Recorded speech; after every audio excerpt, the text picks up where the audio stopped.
Yeah, we hear you. We hear you, Jeremy. They're pretty good in Uber today. Gas prices are crazy, bro. They're fucking bugging. Oh, I think in California it might be up over $5 or $6, maybe. It changed 10 cents while I was watching it. It was $4.29, and then like I blinked, $4.39. I was like, "Yo." My passenger was like, "No, you're right. It blinked. It changed." I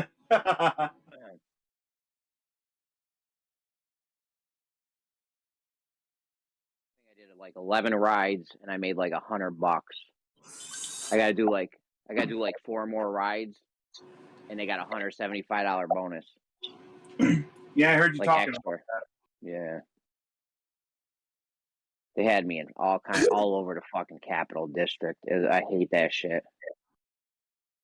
I like to stay in my home city. I know the roads. Yeah, I know which lane to be in well before it happens. You know what I mean? Can't you choose your clients or whatever? No. I thought it was like an opt-in kind of thing. Like, you opt into going and picking someone up. Is that not the case? Yeah, I mean, so I'll get a hit. Well, if I was doing it this whole time, I would know how far they're going, direction. But other than that, it doesn't tell you like. I guess that would tell you points. So you got to get like gold or silver or something to be able to know where they're going and shit. But even then, it doesn't really tell you. It just tells you how many minutes they're going or something. Okay. Yeah. So. Yeah, see, it seems like maybe they do that so you don't know, so they can get more people to interact or whatever, but it seems like the way to do it would be like the person like indicates where they're at and where they're going in the app, and then like it alerts the people, and then whoever like grabs it first, that's the person who goes and takes it. That way it's like it's not forcing people to do it like what you said. You're only taking the ones in your area where you know your stuff and whatnot, maybe.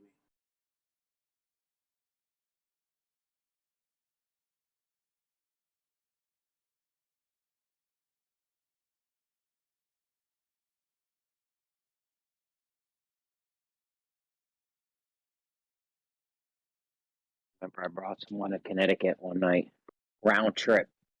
It was like $270 or some shit. That was fucking awesome.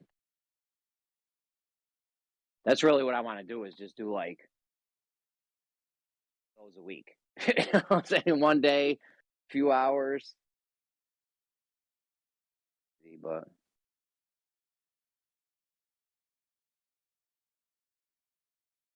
then who will take care of your phones?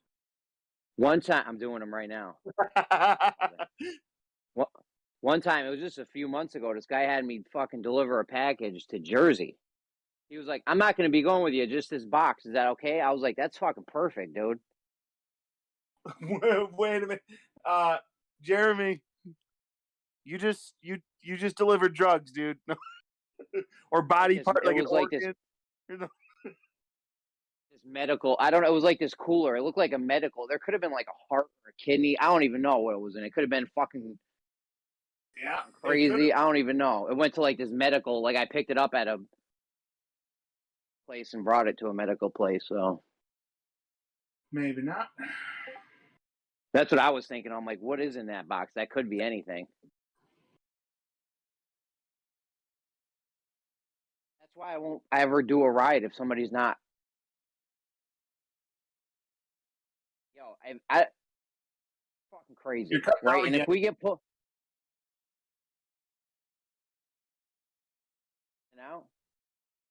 No, it's like it's really quiet for some reason. You good now? That sounds different. It's not promising. Sure, they're just different. It's still doing it. Like you'll be talking, it'll be normal, then you'll go really low, and then you'll come back, and it'll be normal for a few seconds. That's what Moyak was doing. It's like you're taking your mic, moving it away from your face every few seconds, and moving it back like a weirdo. Woo, woo. Maybe not.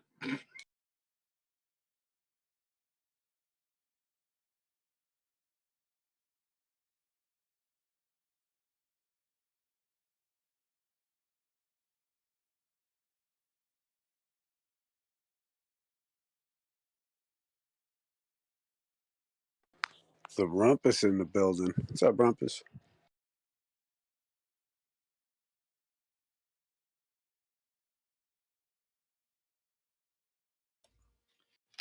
Hello. Mic check. How What we up, sound? Rumpus? Can you hear me? Yes, Yeah. we hear you. How do you hear me? Yeah, I can hear you. Do I sound good? You seem a bit variable. I'm not sure. You have say testing 1 2 3 or something. Testing 1 2 3. Oh, that was fine. All right. Do I sound sexy? That's not for me to judge, I don't think. I'll leave that to others. What's up, Rumpus? How we doing tonight? Not too badly. Just had a quick wander around here. Had a bit of a shout at Die Slow. Got muted, of course. Well, he was in over talking mode where I wasn't able to get more than 4 words out, and so just thought I'd see what's going on in here. Which occasionally something's interesting can happen. So, how's it going here? Are you still streaming this thing of 7 hours a day or whatever it is? Oh, we're streaming this shit nonstop. Right. Yeah, I think trouble is if you do that, no one watches it. I think if you need to make it more. Didn't you when you're having debate nights or something when you were because I was in one of them a few weeks ago and I thought that was going to be a sort of 2-hour slot, but it just sort of was subsumed into another 7-hour broadcast, and therefore no one saw it as a special different as any different from any other day. Show for a minute, but I mean we haven't been doing one recently. Right, but even when you did do it, it was still subsumed into another longer show, so it wasn't any distinct. He would end it and make it its own separate thing. Oh, okay. I looked out for that, but I couldn't see where that had happened. Actually, oh well. Is that a different channel? So I missed that. Same channel. Same channel. I think. I don't know. I have to ask. No, I mean I looked. I mean there was a debate. The first one I think I joined in, and then I had a look to see whether it had been given its own sort of 2-hour slot or something, and it hadn't. Well, I don't know. Perhaps it was the next. Perhaps it was a few days after it had happened. It was intended to happen, but I never saw. I don't think I've checked since then. But I don't think people are going to watch, 7-hour things unless they, masochists or something, or unless there's some specific reason to. Weren't you trying to have subject days or something? Days, I mean the debates really. I suppose what I'm referring to. You try and focus on a particular subject, which I think would generate more interest than just broadcasting 7 hours of random chat.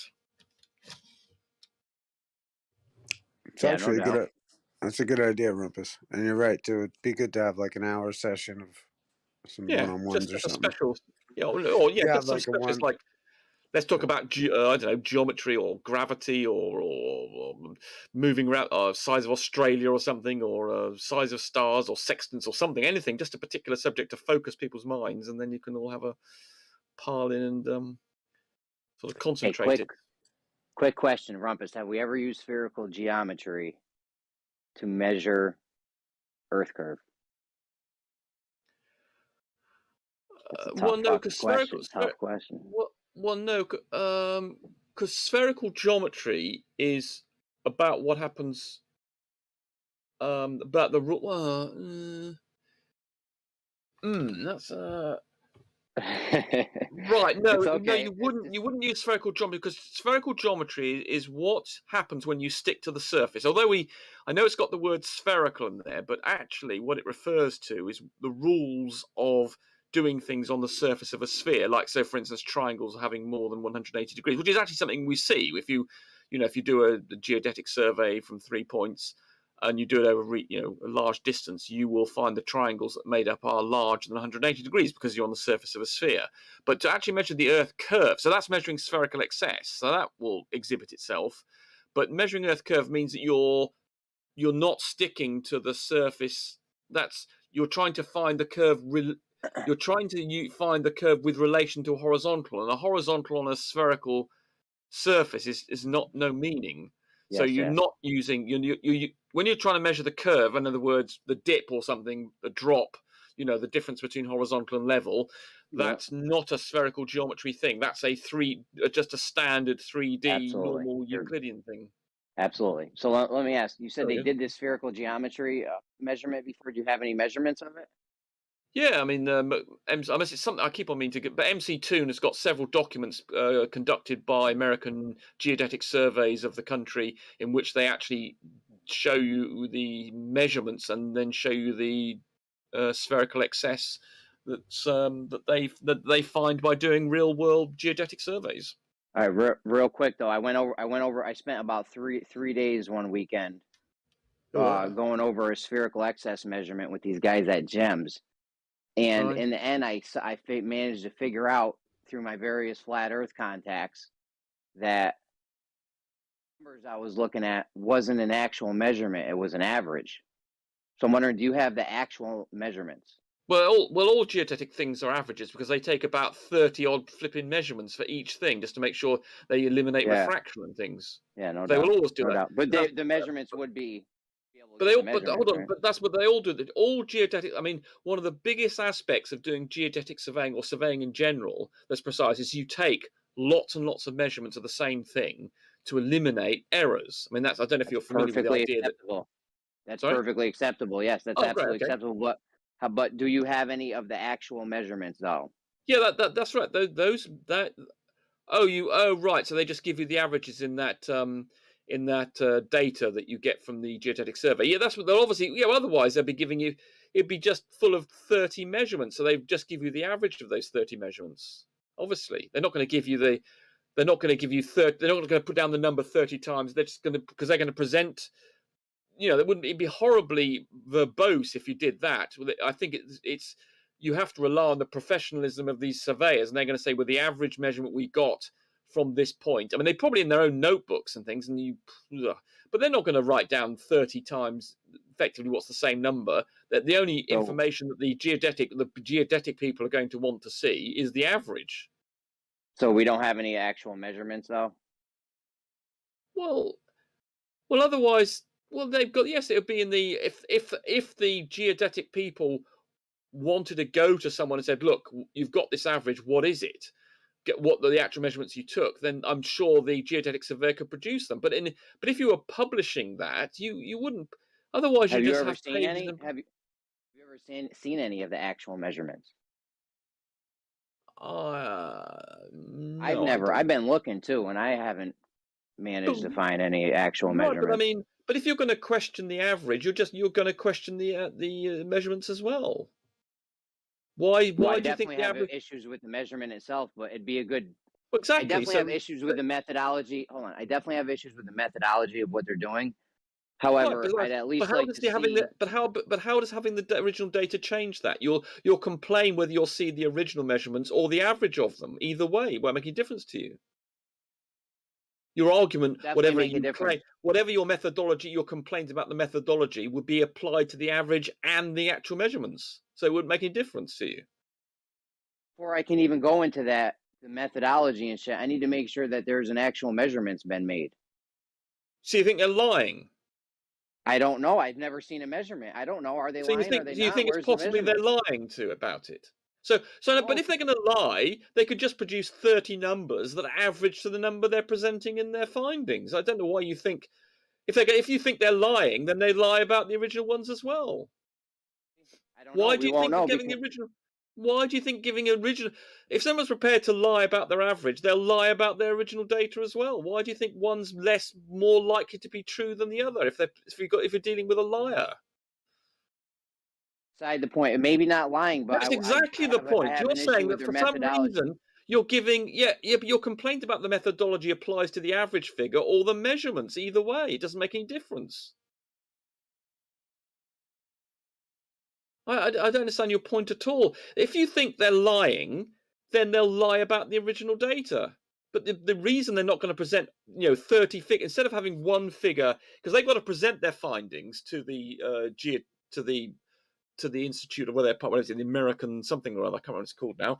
So they're going to present their data. They're not going to mess them about with 30 numbers and make the thing about 30 times, instead of being, I don't know, 10 pages long, it would be 300 pages long.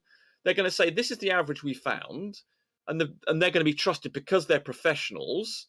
The geodetic surveyors will say, yeah, we trust this guy. He's got a certificate. He's been doing it for 20 years. He's got a certification. He's done other jobs in the past. Therefore, we trust he's not lying to us. So we just want the relevant data. And the relevant data is the average measurement. Now, quite why you think if you get your hands on some other thing, someone's a liar. I mean, I don't know why you think that's any more credible than the average. It's very weird reasoning. They may not be liars. I definitely have an issue with the methodology, right? Well, okay, that's a different thing. But that applies to the average or the original data, doesn't it? Why do you think one's any more invalid than the other? You realize they're not using a regular average, right? They're using a special average, one where you throw the outliers out. Well, they have a procedure. What are the different types of averages? Well, you can have a geometric mean and whatever it is, the other mean. I can't remember. What's the other one? There's geometric and oh bloody hell, I forgot what the other name. The standard one, the normal one is damn it. Forgotten what the name of the normal mean is. The average. Normal one is average, where you just sum them up and divide by the number of samples. But yes, you're right. There is some procedure where they try and remove outliers. You're actually correct about that. So well done for finding that information. But yes, you are correct that there is a procedure for dealing with outliers. So if they've got, if they've got a load of data that's all grouped around one value, then there's another figure that's 10 times bigger than that what the grouping is, then yes, they have a procedure for removing it. I mean, it's quite I mean, that's dealing with outliers. Listen, without calling them liars or anything, I just want to see the measurements. That's all. Well, reasonable, is it? Isn't that a reasonable? No, it is unreasonable, because otherwise that means that it is unreasonable, because that you trust them to have an average, and they are trusted professionals. The things they do, if they were to get these things wrong, then bridges wouldn't work, and there'd be all sorts of errors in the maps, and someone else would come along later and say, "Oh, look, there's this measurement's completely wrong," and that never happens. So you come to me and tell me you have measurements of spherical excess, and then it's unreasonable of me to want the actual measurement. Well, okay, it's unreasonable to expect all that data to be published, though that'll be in the notes of the person having done the geodetic surveying, to completely fill up all the surveys with that information, which everyone else is going to trust. Because, as I say, if you want the average is if you're going to complain about someone's veracity, then they'll screw up the original data. It's not going to help you. You're not going to find anything. If you think they're lying and you can't trust it, then the original data will be lying as well. Now, you might have you might have a point if you think the guy's liable to make a mistake, and you say, well, okay. I was just going to say that. What if this guy made a fucking small, simple little mistake on taking the average? We'll never know. Well, we will know, because these things are resurveyed. Hold on. These things are resurveyed. These things are not just set in stone and then left to do that. They are repeated by subsequent surveys. So every 100 years or so, or for instance, the GPS. So for instance, now that we've got GPS, all those things that were surveyed by geodetic surveyors have now been redone with GPS. So, for instance, when in Britain we had a major surveying of the country in about 1925 or something, and they did something like take 32 measurements from each position, and then I don't know 10, 20 years ago they redid it with GPS, and guess what? The original 1920s stuff was only out by a few inches across from top to bottom of the country. It was just incredible. That's cool. Similarly, that's cool. Let me just sum it up. And then I've done the same thing in the US. So let me just sum it up if anyone is even listening. You say they have measurements of spherical excess. I asked for the measurements, and you say that's unreasonable that I'm asking for them. Do you know how insane that sounds? No, it's not insane because the average is what you're interested in. That's the accurate figure. I'm also interested in the outliers. Also interested on why there Why? even Because is that's an just average. Hold on, what Rumpus, makes Rumpus. it an Hold on, bud. outlier Hold is on, caused Rumpus, by some Rumpus, error. Rumpus. Man, let me fit. Am I cutting in and out still? I'm having a mic issue. Fine. You're fine. Curious Why are you as to interested in why. outliers? I'm curious. There's no left to right refraction, right? There's only up and down refraction, right? Correct. Curious as to why there even is an average. Curious as to how big I'm curious as to how big the average is. I'm curious to what the outliers were. I have a lot of questions about these numbers I want to look into, and I can't because they don't give them.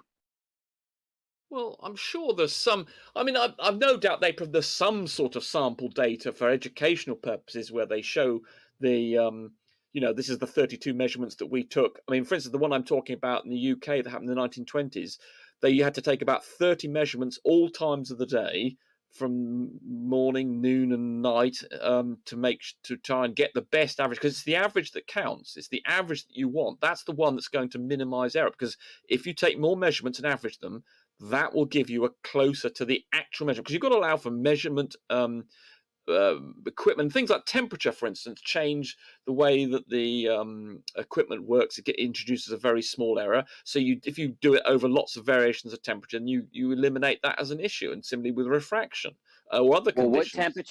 At what temperature are you getting the actual position of the thing you're looking at? Well, I'd have to know it can introduce variation, so you want to eliminate that. I mean, I don't know whether they have a function of whether the temperature they take it at would. Well, I suppose that's probably just going to be a refraction issue, really. It might enable them, and if you've got lots of samples with different temperatures, then you might be able to eliminate the effects of refraction better. Left to right refraction? No, left to right refraction doesn't happen. Down, we're not doing it up. This isn't an up or down thing. Yeah, there was no refraction involved in spherical excess because it's left to right measurements and it had nothing to do with up and down. You are correct that what refraction are we talking about? If the up and down doesn't matter, what other way is there for that refraction? The up and down doesn't matter. Hold on. The surveyors, that just comes out. It's not as though they measure spherical excess. They just measure the angle. And obviously there's also potential operator error, and you might have misjiggled or something your auto level when you took the measurement. So just by taking lots of measurements. But you're right, you're correct. Well done for observing the fact that it's cut you off, but which refraction are we now worried about? There's only up and down refraction. You said there's refraction for the measurement off. Yeah, up and down, but they're measuring that as well. That's what the surveyors do. They're measuring the up and down. Doesn't matter. Well, they are. That's because that's what the surveyors are worried about, elevation. Yeah, but the spherical excess thing, they don't go out to measure spherical excess. They go out and they do take measurements, which include the up and down and the azimuth observation. It just so happens that the azimuth measurements then give you the spherical excess. They don't go out just to measure spherical excess. They go out to do a surveying job, which involves measuring up and down and left to right. We were talking about spherical excess. Yeah, no, but they don't go out mix something else. Hold on. No, listen to what I'm saying. I waited a long time for you to stop talking. Hold on. Yeah, but you've completely misunderstood how it works. They don't go out just to measure the horizontal thing and get spherical excess. They go out to make all the observations required to generate a map. Okay, Rumpus, but could you wait till he's finished speaking and then you can correct him in the way you think that you think something's correct instead of just completely not letting him talk? You were talking about the spherical excess measurements. You said refraction would throw off the measurements. That's part of what the average is. No, I didn't say that. I didn't say it would throw off the spherical excess. I didn't say it would throw off the spherical excess measurement. Never said that. We were talking about the average of the spherical excess measurement and why it would be off. No, they give you an average. No, the average, that's not affected by refraction. There are other things, just instrument error, operator error, where you still want an average. You can get a very tiny amount of horizontal refraction. It'll only be transitory and very small. But just due to, I mean, you can get some slightly, you know, for instance, if you have a bit of wind coming along and that makes it slightly denser, or you get a, you know, big temperature change going across, then you could conceivably get a tiny one.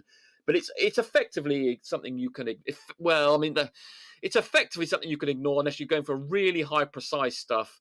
But fundamentally, you can ignore it. So, but they're just the reason they take 32 measurements, for instance, the UK one, was to get the vertical one right. The primary problem is with the vertical position. So I'm wondering, what temperature does it need to be for them to get the actual position when they're doing the spherical excess one? As I say, the temperature thing is not something. The biggest problem they've got is pinning down the vertical. That's so the no one matter that's problematic.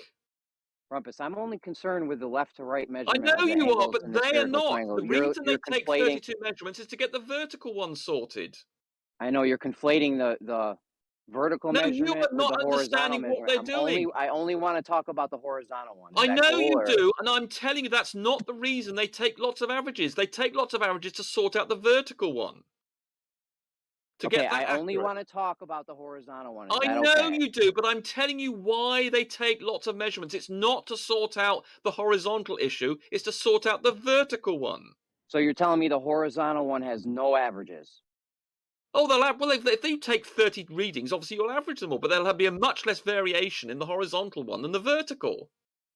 I only want to talk about the horizontal one. I know, but I'm telling you, the procedure will be, I've taken 32 measurements, I will then average the horizontal and the vertical together. But the horizontal one, the variation will be much less, unless there's an operator error or an equipment piece of error. Okay, that's fine. From here on out, I'm only worried about the horizontal spherical excess measurement. Is that cool?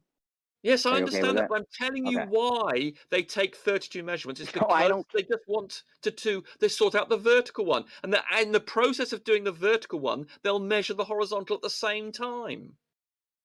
Yo, if you say vertical again, I don't even know I'm going to lose it, bro. Well, go ahead and lose it, because you're not understanding my point. The reason they take, if they were only worried about the horizontal, then they wouldn't take 32 measurements. They'd only take a few. Jesus How many? Christ. How many is a few? Well, they wouldn't take 32. They might just take 5 because the variation would be so much smaller. Well, how do you even know? Because you told me earlier you've never seen the actual measurements, so you don't know. There could be 100 or there could be 5. Because you've ignored what I was saying about the vertical. The reason that they take so many is to sort out the vertical one. So I know that as a principle. If they were just worried about the horizontal, if you say vertical again, I'm going to stop talking to you. I'm just letting you know. Well, sort off then, because you're being stupid. You do not understand why they're doing what they do. And they're doing it because they have to sort out the vertical. Just Rumpus, I know you did that on purpose. Yeah, I did. I'm not worried about the vertical one, please. I know you're not, but you don't understand why they're taking 30. You don't understand why they're taking so many measurements. You think there's something weird going on here. But if they were just sorting out the horizontal, they would not take so many measurements.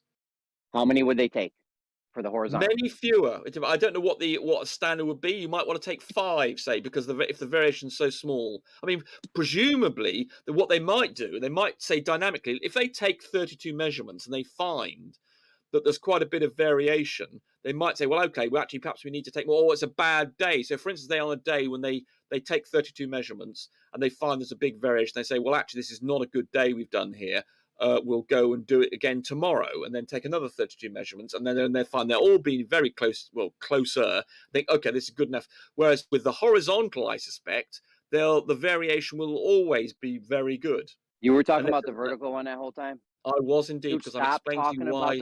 No, I'm going to continue to talk about the vertical. We're getting confused. Because that explains why they take the number of measurements they do is because of the vertical.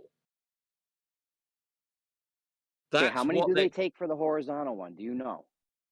No, I don't know off the top of my head. I just happen to know they take 32. It will vary. I mean, with GPS measurements, the 32 one I was talking about was the one in the 1920s using optical equipment. Now, when they're using GPS and using the sort of stuff that Jesse Kozlowski can get his hands on, this what's it called? Bloody Is it 32 vertical measurements? 32 verticals? No, I was about to tell you, now with GPS, I suspect they don't take 32 measurements. I suspect they do.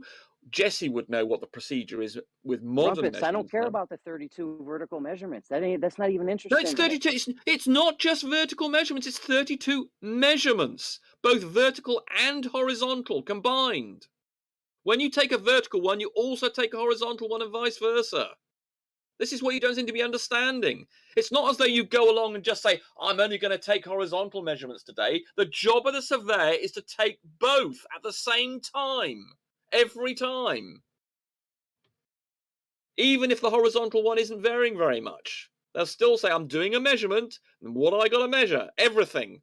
So I'll write down in my notepad, vertical, which will vary a bit more. And then here's the horizontal one as well. Look at that, it didn't vary much either, but then we'll go nonetheless, and then I'm going to do another 31 of those.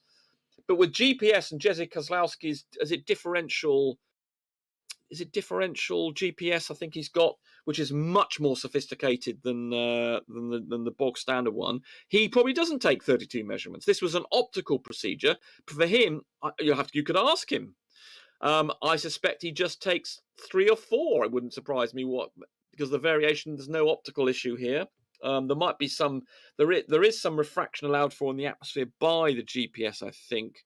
The differential one. There's something about the radar. There's something about tables and things. But anyway, they get a centimeter accuracy with that differential GPS. But I suspect they do not do. I mean, optically in the 20s, they would take over a day to just take those 32 measurements. Now, I suspect that Jesse, with his specialist equipment, can bang out, go to. I don't know. He can go to many places. He wouldn't just do one place in one day. He could do many places he could take advantage of because it's so much quicker and more reliable. Not subject. The operator error is less. The instrument error would be less because you can sort of check it. It doesn't you can't knock your theodolite in the same way with a GPS thing. It will then produce a consistent answer. So for him, he probably, it wouldn't surprise me if he just takes 3 or 4 or 5 or something. For every point. He's a geodetic surveyor, so you could ask him and get the exact. You could ask him what he takes. In fact, he has probably got notes, the sort of notes you're interested in. They're probably not going over the distance you're interested in. So you could ask him, could I see your notes on the measurements you took? And he could give you the original things, which he would then average. And also Larry. Yeah, I mean, Larry must have these. Larry Scott guy, who's also a geodetic surveyor. Wouldn't surprise me if he's got. If you want to look at his notebook, he could.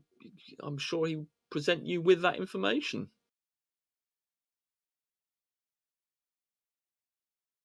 But if you think they're lying, which presumably is what you must be thinking, if you were to try and if you think you can do a better job than someone who's a professional geodetic surveyor, they spend a lot of time understanding errors, both instrument error, operator error, and doing statistics on this stuff. You do not understand any of these things. The way you determine errors and things is quite a mathematically intensive thing, and you wouldn't understand it. You wouldn't understand the procedure involved in determining errors. I don't suppose you're familiar with the idea of a quadrature error and random errors as opposed to systematic errors. I suspect you know nothing of these things. I got to go eat dinner. Breakfast. I didn't know if you were still talking to me, but I'll be back later. Yes. Well, basically, you don't know anything about the subject, and you're trying to out expertise people who are paid money to understand these things and have done it for 20, 30 years, of which we have some in our community. But apparently your intuition or something is greater than their professionalism and training and degrees and certification. Typical case of Dunning-Kruger. Isn't it interesting how it works that way? The fact that you're stupid, the fact that flatters are stupid and just dismiss professional people doing a job they've been trained for. Yeah, it does amaze me how you don't realise that's a problem. People are trained. They have to go through years of even the geodetic surveyor. They have to, I think, before they're certified, they have to go along and be part of a team to be trained up, as well as having a degree in the subject, having to understand what systematic and random errors are. And then you get someone like Jeremy coming along and saying, "Oh, I think I know better than you do," and ignoring the fact they've got 30 years of work in it, 5 years of study, 3 years of an apprenticeship, and he's just going to say, "Oh, I think I know about this subject," when he doesn't even know what a systematic error is. Sorry? Dude, I just want to see the numbers. Yeah, but you don't know what a systematic... Do you know the difference between a systematic error and a random error? No, you don't. Because you know nothing about this. You're not capable of understanding what you have to do with errors. You would not know how to deal with them, how to... And yet you... I mean, I don't know. Well, you haven't actually said you know better than them, I suppose. I should perhaps be a bit fairer to you. You haven't actually said that, but you're implying it. You're saying that you... And your reasoning, you think... Well, if you must think they're lying. You either think they're incompetent, the average is wrong, or you think they're lying. Well, either way, you can't work out. You don't know how to deal with the procedures. You should go and look up what the procedure is for dealing with errors, but you won't. You won't look up the literature, no doubt. I mean, I can give you links to surveying literature on the subject, but you won't look at it. And either that, or you think they're lying. Well, if they're going to lie about the averages, they'll lie about the original data. If that's the game they're in. So your whole reasoning is just all over the shop. It's just very strange. I mean, basic reasoning just not there. Well, they're getting the shape of the Earth wrong, so something's wrong. Well, they got it right. We've got pictures of it. We've got surveying right. There is no evidence to the contrary. Just because some idiots who deny reality and science don't agree with them, who cares? We use it to generate. Apparently, you care. You care so profoundly. You spend your lifetime doing this, so you must care more than just about anyone. No, I don't. I don't spend my You lifetime care doing this. so much that people think you're wrong about the shape of the Earth, that you're here every single day, desperately insulting people and trying to sway them back to the globe deception. Well, people who have an anti-science agenda, yeah, I object to that. Yes, definitely. Anti-reality, anti-science object, usually based upon some ludicrous religious delusion. So if there was a server that was called Pigs Can Fly, and you would spend all your time in there just trying to convince these people that pigs don't fly? Well, that's a bit specific. If they were doing things like had a general anti-science agenda, the thing about the shape of the Earth is that's obviously something we can... talking about the Earth. Why do you see that as an agenda? But I'm going to test you. We're going to make a server called Pigs Can Fly, and we're going to see if Rumpus cares. Because I'm going to guarantee you don't care, but you care about this one because you know on some deep level that you're wrong. I know at some deep level I'm absolutely correct, and you're an idiot. The reason is if someone said pigs can fly, well, you can't disprove something like that. You could go into the biology of it. But if someone come up with a server, I mean, you see this with science. I mean, the religious ones and things about. There are other ones I've cared about. Things like there's some religious nutters who deny evolution and things. Again, another anti-science issue. But something like saying pigs can fly, I mean, that's a really trivial thing. And also, you can't disprove a negative in that sense. So you'd have to, whereas I can show that the Earth's a globe, and I can probably show, I suppose I could show that pigs don't have wings, I suppose, and don't have the ability to fly.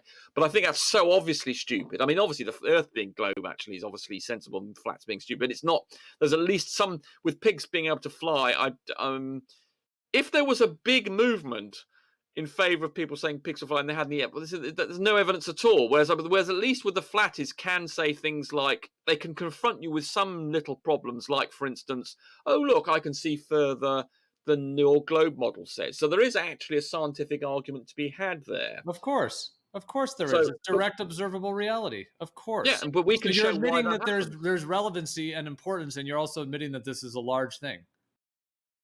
A large thing. All right, some big admissions from Rumpus today. All right, making progress. I don't know what you're talking about. You're talking gibberish again. I heard that as well. You're just misrepresenting me, you twat. So the point is, there are some complicated issues that a flat earther can bring up, like the fact that you can see further, and then you have to understand how refraction works, which is a complicated issue. You could try to cover it up with some pseudoscience, but you can't cover up the actual observable reality, which is why partly why this is growing so massively. Well, how we cover? When you go out and look at the Earth, it's clearly not a globe. It's clearly a globe, absolutely. To anybody with anybody with interest in science, it's clearly a globe. Anybody who denies that, I mean, it's basically a science denier. But there are science deniers, the religious nutters, driven by a lot of, not just religion, but that's about a third, I think, of the flatties are driven by some ludicrous religious delusion into their view. And there are others that have got some other reasons, like they're just a bit sad people who just find this is a way of getting some sort of status and inflating their ego, where they can start pretending that they've got some special information that other people haven't got, makes them feel a bit better. Even all these people never have any education. Well, there's a couple of people with educations.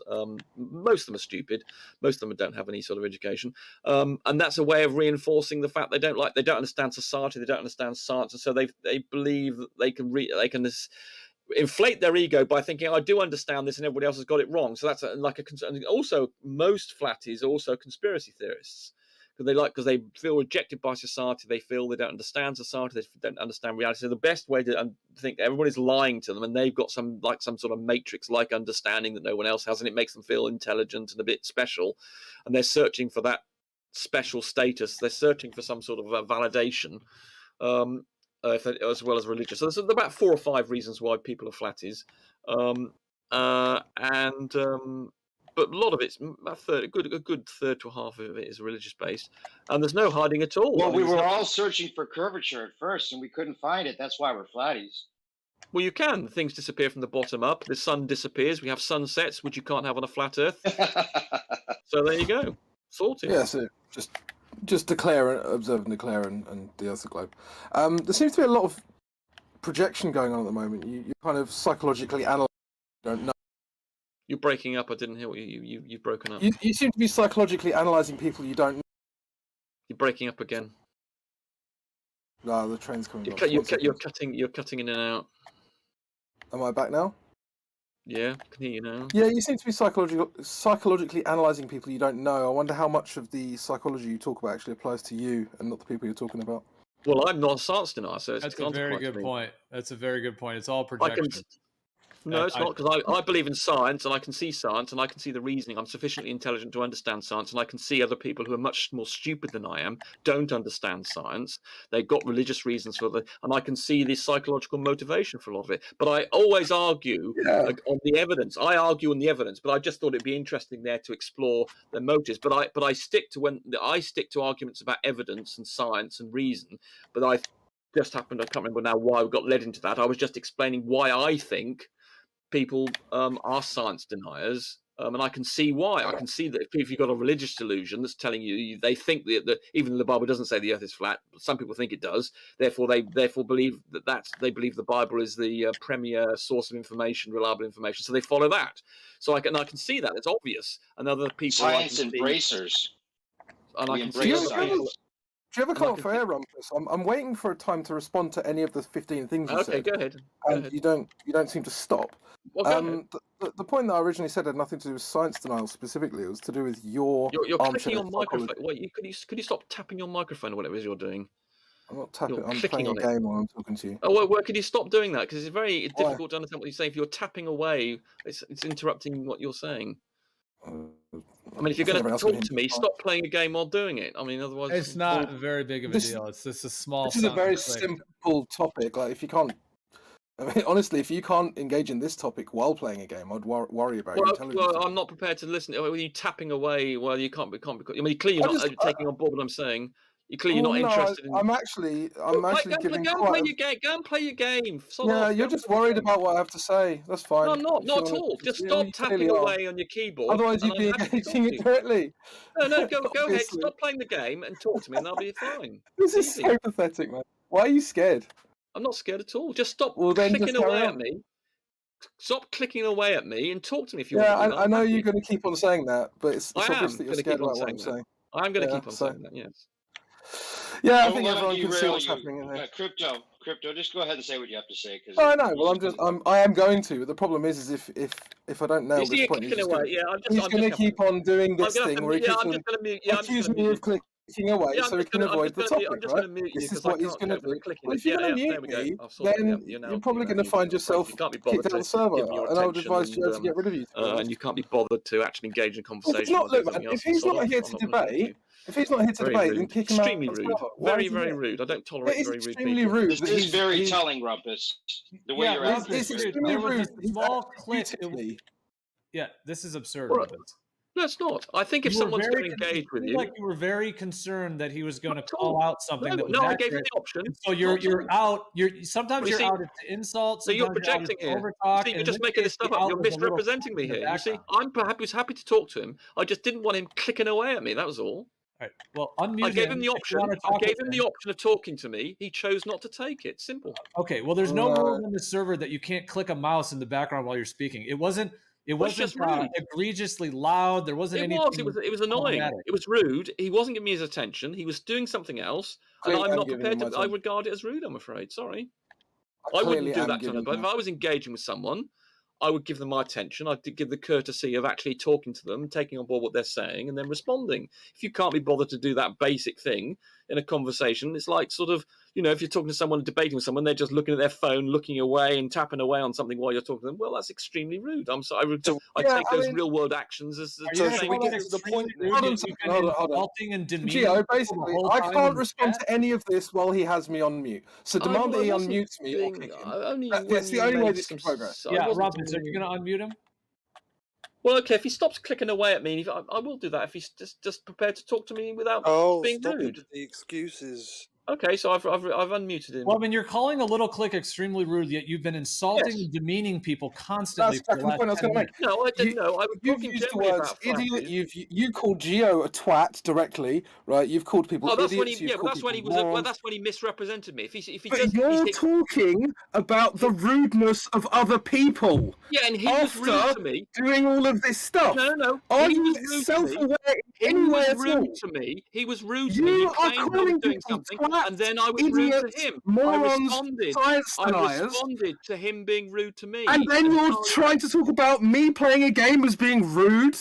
This is unbelievably ironic. He's obviously in fear. If someone's rude to me, as Gio was, then I responded with rudeness. He's obviously so in fear of the point you're going to make that he has to. Not fair at all. Yeah, you have to side. You have to. I don't, but I'm not going to talk to someone who can't be bothered to stop playing a game to talk to me. Sorry. Yeah, but it's very simple. If he thinks he's got an important point to make, I would have thought he would stop playing this game and then he'd get on and talk to me. I do this all the time. I always. Well, I don't care. I don't care if you kill people. I don't give a shit if you give a shit. I don't care. I don't care.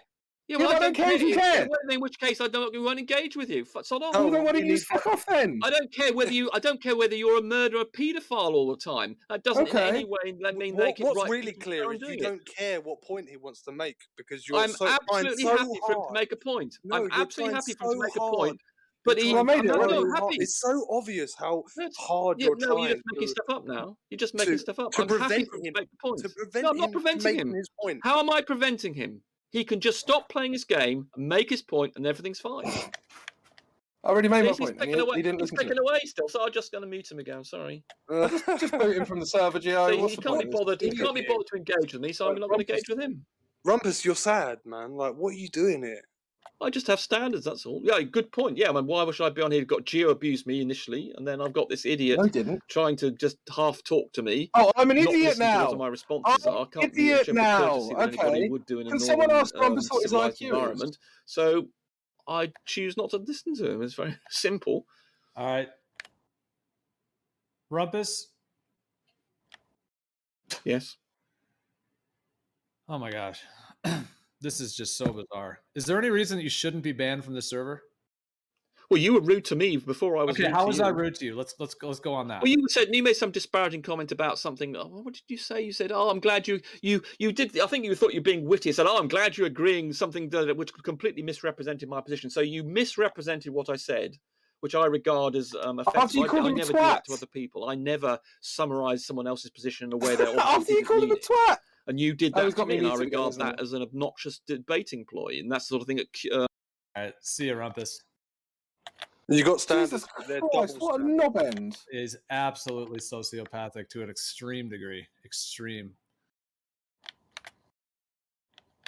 Is anyone genuinely, is anyone else annoyed by my game? Because if they are, I'm happy to stop playing it, but I'm not going to do it for him because I feel like he was using it as an excuse not to. Yeah, he was just derailing. That was obvious. He was just derailing. That was fantastic, actually. The fact that I mean, it is a mental issue with him. It's so hilarious. That was his way out. It's sad. It's so sad. Well, the funny thing is, psychology is something I know a little bit about. Like, I don't know tons about it, but I know a little bit. And if he wants to start talking psychology, cool, we can go psychology. I don't mind. Like, if he wants to talk surveying equipment, I don't know shit about that, so I'm going to have to just keep silent. But you want to talk about psychology, you want to talk about intelligence, you want to talk about all these kinds of things, I'm happy to engage. And I think he knew that.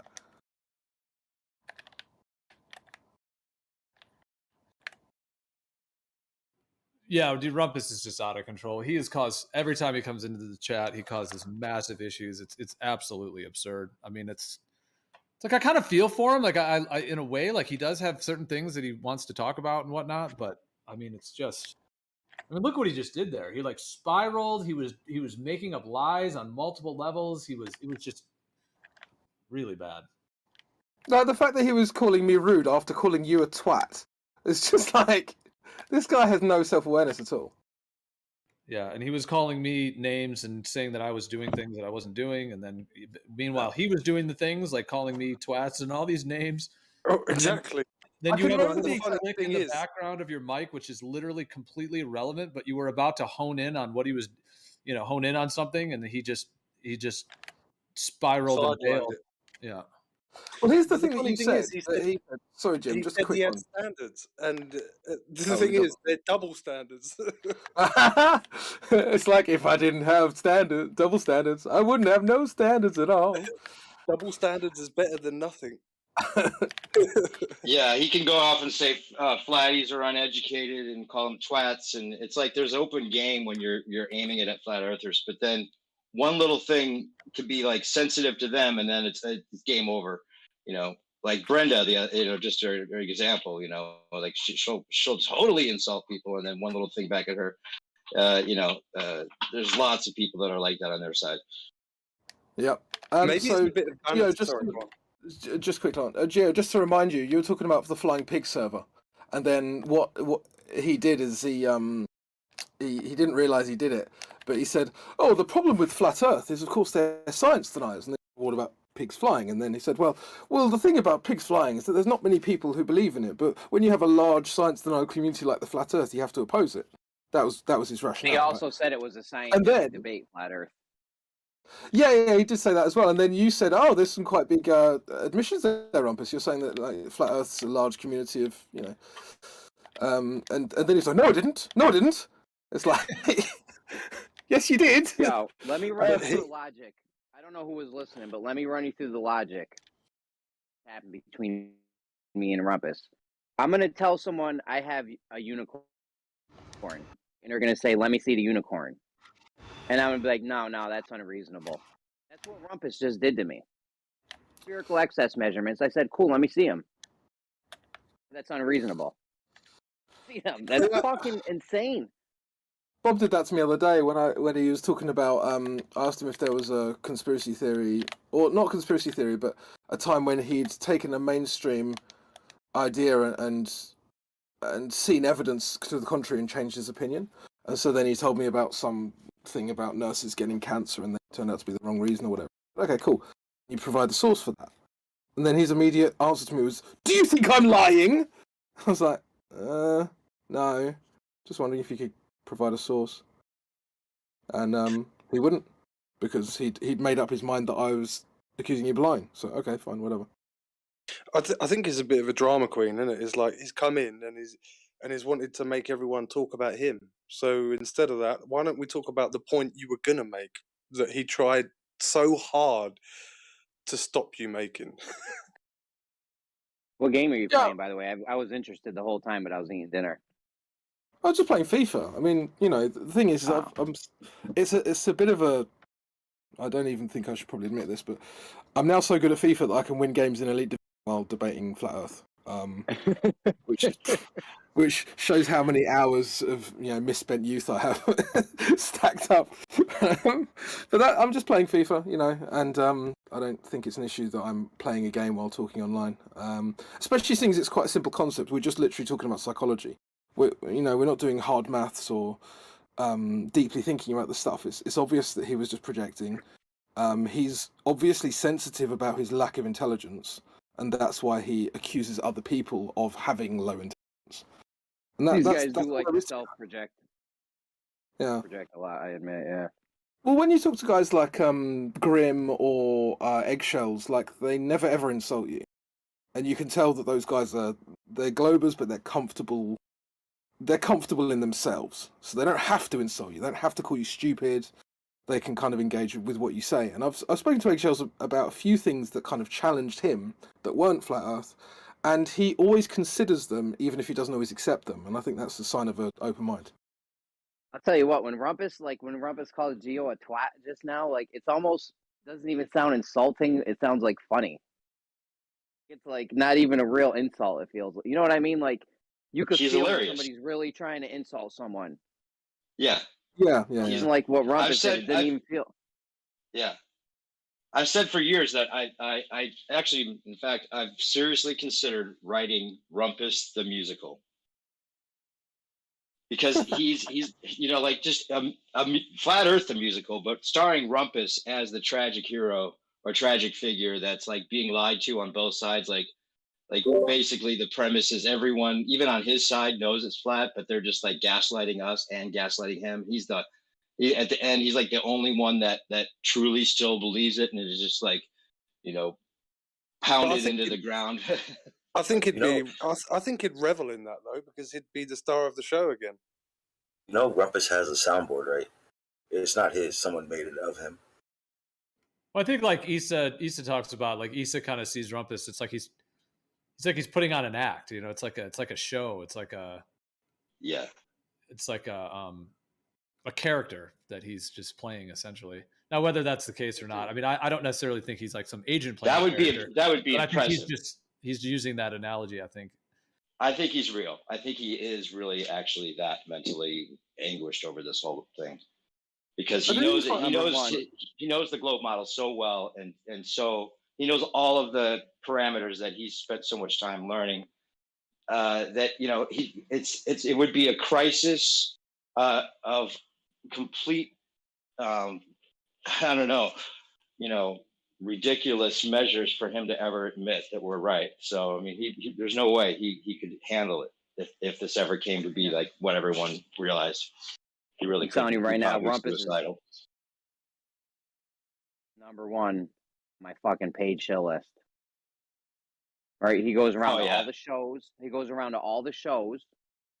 Not like, so he might hang out a little bit after a show or something, but like, he makes sure to get on all the shows. Mm-hmm. I don't know. That's suspicious right there. And then the things he does, it's like he's like putting on an act or something. I don't know. He can't. Well, he named himself Rumpus. Why would he name himself Rumpus to begin with? Right? Did you hear the conversation me and him just had? It was just ridiculous. I didn't hear. I came in at the very end. I'll have to go back and ridiculous. I thought it was great that Gio was bringing up the whole thing about, because I heard Gio say that the other day. I think maybe you and he were talking about, like, or maybe somebody else, but yeah, just the idea that if people believe that pigs fly, and then people would go around and like try to convince them that pigs don't fly, and that's how ridiculous they make us seem. But at the same time, they're here like trying to convince us the whole time. Yeah, it's just, that's basically it in a nutshell. This is not on topic for what you guys were discussing, but apparently it seems that like two of the major credit card companies have decided to stop transactions in Russia and boot off cards that were distributed by like Russian banks. Sounds like a repeat of Germany. Sounds like a really bad idea to cut off an entire nation of people who aren't doing the bad thing. Even if you think that everything that Putin is doing and everything his military is doing is 100%, 150% wrong, the people in the country are not the ones doing that, Right. and cutting them off from the rest of the world and making them feel like no one in the world cares about them or their well-being is not. I'm confident that's not going to lead to a peaceful solution. I think what that's going to do is turn them around on us. What solution would there be? What would work then? If you think every other country the military is doing something, flags, I don't know. If you think the military is doing something wrong, attack the military, not the people. If the people leading that military are the richest ones in the country and they have all these assets, what would then be the solution to help try to deter them from continuing? Oh, come on, no, come on, this is just silliness. Like, you're talking about MasterCard and you're talking about fucking Visa. What do MasterCard and Visa have to do? Exactly. Are you under the impression they're not using tanks and helicopters with their MasterCards or Visa cards? That's stupidity. Yeah, exactly. Like, you can't even. How can you even criticize Bob's point? Honestly, it seems ridiculous. I'm not criticizing. I'm asking him what would a solution be then. Well, I don't think MasterCard or Visa have got anything to do with the theatre of war. Something that doesn't involve punishing people who aren't involved. That part up. Okay, I'm asking you, like, what would be a solution? What's the different question? Are you asking for like any solution? What one option would be attack their military, the people that are doing the thing you think is wrong. Attack them. That would be one solution. Okay. Then we start World War III, and then more people, then more banks, and more all this stuff happens. It's even worse. You got to fight somewhere. Wait. If they're doing something wrong, then that means that they started it, not us, right? True. I'm not saying we started it, but the thing is if we started a world war, more people would die than are going on right now. Right? But that's just obvious. You just said it again. If we start, it wouldn't be us starting it. If you think what he's doing is wrong, that means they started it, not us. Okay, but if we get involved, it will become a world war. Is that better? Okay. Then why are we getting involved? We're not military.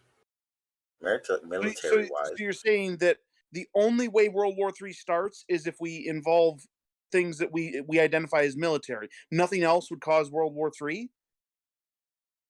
Yeah. I guess that's how they're explaining it. Yeah.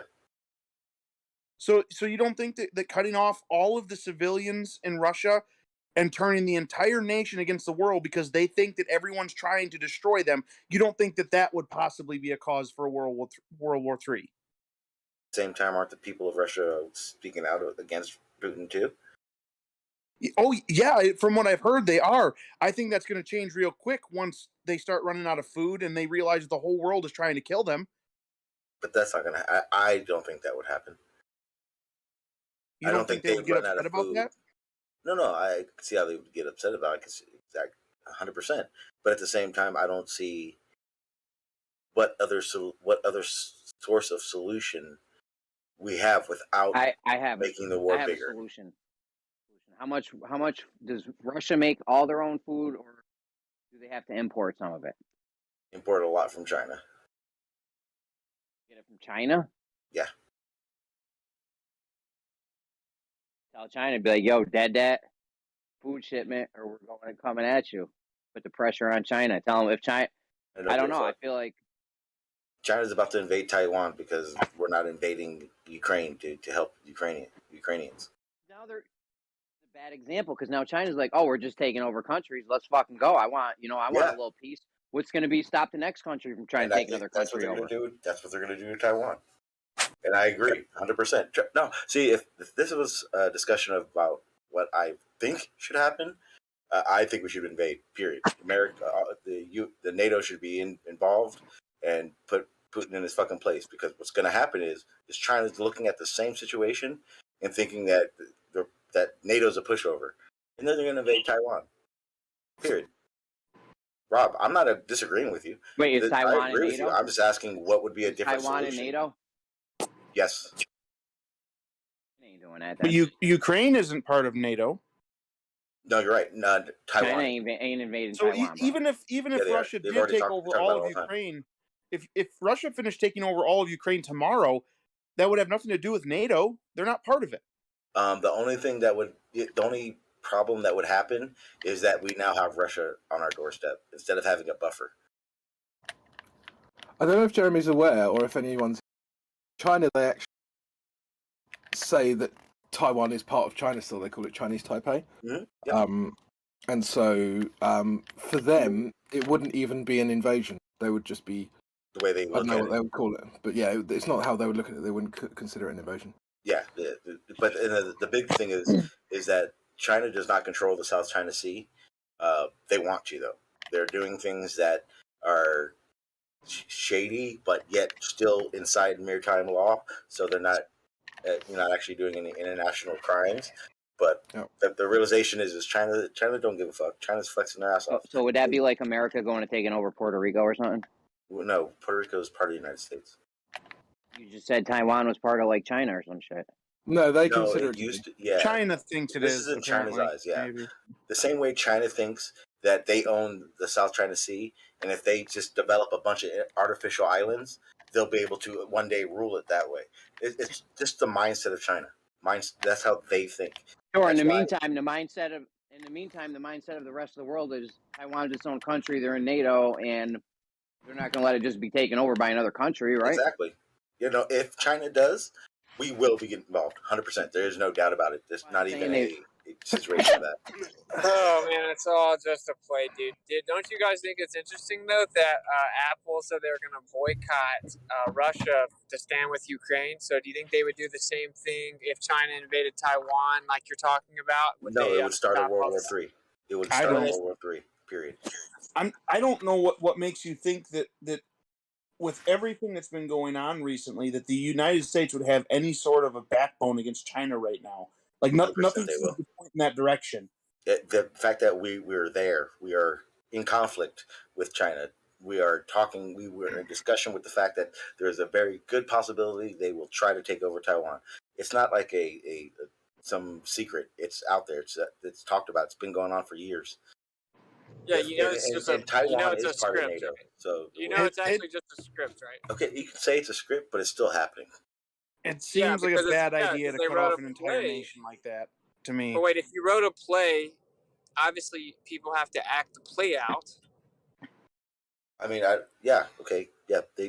they know what was going to happen far beyond. China already knows if it's planning on invading Taiwan long before this discussion happened. You're right, okay? But I was trying to make an interesting point here. A lot of Apple's production of their phones, for example, happens in China and with slave labor of minors. But it's funny because they just now boycotted Russia. But I'm saying, do you think they would boycott China if they invaded Taiwan? If something goes on, absolutely. No, dude, they're keeping their America slave labor going, dude. China. They're making too much money over there, Yeah, bro. they do the same thing. If China invades, they do the same thing. They put sanctions on them, and we go to war, period. Apple doesn't put sanctions on people. No, I didn't say. I said America, not Apple. Could not. God, China. Do you know how much stuff we use that comes from there? Oh yeah, shit. Trust me, gas would be $20 a gallon. All your products are going to be $1,000 each. It's going to go to the shit can. Yeah. You ain't going to have there ain't going to be no products. Okay. Yeah, you're right. Exactly. There's going to be a big problem. Yeah, we saw that for 6 months when Trump cut China off from trading for a long time. Everything skyrocketed. We know what will happen if we do shit like that. Hey, did you know that the China Wall was built for giants? No. You did, bro. I don't think so, but okay. Did you know that China's in agreement with the Antarctic Treaty? Yes. Okay. So it seems like these guys might not be too much of enemies, right? Well, the Antarctic Treaty just says that they're not going to militarize. It doesn't mean that they're friends. Why are they all in the same little group called the UN? They just came together and did a friendly agreement. But they're all in space because they all want their hand. They all want their hand in the pie when the treaty ends. Hey, let me ask you a hypothetical. Now, Whitson, in 2048, when the Antarctic Treaty ends, then we'll see what happens. Hey, if they lied about the Earth, it's 2042 when it's up for review. But anyway, if they did lie about, it ends in 48. It's up for review in 2042. Yeah, that's when talks start. I think it actually ends in 48. I think something. Okay, I thought you said 28. My bad. But anyway, bro. I'm trying to make a point here.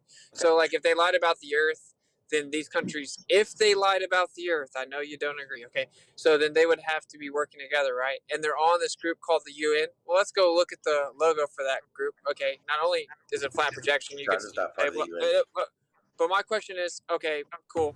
But my question is, why did they leave Antarctica off the map? Why did the UN leave Antarctica off? Why did I just get muted? I wasn't even talking. They must be super incompetent or something. They forgot an entire continent. That's crazy. Because did you hear? Because you're constantly interrupting. I wasn't interrupting. I wasn't even talking when you fucking muted me. So hey, why is Antarctica not on the map? Isn't that weird? Because the UN isn't part of Antarctica isn't part of the UN either. Well, no, it's just supposed to be the whole world. It's the United Nations. It's supposed to be the whole world map. But there is no leader of Antarctica either. So are you saying they only put the countries on that were in the UN on the UN thing? I assume so. Well, they have like a wreath going around the outside too. It's very symbolic, like Antarctica. I don't know what that's about. I'm pretty sure it's not just the ones that are a part of it, by the way. I don't know. Just to clarify, Sean, what you're saying is they forgot the continent because no one runs Antarctica, so I don't think they forgot it. There's probably a reason. I don't know it though. Am I the only one that thinks it's a bad idea for them to cut off like the nation of Russia like that from using their money? No, I 100% agree with you. I think it's the one thing they can do besides for getting involved military wise. You think that's the only other option, huh? I don't know. That's why I was asking. What do you think? Because I don't know any option they have for it. Well, it feels guys, like check out the voice text if you want to know what's really going on. It feels without like a Rothschild central bank. Does that big red portion look familiar? We've been systematically going to war with any country that it doesn't use those Rothschild central banks. Okay. Just making sure that we're understanding what's going on. And they're like, you better make Russian babies, and you're not allowed to have GMOs, and we'll actually incentivize you to grow clean food. These are the bad guys. They don't have centralized baking and GMOs. We got to get rid of these guys. Yeah, are they not watching the whole Rothschild thing is terrible. This whole thing. It's sad what money can buy you. Yeah, I agree. It does seem like the start of boycott Russia, though. That's what the propaganda is now. Every social media platform's in agreement. I should donate to Ukraine. I automatically know it's a PSYOP. Well, you guys, without turning it too much into a 1930s style conspiracy theory, I don't know if Ritzy, you probably know about this. There was a certain headline that said that a certain group of people declared war on Germany, and that everyone in the whole world of this group was to join this war. This feels very similar to me. Like, you have a group of people, they've decided that they have an agenda that's kind of worldwide, more or less, and anyone who's not in the club is an enemy of that club, sort of thing. They're probably feeling people out. Feeling people right now with the social media thing and who's saying what to see if they can get the people's support behind this. Yep. Get involved or something. I think it's completely ridiculous for media to say to donate, especially seeing how countries are giving them millions at the moment. That's ridiculous. Yeah, it's just that's how you know it's a PSYOP. But crypto, what's interesting, dude, is the saddest part about that, how the victim side actually posted the headlines declaring war first. It only took a few decades, and now no one knows that, and you can't even talk about it. So they'll get away with this. It just take a few decades. People won't even remember what really happened. Well, they don't even know what's really happening now. Just like they don't even know that the jabs gave everyone AIDS yet. Like, they'll just take that out of the history book, dude. They'll just act like everyone didn't get AIDS. By the way, I heard your I don't know if it's a new tune or not, but it's new to me. I heard the rap that you and Kai did is fire, man. It's really nice. Was that the one where Kai was doing the hook? Crypto. No worries. Kai was doing the hook. Yeah. That was really nice. Dope. Yeah, that shit was dope. Is it a new one? Someone put a link in the chat for me because I'd like to see that. If someone's got a post that. But like, see if you guys can just follow me on this. during the Cuban Missile Crisis, did Cuba belong to the United States? No, just trade. So the entire crisis was based on that Russia might put some weapons on a plot of land that didn't belong to us in the first place, and they would be close enough to hurt us, right? Yep. Which is literally the exact reason that Putin gave the day before he invaded, why he was so worried about his country, is because weapons were being put on land that didn't belong to him, but was close enough to hurt them. Yep, I made this exact point to Gummy Bear when he was ovulating about this subject. Wait. And Explain that to me, because I don't know what that is. He was saying, that to me? "Well, okay, but can you do it once I finish talking, please?" Yeah, it's okay. Cool. I was asking for you to explain it. Yeah, I can explain it to you as soon as I'm finished. Basically, Gummy Bear didn't accept it because Russia bad, and I think that's really just the narrative a lot of people are facing now. It's just like Russia is bad, therefore all of their reasons are illegitimate because they're bad. It's very circular. Are you asking about what the Cuban Missile Crisis was, or no? You were saying that Putin invaded because of, and I just hadn't heard that part. I know. So what Bob was saying is that so NATO have been increasingly expansionist over the last sort of 30 odd years, as we all know that NATO stands for the noses are taking over.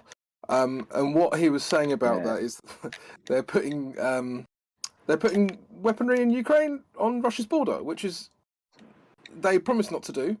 You know, in the 90s they promised not to do it, and it was the reason that the Cuban Missile Crisis was even a thing. And now that the roles are reversed, they're not prepared to back off. So, okay, I see what you're saying. Yeah. Right. That was It's Bob's just point. It seems like it's following the exact same parameters as the Cuban Missile Crisis, but for the Cuban Missile Crisis, it seems like I get the impression that most people in the United States, if you talk to them about it and they knew what the Cuban Missile Crisis was, they would say, yeah, America was justified, even though Cuba didn't belong to us. It wasn't our land, and Russia wasn't putting the weapons on our property, just close enough that they could hurt us with them. America was still justified because we were defending ourselves against an act of aggression. But now it seems like the same parameters are here. It's just instead of the United States, it's Russia doing it. And now suddenly it's like, oh, this is all horrible. It's this terrible, awful thing that this psychopath Putin is doing. Yeah. But you don't think you don't think what's happening in Ukraine is not good? I don't think we know what's happening in Ukraine. But regardless, the people of Ukraine just like the people of Russia, are basically just being put in this situation thanks to the governments. Yeah, because I think that whatever's happening in Ukraine and Russia is because of the governments that are there. I think that's absolutely true. I don't think it's because of the people, the regular normal people in the country. I think it's the people who have power and who are leading the countries that are causing these things to take place.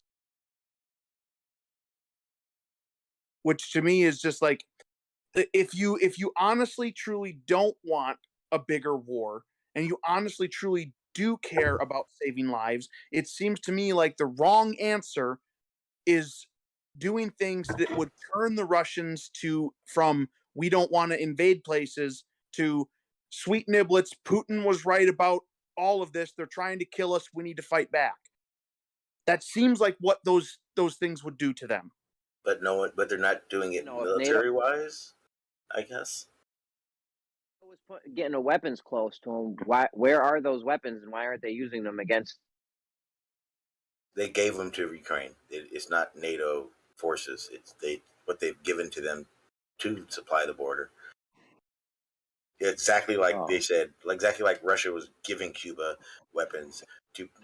It's the same. I see what you're saying. Same situation. It is. And it might not be that like every single one of them was in place and ready to be used or anything. It's not like we waited until the missiles were in Cuba and set up for us to go down there and say, no, no, no. No doubt. Our defense was, you're not going to get there to put them in place, because if you do, if you cross, I think there was a certain line or whatever, maybe there was a line. They drew a line in the sand. That line, it's missiles free here. So it's not like Putin was waiting for them to, like, I wouldn't, like, if somebody was like lining up cannons on like my next door neighbor was lining up cannons and pointing them at my house, I would not be waiting for them to start firing those cannons. I wouldn't even wait for them to finish setting them up. I would be when out are we going to get to the point? Them setting the cannons up. Well, I'm just wondering when we're going to get evolved enough to where we should stop, countries are the countries, and that's it. And we're just going to have to live with it, and that's just how it is. You know what I'm saying? Well, like, are we ever going to get to that point? I don't know. Lawyers stop getting involved. Like, think about, like, if you think that the world is being primarily controlled by like a cabal or like different groups and stuff like that, then you're always like, there's pretty much always going to be whoever understands that the world isn't the way it seems fighting versus the ones who understand what the world actually is. That's just going to always be the case unless one side wins. In which case you have like two outcomes. Everybody understands that the evil people are now dead, which seems very unlikely, or the other outcome is the evil side won and nobody knows what the real world is other than those people. You guys want to hear me run Sean through that thing I just ran Rumpus through? Not in the mood, no doubt. Just a quick question. Does anyone think that the Rumpus has any real life friends? Sure, maybe, I don't know. Only himself when he looks in the mirror. I hope he does. Sean, do you find the Rumpus as abrasive as I do? Absolutely. Like a fucking Brillo pad, sandpaper shit. I've always said this. I think Rumpus is very smart. He just has zero social skills. I actually anything he says. I actually disagree with that. I think smart people tend to be able to recognize other smart people quite quickly. Recognize real. He kind of just, in a way, yeah. But he'll just kind of walk into a room and go, "Oh, everyone who disagrees with me is stupid," which is actually the characteristic of a very stupid person. Or someone with zero social skills. I think he's pretty agreeable as long as you agree with him. Brilliant. No, trust me, that doesn't even work. It's maybe just not. Well, that one time me and him were in here, we were talking about this exact same thing. Just because I didn't say it the same way he did his little Rumpus act. I've seen Rumpus argue with so many people that were agreeing with him. It's hilarious. Yeah, it's ridiculous. He has no social skills. It's fucking the biggest. You weren't the only one. Maybe sometime we should all just change our names temporarily to the Rumpus and put on our best accents and just give him a taste of his own medicine from all of us. Pretty sure what he does is when he starts talking, he takes his headphones out, so he has no idea anyone's even talking, and he just rambles on. Pretty sure that's what he does.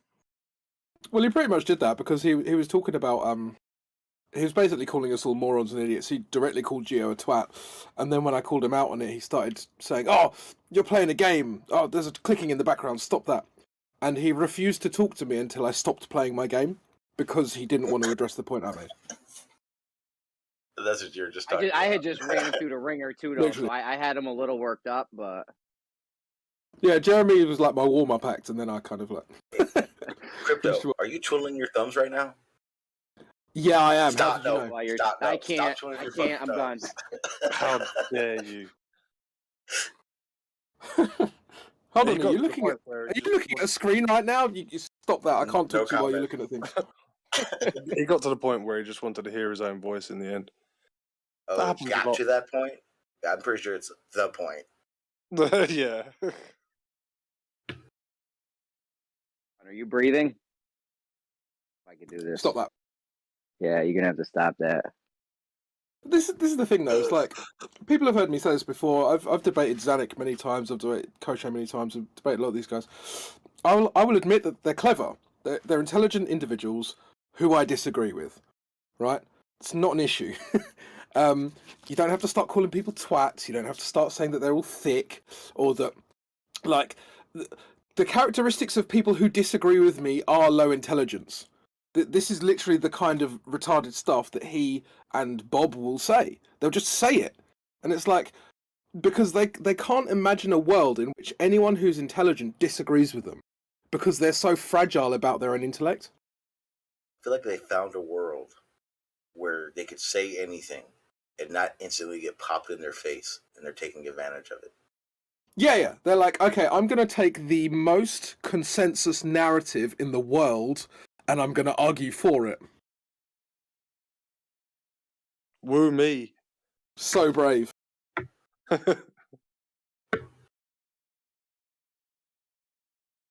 And then, of course, you have that kind of confirmation bias because virtually everyone agrees with you, right? So it's very unlikely that you're going to run into anyone competent who can actually destroy you. But then he's retarded, and he comes and finds all of the competent people to argue with them and call them stupid, not realizing he's getting completely disemboweled while he's doing it.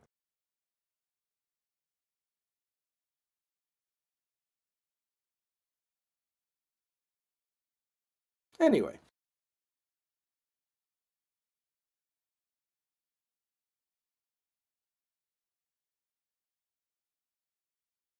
Hey, you guys heard that they pushed the moon landing back again? You guys heard they pushed the moon landing again? Yeah. Oh, that was yesterday, wasn't it? What's the year this time? They said they're going to push it back at least a couple more years. Imagine that. They said they were going to do it on the 30th of February, 2014. Let me try to find the article. It's pretty funny. What's that place in South America there? What's it? That's red. Actually, I'm not sure. That is Venezuela. Venezuela. Huh. Yep. Well, I've been thinking that, with the kind of war card that they're starting to play, will this be one of their plans to kind of start to push back all space travel stuff, because if there's war, then there's all these crises, and we can't be spending money to go to space, so we're just going to have to keep delaying all that. Oh yeah, the civilian space travel delayed, everything delayed, because now we're in war, so it could play into that. Apologies, it's not Venezuela. What if they like say that the ISS was blown up and then they blame it on Russia? That way they don't got to keep that up anymore. That would be a good idea. They should just listen to this stream. Then they need funding for the next thing that they want to put up there.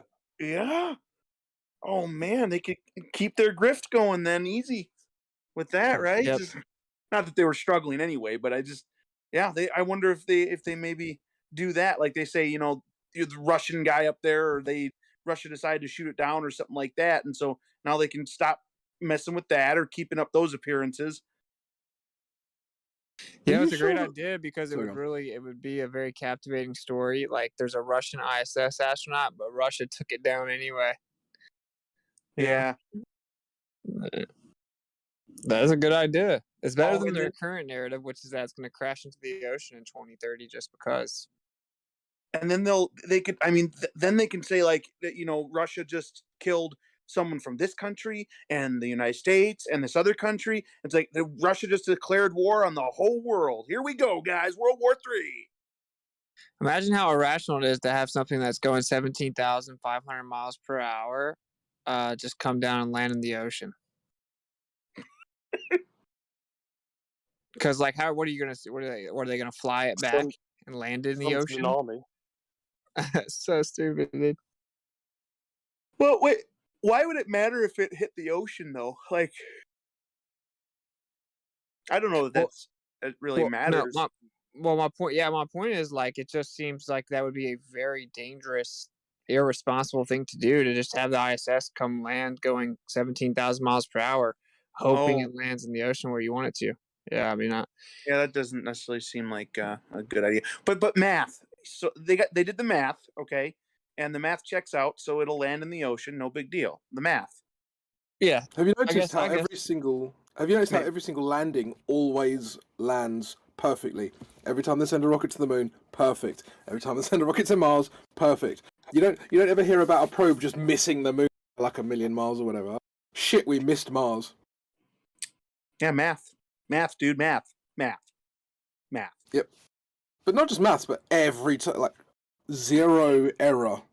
Think about how ridiculous that is. Well, I think they started catching on that they weren't writing the script very believable. So now they come up with stories like, oh, there's an ISS or there's a SpaceX satellite about to hit the moon. Oh, Yeah, never I mind. see It's that. actually China's. Oh, man. It's so randomly we didn't know that this satellite was going to come around and hit the moon. Because I don't know. Like, the question is, do they know real events are going to happen? They make these stories up because they just know how to read the sky clock. And so maybe there is something that happens in the ocean in 2030. Maybe there will be some crazy looking phenomenon on the moon, although probably not. We won't even see it, and they'll say you couldn't see it, but it's on the dark side of the moon. But you see what I'm saying? Like, you think that they're that? I'm inclined to almost not assume that much competence on their behalf. Well, yeah, it's like these headlines are coming from, newspapers and news, news channels, like, but yet you don't really hear about it officially from NASA. Like this Chinese rocket about to hit the moon. I see the headline, but I didn't see it come from NASA. Yet all these other really big news companies are pushing the story. Yeah, it's weird. That's true. Yeah, it's very weird because I started looking into it, and very famous mainstream places would cover that. And that's pretty much the only place you're going to find it. Same thing with this mission to go shoot a missile for Starlink's at an asteroid or comet. It's like you won't really see NASA talk about it very much. It's almost like they just want to use the mainstream to kind of test out the narrative to see if it's believable or not.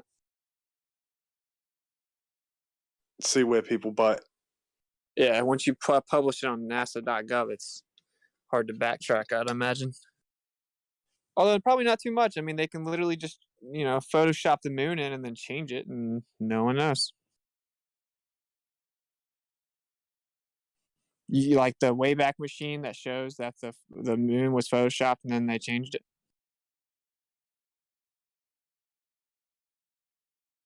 No.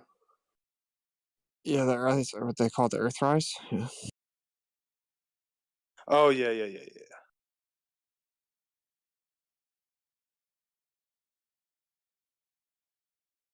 Saw a thing the other day about them finding a planet where it rains jewels or jewelry or something like that.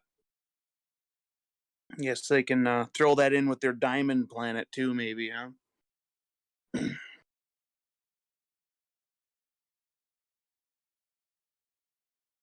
So what are the clouds made of to make?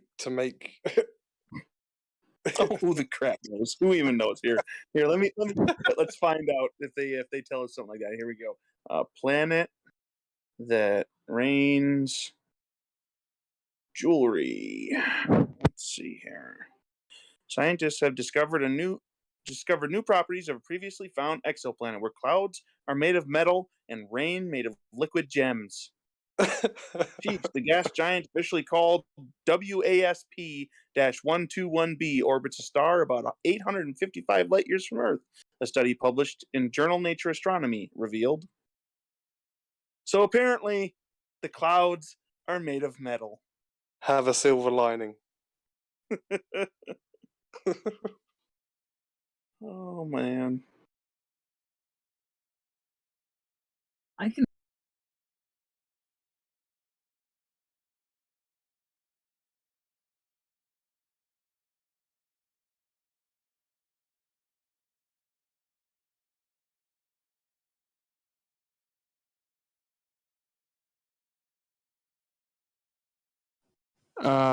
You guys think that there could be like a black hole at the North Pole? What do you mean by a black hole? Just a sec, let me grab a picture.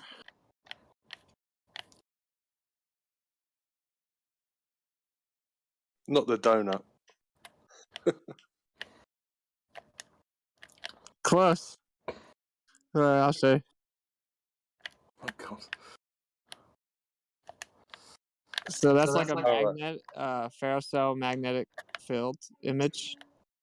And so the top is like a top-down view of, if you took the bottom and flipped it over, and that white line through the middle is where we would live, that'd be the Earth, and then see that black hole that's right there? I mean, I'm saying that because like when you look at it, it's really that's how you would describe it. It's a literal black hole, you know. But it does look a lot like the pictures they show you from space too, doesn't it? It like the fake fairy tale black holes. It looks very similar. Like a Yeah. half truth. Exactly, and I think that would be in the center. And the reason it's harder to navigate in the south is you're following those lines out from the center, so they get wider and wider and more distorted. You could say distorted, but stretched. So yeah, I think that's pretty crazy. I think that might be where we live. And the North Pole has that area, which would just be like it would just be pure dielectricity. So you wouldn't be able to go in there. Like, would it be what also other people refer to as the black sun? Yeah, maybe so. Yeah. Well, that I always wondered because there's a Soundgarden black hole sun, and Chris Cornell's obviously a Freemason, so that's an interesting kind of. Well, he was when he was alive anyway. Interesting thing to think about. But on the subject of dielectricity, would you be able to actually explain what that is? Because this is something I'm really very unknowledgeable about as kind of electricity. Sure. It's just electrostatics. Dielectricity is the same thing as electrostatics, and everything has it. So it's like it's just the natural resonance of matter. So like in that picture, you have the magnetic field, and the black part would be the dielectricity. So you can't really have the magnetic field that's illuminated without that dark part, right? It's like two sides to the same coin. And so electricity is that dark and that light all moving in the same direction coherently, that you harness all that energy in one direction and you get electricity. So I don't know if that...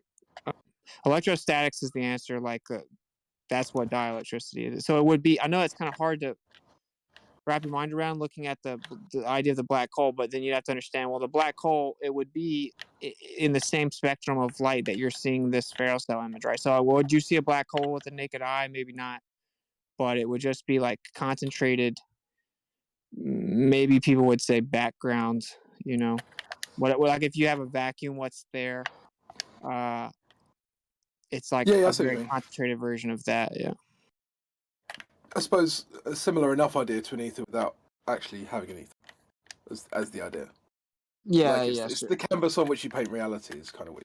All right, well, yeah, they would coexist as well. Like dielectricity would be just a characteristic of the ether. If that makes sense. Yeah. Yeah, that does make sense. I'd be interested to see any sources that you've got as well on the topic, because again, it's like, you know, without kind of having a good knowledge of the subject, it's hard to really comment. Yeah, for sure. And then like the people that do it in modern times, they talk where you already have to understand magnetism to even get what they're saying, and there's basically no one that does it. So, yeah, I can try and get some stuff together if you're interested in it. I'll try to think of the most precise way to do it, because it actually kind of drowned me. At one point when I first found out, it was not easy. You have to go back to like the early 20th and 19th centuries to really even read accurate explanations. It like what's also crazy is when you start talking about the background. I mean, you know, it's like a framework, so that like you're not gonna be able to prove that part. It's just one of those things. It's kind of like is the argument is like, so is law just an attempt to explain this moral objectivity that's here or not? If there's no linear code of ethics for moral objectivity, like, can you go bottle that up and prove it? Well, no, it's not quite the same, I guess, because there's a physical nature to this, but I don't know. Anyway, what you can read about is magnetism, electricity, and dielectricity in abundance with like Tesla and Steinmetz and Oliver Heaviside. But I just hate suggesting that to people, because I'm not gonna pretend like if you just go start reading Oliver Heaviside, like your brain's gonna melt. Right. Yeah, I've heard his name bandied around a bit, but I think I don't know. It seems to me like you're talking about quite advanced stuff, and I think a lot of people talk about him don't really know what they're sort of saying, so they'll just kind of say his name in an. I'm not obviously saying you're doing that. I think a lot of people do this stuff. They'll go, "Oh, have you read Heaviside?" or by people that, because this is why I didn't even bother looking into it, because I thought the people who are mentioning it, I don't trust them to actually have done their due diligence. Right? Yeah. So, and dude, I can tell you, man, you're definitely over the mark there, because you don't just walk over there and read all over Heaviside. Like, or Steinmetz, or even Tesla, honestly. A lot of them have read stuff from Tesla, but yeah, like I would say I'm like a magnetism noob. I just learned some of it that's been removed in the last century or so. Like I would say I just, this is more of a basic understanding that we should all know. And then they did the really good job they did was messing us up with terms. So like they confused us with terminology so much that it's hard, once we start to figure out the truth, it's hard to express it to each other. It's hard to explain magnetism because of how confused we are with improper definitions. It's like impossible almost. It's really crazy. Yeah, I know what you mean. Well, it's like I would say a really good example of this is where they confuse biological sex with gender, because now people say, "Which gender are you?" I'm like, well, I don't have one. I'm male. I don't have a gender. Like, what the but people use these terms interchangeably, and I think there's like this deliberate action to trying to tell people that they can pick and choose this stuff. Obviously there's an attack on objective reality in there, and we all know that that's going on. But just with regards to the language itself, people now will say, "Oh yeah, I'm the male gender." Like, that sentence doesn't mean anything, and people will say it anyway. Yeah, that's actually a really good example, man. It's just like the word with magnetism. Magnetic attraction is stupid. That term is stupid. The magnet, there's no such thing. It's like there's a field with each magnet, and then the magnet accelerates to the area that's going to fight against it the least, right? And so that area is going to close the gap. It's going to be in the middle of the gap of the two magnets. So the magnets are just going to accelerate to that inertial point. They're just to the least resistance. So it's magnetic acceleration, you know what I'm saying? And that's just a perfect example of how no one knows anything about magnetism, not even PhDs, you name it. In 2022, they've done a really good job, but everyone knows the word magnetic attraction, and they know like North and South Pole, and like, so it's crazy, bro, because people just say the word magnetic attraction, and then they say the word electromagnetic, and they're like, "Oh no, I'm talking about gravity, not electromagnetism," because they don't understand these words. So is the black hole the point of least resistance? Yes, but like then the crazy part is, like, you have to get to that part, and I don't think that we would be able to physically do it. But yeah, when you get there, it would be like the calm of a storm, for illustrative analogy, like the center of a hurricane or tornado.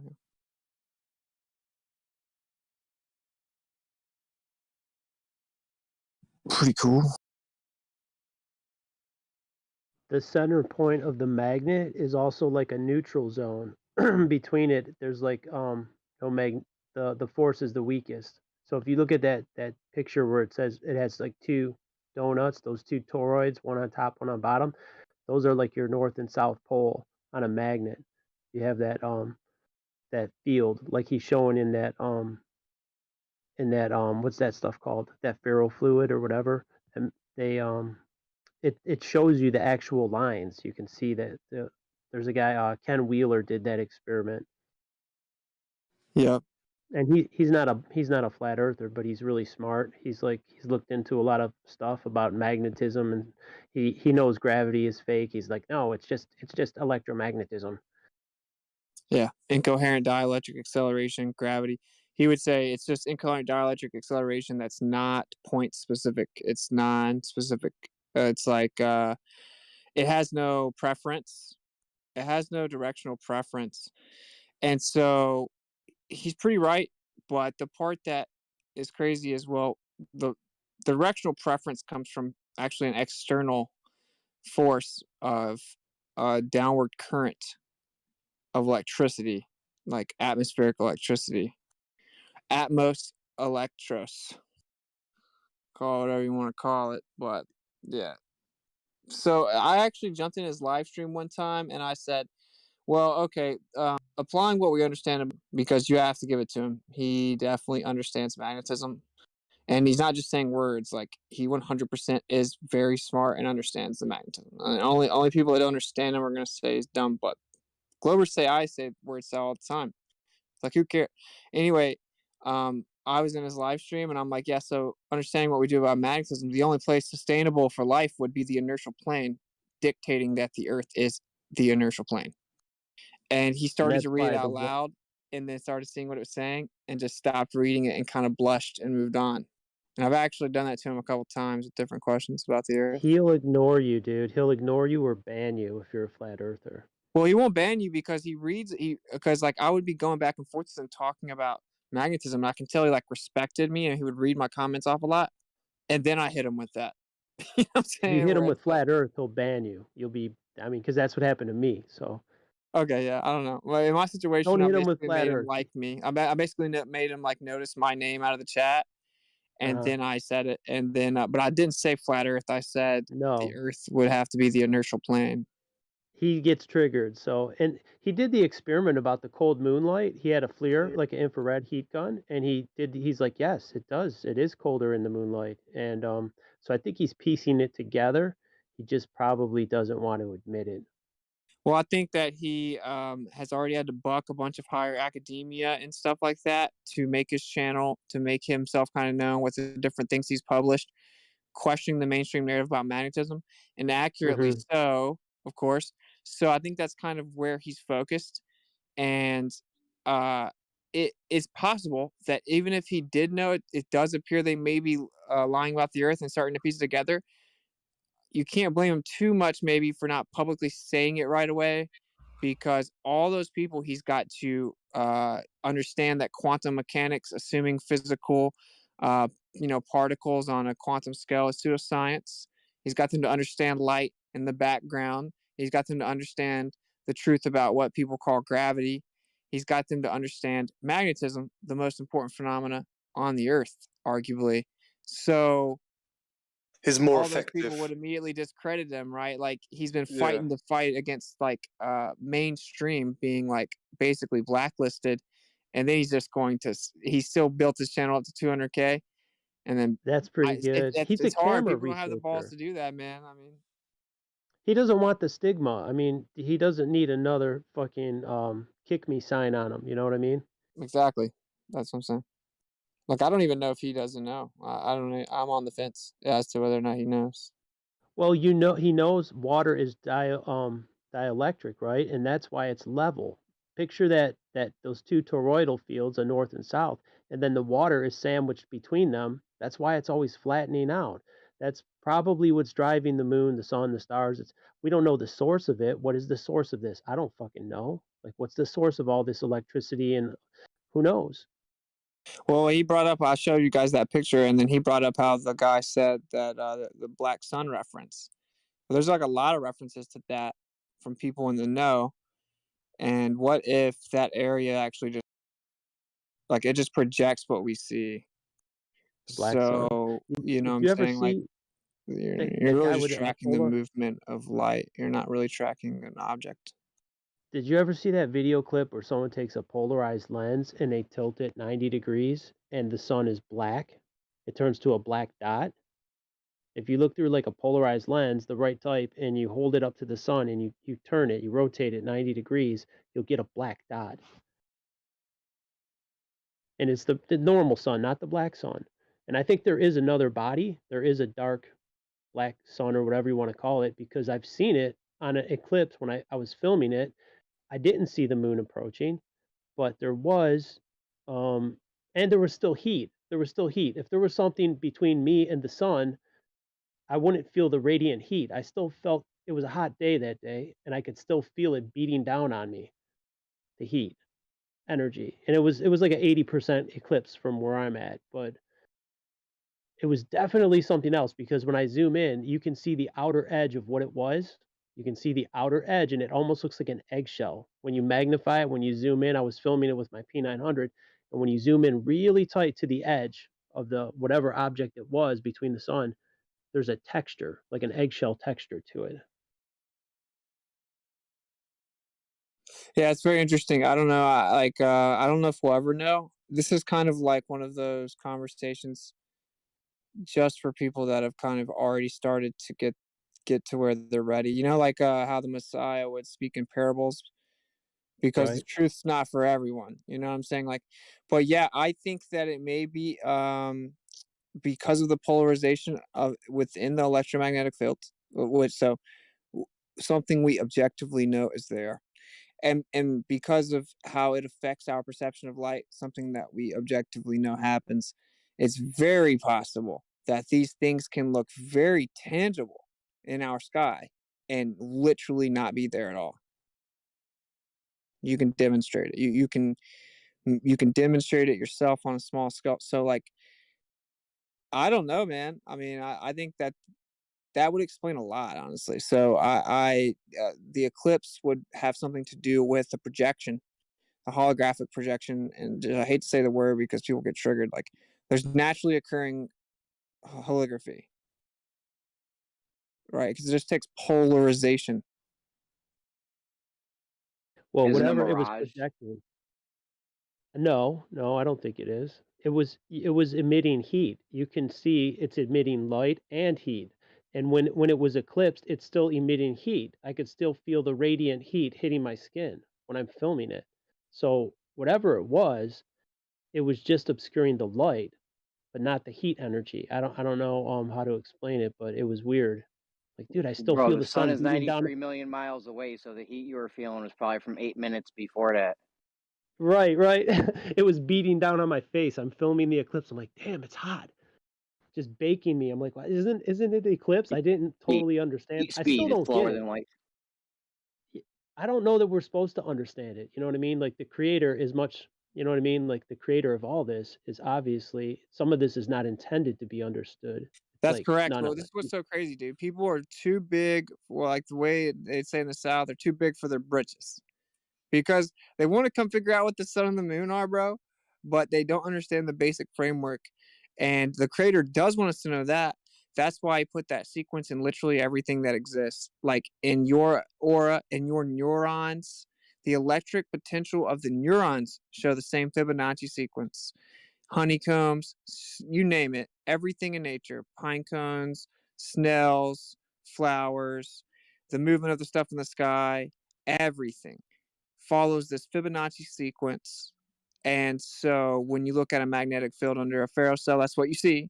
The Earth has a magnetic field. You can't go to the center, so we couldn't verify that it does look like that or doesn't look like that, the center of the magnet that we can look at. And so everything we see potentially is showing you an actual like version of an orthographic view of the Earth. So all these people are coming up with these fairy tale models and cartoons and these ideas of like, this is what the Earth looks like from the outside. Until Flat Earth can provide a better explanation, blah, blah, blah. And now Flat Earth's trying to figure it out.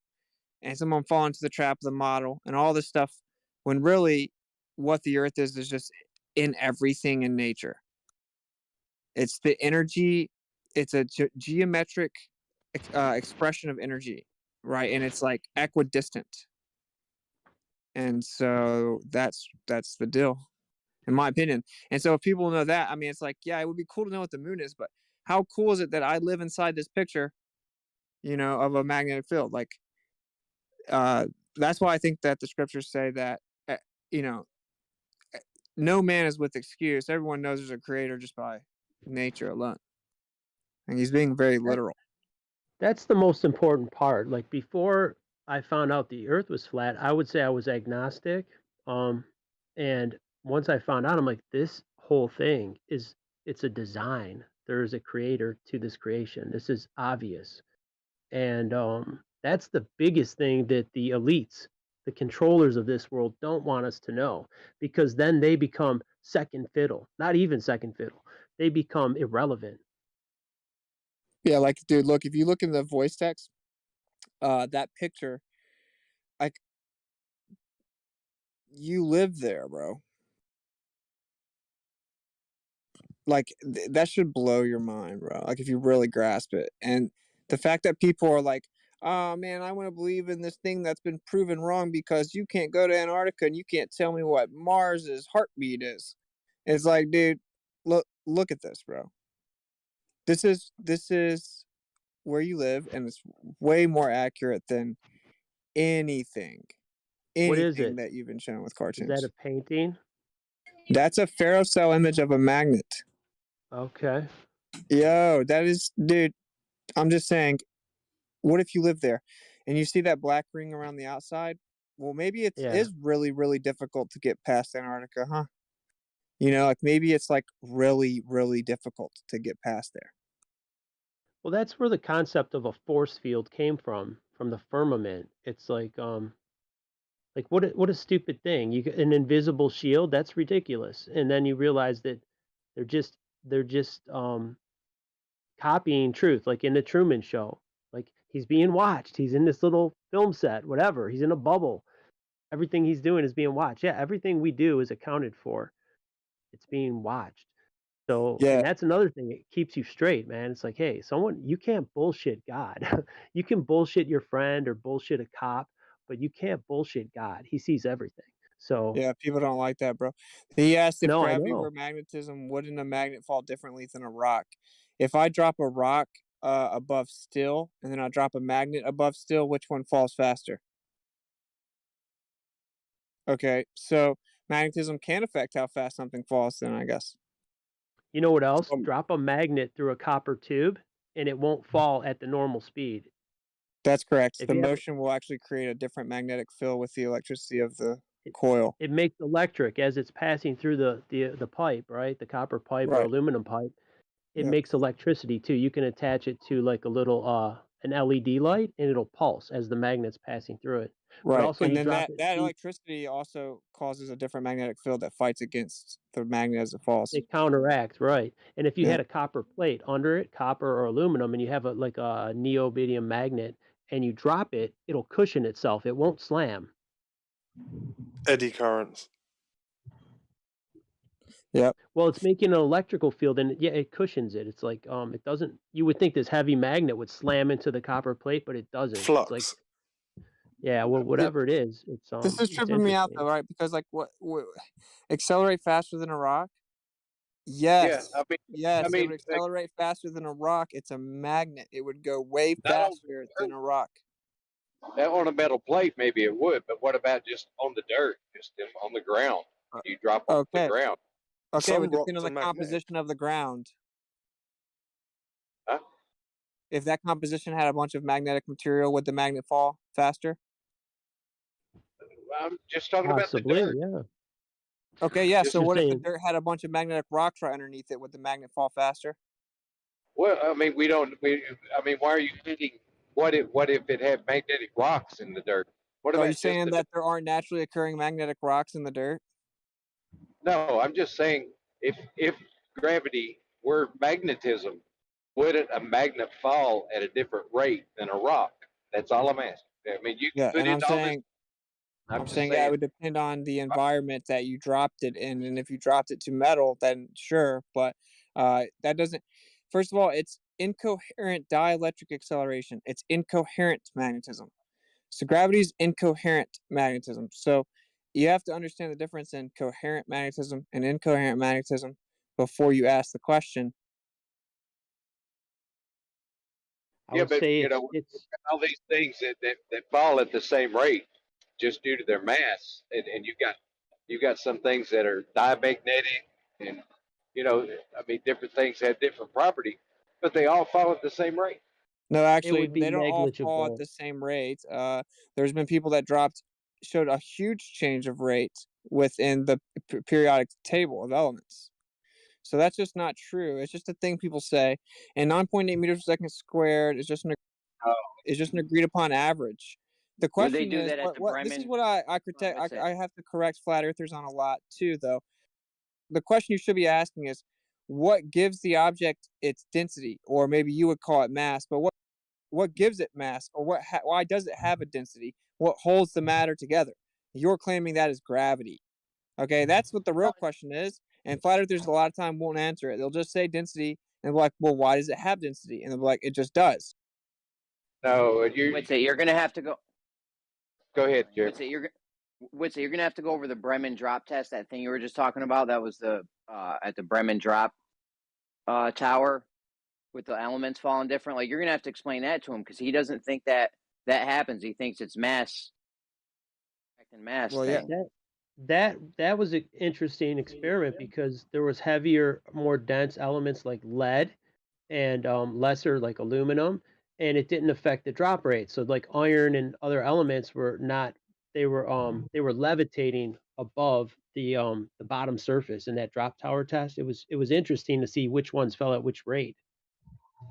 They had them in a sealed tube, like all these elements, maybe like 5 or 6 elements, and there was a camera in there. And they when they dropped all of them together, some of them levitated above the bottom at different amounts. It was not a lot, but you could see them falling at different rates. It was interesting. And air was not a factor, because they were in a sealed tube.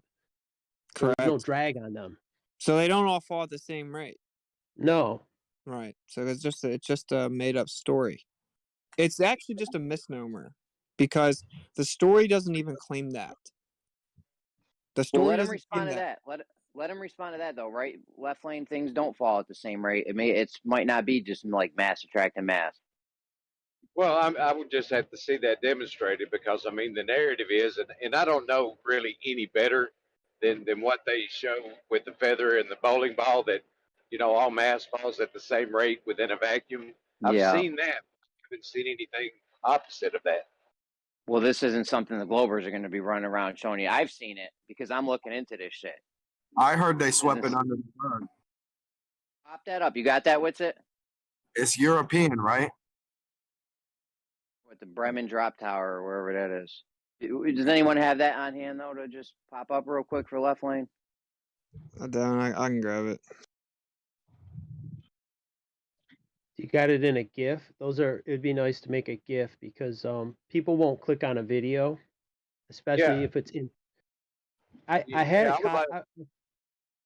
would like to see a link, to the actual experiment too, because I'll check it out. Yeah, left lane. Yeah, I got check it out. Man. I mean, you could do what I'm doing. I'll do it. You Googling it? Will you find it interesting? Would that be interesting to you if you saw the elements actually fall at different? Yeah, it would be. Because like I said, according to the narrative, is that all things follow the same rate in a vacuum. Yeah, that is the narrative. Now you added the last part, in a vacuum, but they also tell us through air and stuff. But air, you have like say a skydiver jumps from an airplane, he has drag, right? And then you have something with a smooth surface. There's friction from the air, right? So something more aerodynamic, it's going to have a higher terminal velocity, because the person would have more drag with his limbs and his clothing and stuff. Right, but then they just say that it's the same net force.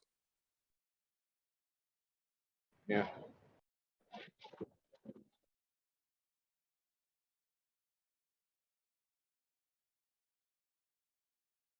Yeah, some people just factor out the air. Here, the air is not there, right? But then they add in a vacuum, which is just, we don't live in a vacuum, right? So that's an irrelevant topic.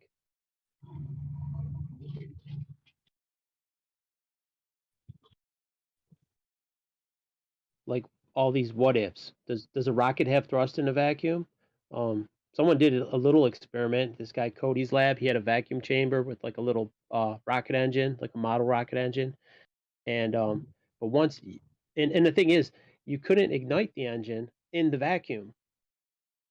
You need oxygen to ignite the fuel. Even though there's oxidizer in there, it wouldn't light. It wouldn't light in the vacuum. Yeah, with an electronic igniter, you could light. No, it wouldn't. That's what he used, an electronic igniter. It would not light. Even though it had its own fuel oxidizer, it wouldn't ignite. Oh. when you pull all the oxygen out of there, it needs like I guess the picture of the air, a little bit of oxygen in the air is almost like your starting fluid for an engine or whatever. It needs a little bit to kick it off. Even though there's oxidizer in it to initiate it, to get it rolling, you still need oxygen in the air, a little trace amount. Because when you let a little bit in there, when he let a little bit of vacuum out, like he let a little bit of air in, he got it to light. But if the vacuum's too tight, if there's too much, you know what I mean, nothing there, it needs a little bit to get it rolling. Yeah, I wish you were around for some of the. I wish you were around for some of the. They have a lot of rockets that don't work in a vacuum arguments in there. What were you gonna say, Left Lane? No, I saw a demonstration where the guy was using a laser to try to ignite some gunpowder or something like that. That was Cody's. That was Cody's lab. Yeah, that was him. Same guy. Yeah. He has a vacuum chamber. He's really smart. He does a lot of experiments, but he's still a globetrot and he thinks things are in Mars. He's like, oh, I'm gonna build something. He's just not. I don't think someone asked him the right questions. If he had someone close to him that he trusted and he just asked him a few questions because he's got a curious mind, I think he would figure it out pretty quick.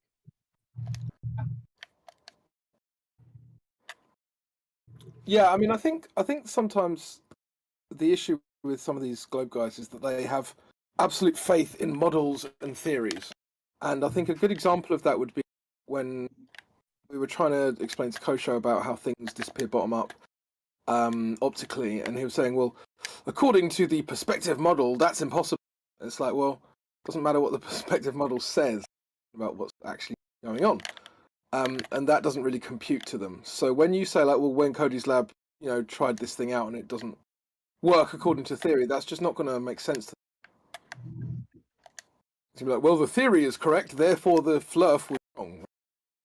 Yeah, well, they'll just exclude the experiment, though. Right? According to Newton's, I think third law, they should work in a vacuum. But with the whole oxygen thing, and you know what I mean, that's a whole different story. But the third law would only apply to the environment in which it's written. So, like, there wouldn't be a third law for space. Anyway. Well, every reaction has an equal and opposite reaction. That's the one, right? I know that, but what I'm saying is, like, that law was never tested in outer space, was it? No doubt. Right. And we know Newton's laws fall apart in space, actually, because his gravity falls apart in space at points. Don't even say it's his gravity. He said, please do not be dumb enough to say I'm saying that. You know what's funny, but yeah, too? Left Lane. Oh, my bad. Go ahead. Oh, I was going to say, someone was trying to fly a mini drone in a vacuum chamber, and it didn't get any lift. Cody did one with like a little fan, an electric fan, inside his vacuum chamber, and there was like a feather or a piece of paper or something that would move with the air current, and it didn't move at all. The fan is spinning, but it's not affecting the little feather or the whatever. He had a piece of paper, tiny piece of paper. There was no effect, which is just interesting to see that. Hey, the fan is moving, but why is that not moving? Well, because you've evacuated the air. Air is, it's an actual thing.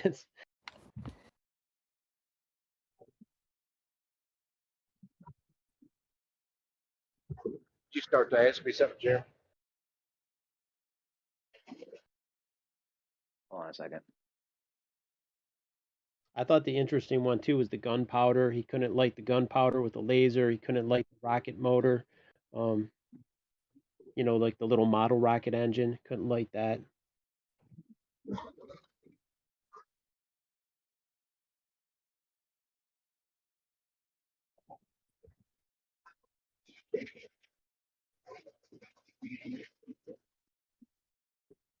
Yo, so crazy, man. You can't find the good stuff on Google. I literally had to go to DuckDuckGo just to find the information about this.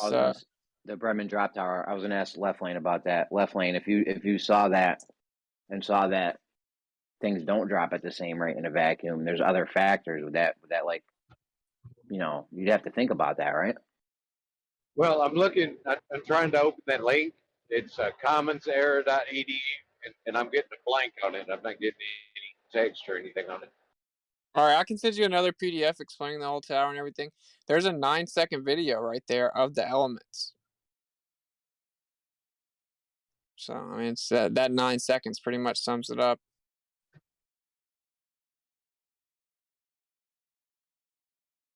I'll cue that. But I'll get you the PDF so you can look at it. Yeah, I can't watch it. I'm going to cue the video, but I'm driving, so it'll be a while. But I will look at it when I get parked. Dude, you know what? I think I know what's going on there. You know how when you drop what I said earlier, when you drop the magnet through a copper tube, right? You're dropping these things with different electromagnetic properties through the air, right? And there's an electrical field at each level. And I think that's having some effect, as if when it's going through these different levels of electricity, right? It's affecting them just like the copper affects the magnet. Is that like the 100 volts per meter you're talking about? Yes, it's affecting it that way. You are correct. It's cushioning the fall. Just like when you drop those magnets on a copper plate, it cushions the fall. That's what it's doing. That's the resistance that they're having as they're falling. There's no air affecting them. That's correct. Yeah, it can't be the air. They're in a vacuum, right? They're in a tube. Yeah, they're in that glass cylinder. So obviously there's no air. There's no drag. That's all factored out. Yep. Right. The inside the tube is vacuum, right? Not the whole thing. I don't know that they pulled a vacuum on it, but it's just in a sealed container. So there's no wind resistance. Inside that sealed container is a vacuum. Yeah. Right. I don't know if it was a vacuum. I don't know. But what I'm saying is that if you drop these different materials, say you have an insulator and a conductor, if you got a piece of porcelain and then you've got metals like carbon and different metals that have different electrical properties like copper or aluminum, that would be more interesting. Then you can figure it out that way. Because when you drop the magnet on a copper plate, copper is more conductive and it has more cushioning than if you do it through aluminum. If you drop the magnet through a tube, like a copper tubing, it falls slower than if you drop it through an aluminum tube. Because the aluminum is a lesser conductor. So it has something to do with the conductivity of electricity, the rate that they fall at. That's what I'm thinking. I'd have to examine the materials and see which ones are better conductors and break it down like that. Comparing lead to copper and other aluminum. And I think there's a correlation. That's what I'm thinking. I think I found it. You know something's here if I have to look this long and use DuckDuckGo.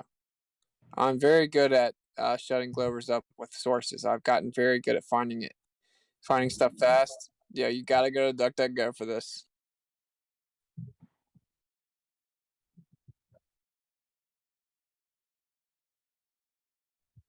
There you go. It's gonna take you to find the whole experiment, bruh.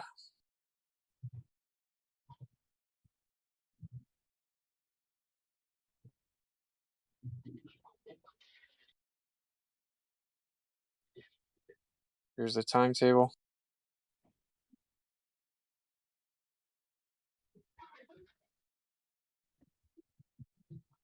Yeah.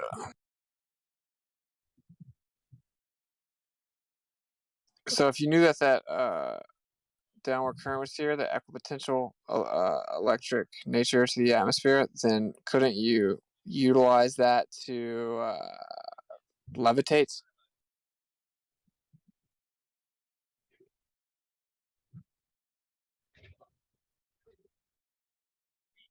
So what are UFOs, ladies and gentlemen?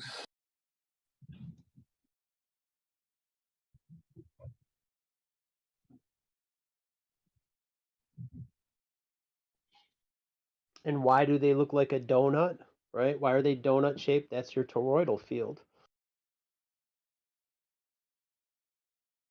Exactly. There was an interesting guy. I don't know if it was true or not, but this guy, Victor Gorbenigov, or I don't know how to say it, have trouble with those names. But anyway, he made some kind of levitation platform. It looked like one of those Segway scooters. It was just a flat plank with a handle like a Segway.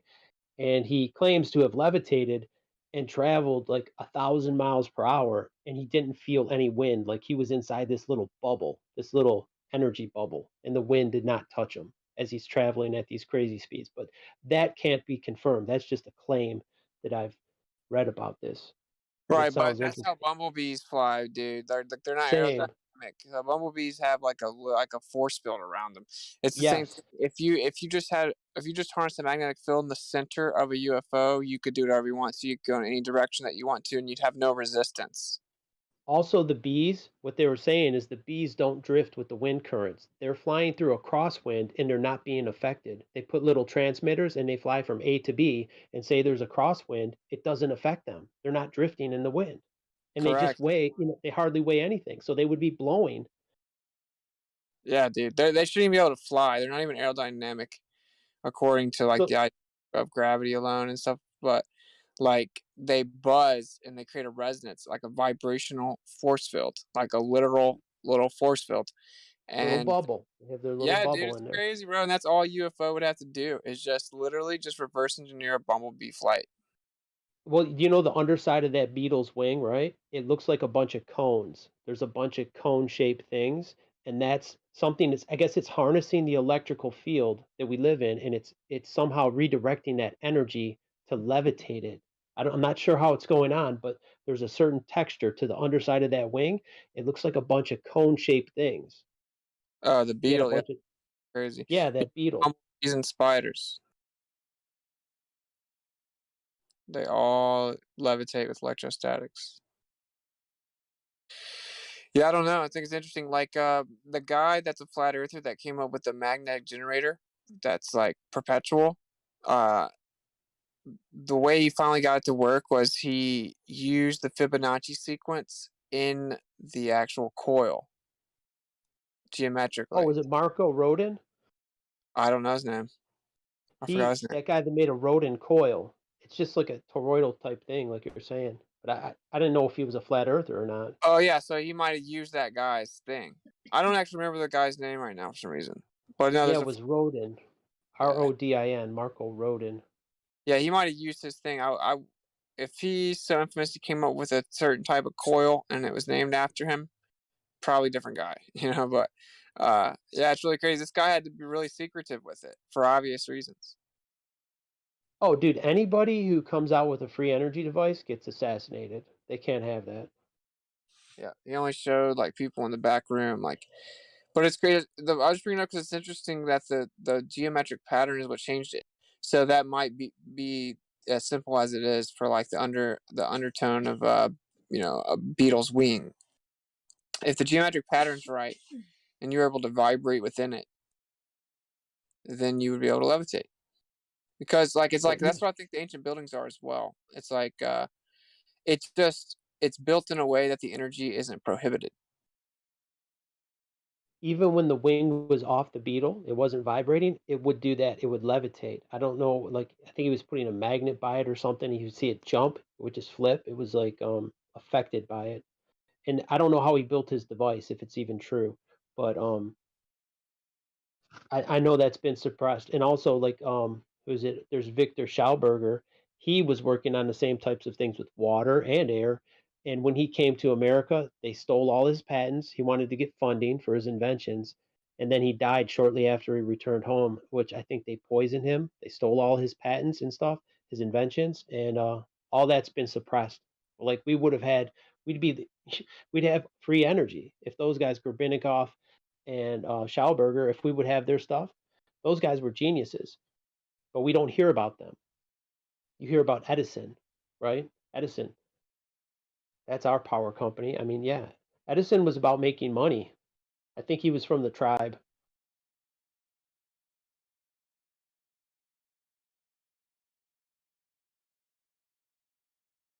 The tribe? Yes, the tribe of small hats. Oh, you weren't in here earlier, but I don't know if you know what NATO stands for, Ron.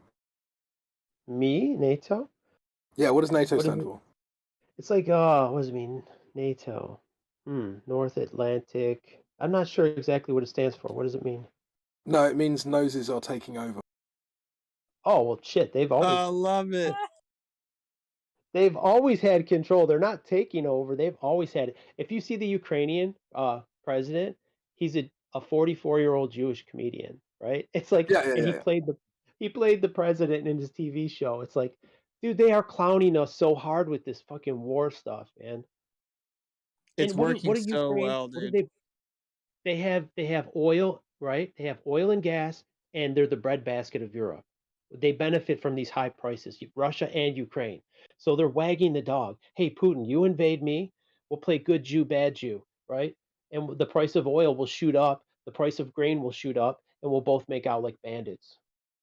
Did you notice how when the war first was announced, when you looked at the Wikipedia page, you could look at the list of countries that were supporting either side of the war, and Israel appeared on both sides. And then after a couple of days, when let's just say patriotic people started pointing it out, suddenly they were removed from the Russian side. Wow, who saw that coming? Oh, that wasn't a joke. This is real life. Real, yeah. My mate's got a screenshot of it, and he said, "Yeah, I took this on the first day because I was like, why are Israel on both sides?" And then I went back to check it, and it wasn't there anymore. Yo, you can't even make it up anymore, dude. I can't even be mad at him at this point. Yeah. They're not even hiding it. They're like, oh, this will be on both sides. They're just rubbing their hands together, like, dude, this is. Dude, they had a video game footage they were presenting as real warfare. Yeah, there we are. On their mainstream media. It was a video game. I'm like, what? Oh. It's kind of misleading because it says supported by Belarusian and then it says opposition, you know? And then it shows Israel. I posted it in the live stream text. Dude, you know what our biggest isn't weakness the one that is? I've seen. Having someone represent us. Here, we have a representative government.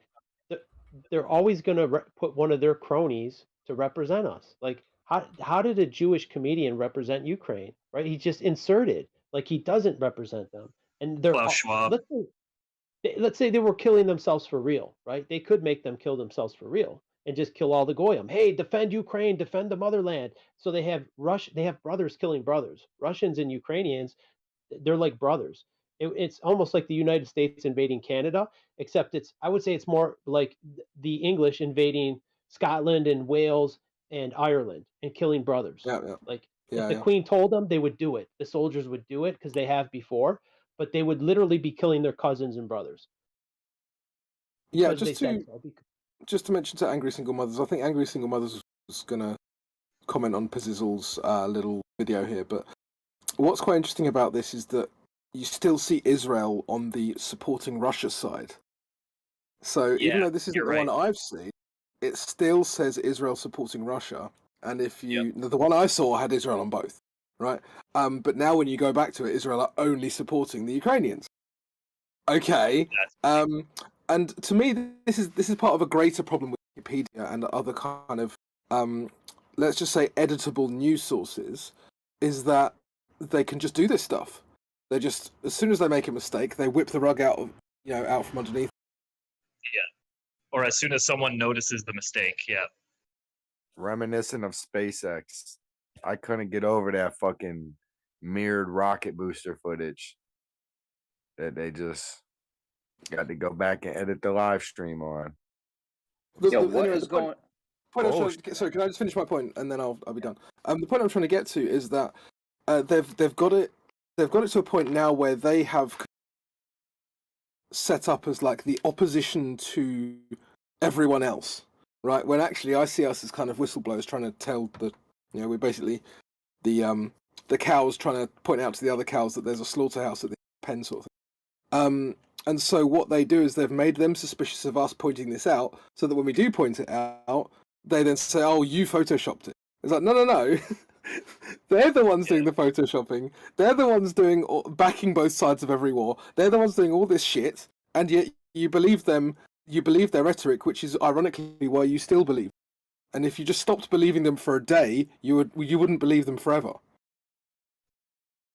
Yeah, I agree. They're lying right to their face, and they're like, "No, it's an honest mistake every time." You know, it's funny that I just put a screenshot in the live stream chat text. Or look at the list of words that will get your account banned from architects and engineers for 9/11 truth. If you want to know what and who did 9/11, it's right here in the list of words you can't use. No planes, dues, nukes, HARP. And then you see, hey, what's this? Jews, Holocaust, Zionism, what? It's like right there. like people piecing it together, you can't talk about that shit. Like, yeah, it's right there. Sorry, And what list? What list is it? Architects and engineers for 9/11 truth. If you have a list of words in that that you can't use, if you use these words, because there was a guy, he was a paid Where? member. Use them where? Architects and engineers for 9/11 truth. Have you heard of them? Yeah, but you can't. What, on YouTube, on Facebook, like where No, can on you their use? site. They have a specific website that you can be a member of. You can be a member, just like you're a Discord member here. You can be a member on Architects and Engineers, and you go in their chat room, and if you say Jews, or if you say Holocaust, or no planes, or UFO, or whatever, you're fucking banned. Even if you paid, the guy paid a membership, I think he paid like $60 or something to be a member of their site, and they banned his ass when he started talking about directed energy. He got fucking banned. That's weird. It's not weird. It's the fucking. No, it's not weird. It's completely stop exactly what you'd noticing expect. things, Par for the course. Well, I mean, yeah. Yeah. It's only weird if you start don't. It's noticing like, yeah, Jeremy, you had a second of, you know, that cartoon, like the guy who just started paying attention. Adventures of the Man who just started paying attention. Like, oh, it's weird that they'd censor conspiracies. Yeah. That's weird. But that's what I mean. They're controlled opposition. It's like they're there to present the secondary option. Okay, first option it was airplanes. Second option it was nanothermite. And then there's the truth. You have two. Here's your two choices. But if you get to the truth, boom, you're silenced. So this is just a website for architects and engineers to talk about architecture and engineer shit? No. It was for 9/11 truth. The whole title: Architects and Engineers for 9/11 truth. They're a group. So of why would they not let you talk about? Why did Because they control the position, Jeremy. No doubt. I don't know. Yeah, why does I feel InfoWars you. not talk about flat Earth, bro? Same reason. I saw an InfoWars sticker today on the lamppost that said the media is the virus. Why does he have a globe in They'll the background? They'll never mention Zionism on Alex Jones unless a caller calls in, and then they cut that caller off. There's correct. Same with Joe Rogan. There's Did you guys compilation ever videos of that. Did you guys ever see the Did you guys ever see the InfoWars where they had David? You're cutting off. Oh man. Shit, I didn't mean to. Are you breathing? InfoWars where what? Over there, Crypto? Sorry guys, I'm playing games again. Sorry guys. I'm sorry that this irritates literally no one apart from Rumpus.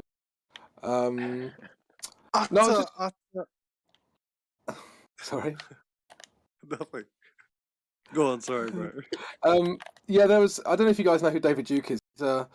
He's like a white nationalist. He's not really. I wouldn't call him a white supremacist because I define the term as actually having a supremacist kind of mindset. I would call him a white survivalist. That would be how I would describe his worldview. Anyway, he goes on to Alex Jones and he starts naming the Jew basically.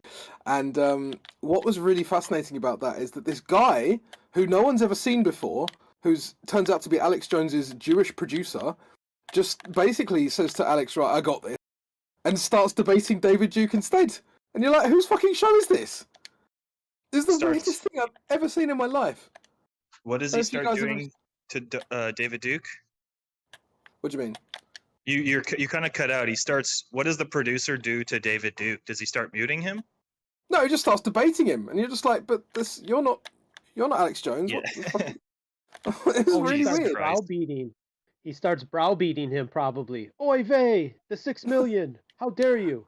Yeah, Crypto, what do you think would happen if I got on that show, bro? Like, for example, if I got on that show, what would happen? Like, I don't know. It depends how nose-pilled are you? That's the question. Yeah, straight first topic. That's the first topic that we're discussing, you know. So. Oh, they would shut it down, Goy. You get shut down. That's what I'm saying, bro. Like, immediately. And Alex Jones wouldn't be discussing it with me. They'd keep him far from that intellectual evisceration. So would you be calling him Bill the whole way through? Yeah, I probably be like, hey, Bill, hey. So before we get started, Bill, why can't we talk about the Zionists or the Earth, man? What's going on? Yeah.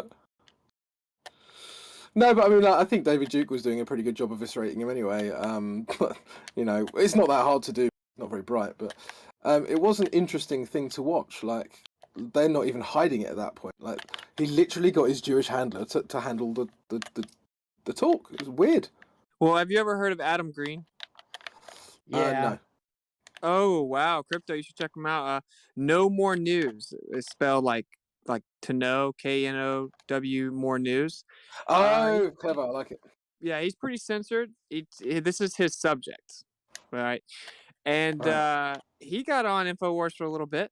He even said, he was like, "I'm absolutely amazed I'm on here right now." And he's like, "I got," because they wanted to try to show that they weren't hiding any truths, because he just buries Alex Jones for that. And then he had him on the show for a few minutes. It was pretty. He just starts dropping gravy on him, bro. Just starts exposing Zionists for a few minutes, and they had to wrap it up pretty quick, Adam Green is controlled op too. He's just another layer because he bans all the flat earthers in his chat, and he also went to Israel with Jake Morphonius, who was like a big Sandy Hook. He was attacking all the Sandy Hook truthers, Jake Morphonius, and him and Adam Green both went to Israel together. So if you're if you're exposing the nose, you're not going to Israel, bro, and you're not coming back alive. I mean, so it's like he's a questionable character on those levels. Like, yes, he does expose some of it. I'm not saying he doesn't. He does expose some of it, but there's a big question mark over him. Yeah, I don't disagree with that at all. But I would say he exposes a lot of it, bro. Like he does. But they don't want you to see Adam Green. Like, is he maybe placed there? Very possibly. I think we'd be surprised. We give people too much credit. Like, people are just very without integrity, like lacking in integrity. So he's like, oh, this is how I keep my channel with the most people. If I'm only going to the people that have woken up to Zionism, I can't narrow that down to just flat earthers. In fact, I need to keep these people happy and not let the flat earthers talk here. They try to pressure James from Modern Day Debate into doing the same thing, or High Impact Flits. Brian from High Impact Flits covered the cop trying to strip my rights, and they're like, "Oh, is this a flat Earth channel now?" He had Dave on. They just lost their mind.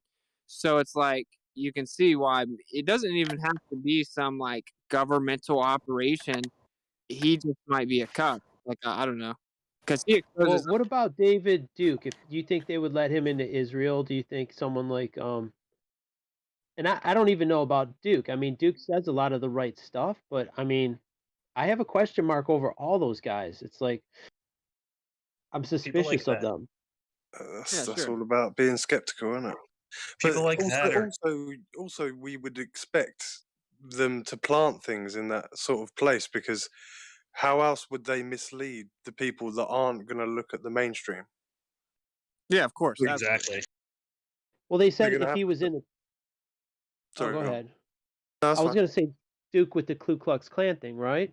That was Albert Pike's invention, the Ku Klux Klan, right? So if you look, the KKK, the triple K, that means 33. Each K is 11, 11, 11, 11, and that's 33. So it was Albert Pike's invention. If he was a member of it, then he's probably a Freemason or he's one of their guys. So he is, I'm not saying that what David Duke says is bad info. He is giving you good info. Adam Green gives you good info on a lot of things. Alex Jones even gives you good info on a lot of things, but they withhold that one nugget, right? It's like rat poison is 99% food and 1% poison. So you could have someone give you even 99% truth, but he feeds you a little bit of poison with it. So is it food or is it poison? Yeah, for sure. If it's intentional, then it's definitely poison. But what you'll find out though is there's no making the truther community happy, man. Kai and I just found out that since we were matching in black outfits, we're confirmed Masons, and that you see what I'm saying though? I'm one of the most reckless people ever, bro. If someone tells me I can't say something, I'm like, okay, where's the microphone? I'm for someone to say that I am is insane, and people. So I don't know. I leave it open that these people are just cucked. But it's possible. Adam Green is pretty good and consistent, and I don't know. It would be interesting because that would be very intricate, right? You got mainstream media gets most people, TikTok just facilitating the mainstream media along with Facebook and IG and stuff, and then you have InfoWars to catch some of the people that don't believe the mainstream media, and then you have this offshoot that attacks InfoWars constantly, undermines them as controlled opposition. so that they'll be overlooked as controlled opposition. They expose the Right. Traveler games, but yeah, I guess in this paradigm, the one big truth they don't want you to find out about is always the Earth. There's many layers of controlled opposition. I was using this analogy. Picture you have a big dragnet, a big fish net going through the ocean, right? And everything's like a sea turtle or smaller gets through the net, and then you have a second net behind it that catches the sea turtle and the smaller one, and you have continuous layers and layers of nets. So the mainstream media, it's going to catch 90%. And then the ones that don't believe that will go to Alex Jones. He catches 10%. And then through the Alex Jones, 1% gets through his net because they think they found the bottom of the rabbit hole. They're like, oh, I finally found the truth. Alex Jones is the truth. So they slip through his net. And you got many, many layers. Then you get to Adam Green or David Duke. And they keep you on their farm. You know what I mean? They don't want you to leave their farm. They think, no, you can trust me. I'm your source. I'm your guy. And you have to get through many nets. Yeah, until you find the flat Earth. And Adam Green also has like the thermite view of 9/11, right? He will not let you talk about the alternatives, right? He won't let you talk about the do weapons. That you get silenced. I mean, I've been banned on 2 of my accounts, like my alt account, my main account. So he doesn't let you talk about flat Earth or the do weapons. He's got his narrative on 9/11. So I got 2 strikes on him, and the 3rd strike is going to Israel with Jake Morphonius. So that's why I mean, I'm not saying that a lot of the stuff he says about Israel Zionism, good stuff, but I question who's behind him. Like, how is he allowed to? I love it. I love it. Yeah, Owen tried to. Everyone was telling Owen Benjamin to talk to him, and it didn't work. And for obvious reasons, Owen actually seems to just like actually shoot from the hip, you know. So you can't if Adam Green is controlled op, but he was supposedly trying to challenge Owen Benjamin to a debate or something. I don't know. See, I don't know much about the guys you're on about, but it is pretty obvious that they will have traps on every level. You know, they are good. But so are you saying though that there's no way that someone could arise up and not be? You see that? No, you get question marks. I'm not saying he has question marks. Lots of them. Not lots, but three big ones. Don't have an agenda, have more knowledge than other people, maybe. But how would they get the reach? Guys like Gavin McInnes and the Proud Boys, they started out naturally, but then David Duke gets invited to one of their presentations. And that's how like the presentation gets canceled at the university or whatnot, you know, when someone like that shows up. And I do like a lot of David Duke's material. He was just talking about what's going on. Like he wasn't talking about this current bullshit in Ukraine, but he was talking about how the Ukrainian people, they're fucked because their government is fucking them over. Same thing with the Russians. And they could pit them against each other, right? If they really wanted to annihilate all the young men, they could do it in such a fake war like this. Here, you must defend Ukraine from these Russians, and they would have them killing brothers. You know, they could literally do that. Nothing would stop them. But thank God this one appears to be fake. By everything I've been seeing about it, it appears like it's all fake. Yeah, certainly all scripted for sure. It happens on the left too, like the BLM and Antifa, or when they were trying to block the Federal Reserve there, Occupy Wall Street.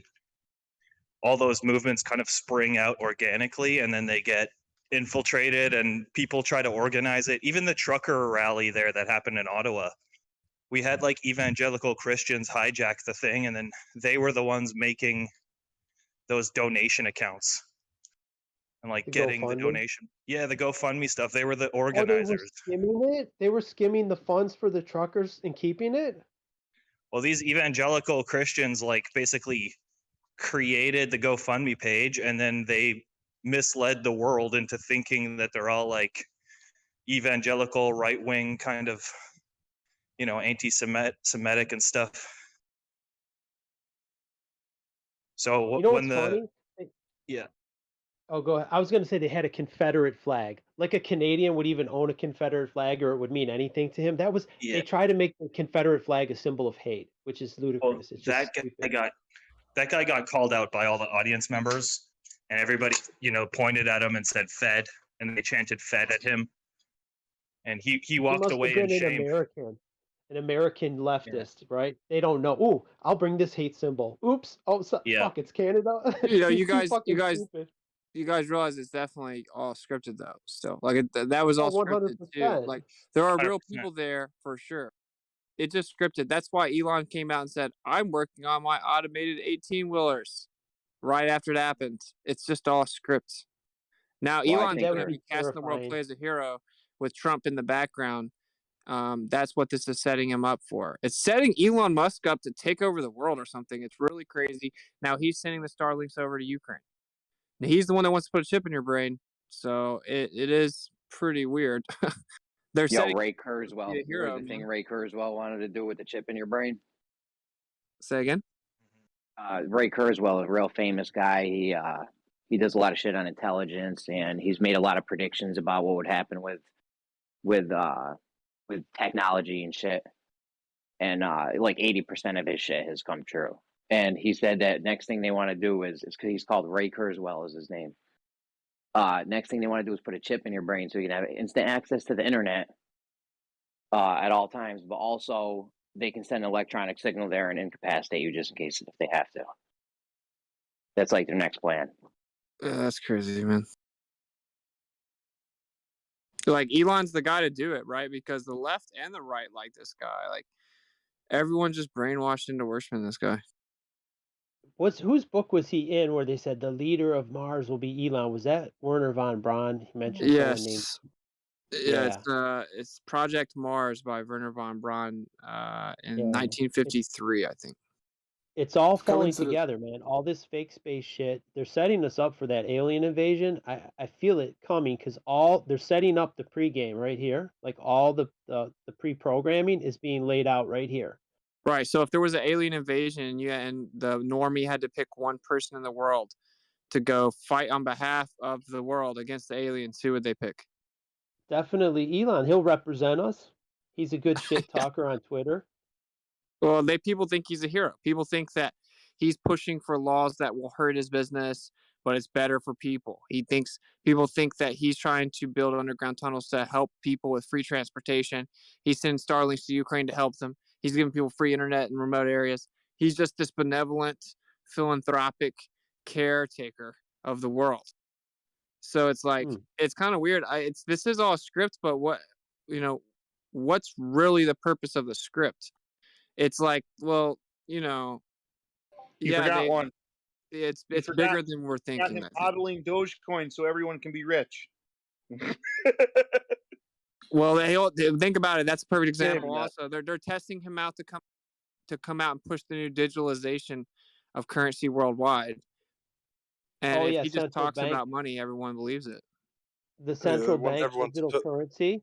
They're warming us up with like normal cryptocurrency like Bitcoin, Litecoin. That's what people want, right? Those are private currencies, but I don't know how private they are really, who invented them, but it's normalizing it and then say, no, we'll just, instead of like buying Tether or USDC, we'll just have a United States digital currency and you don't need Tether. Tether's no good and USDC is no good.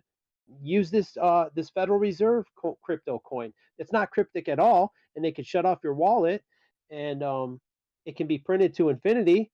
So no, it's not good.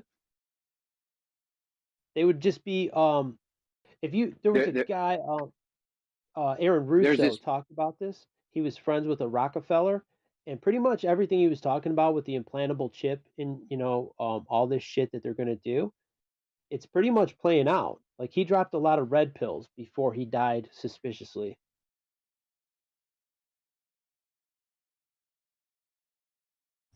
Is Elon on the record ever giving his take on Israel?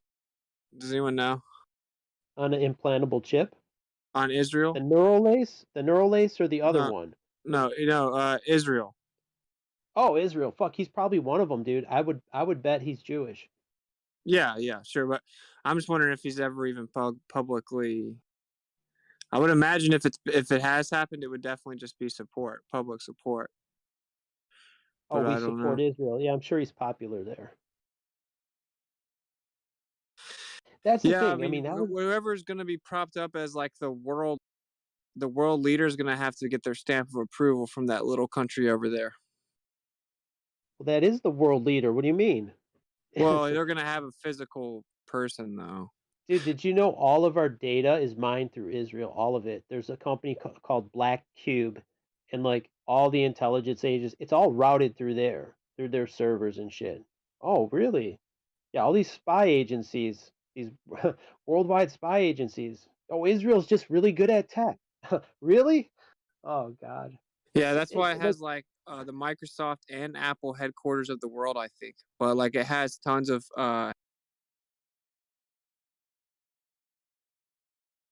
something Valley where all the tech comes in California. Anyway, like Silicon Valley. Yeah, so it's like that on steroids, you know. Tel It's with all Aviv. the intel Yeah. agencies. Right, and you see like the guys that these fake face people, like the guys that invented Google allegedly, right? They're Jewish, like all of them. And it's like they didn't invent it. Mark Zuckerberg didn't invent Facebook. He didn't steal it from Winklevoss. That shit was CIA Project LifeLog. So they put their Jewish puppet Zuckerberg as the face man. Jeff Bezos is a face man. Bill Gates is another Jewish face man. They put these people in charge. Oh, they did it. They brought it. He built it in his garage. He was a nobody, and now he's a billionaire. And you can be one too, right? They put the illusion. Would you say the same about Tesla? Elon Musk? Yeah, for sure. No, Tesla. Tesla, the scientist? Right. He never attained fame and fortune, right? Edison was the Jew, and he got all the fame and fortune. And he stole. Tesla's rolling in his grave right now if he could see us. Yeah, he's probably like, you deserve it. He's probably on that you deserve it wavelength. You know? It's like if you don't stand for freedom, do you deserve freedom? See, now I looked up to Edison when I was younger and naive, and maybe he did make some of these inventions. I don't know, but I thought he was just this brilliant man that and maybe he was. Maybe he did invent a lot of cool shit. But we all know he stole a lot too. Yeah. I mean, the story is that he told Tesla to give him $1 million to make the AC generator, and then after he did it, he's like, you just don't get it. That was just a joke. Obviously, I'm not going to give you $1 million. Yeah, he reneged. He reneged on the prize. He told him it was the American sense of humor that he just didn't understand. Yeah, right. That's the Jewish sense of humor. Here, Goy, I'll give you $1 million. Oh, fuck you. It was a joke. But thanks for the idea, Goy. It'll be mine. Off to the patent office.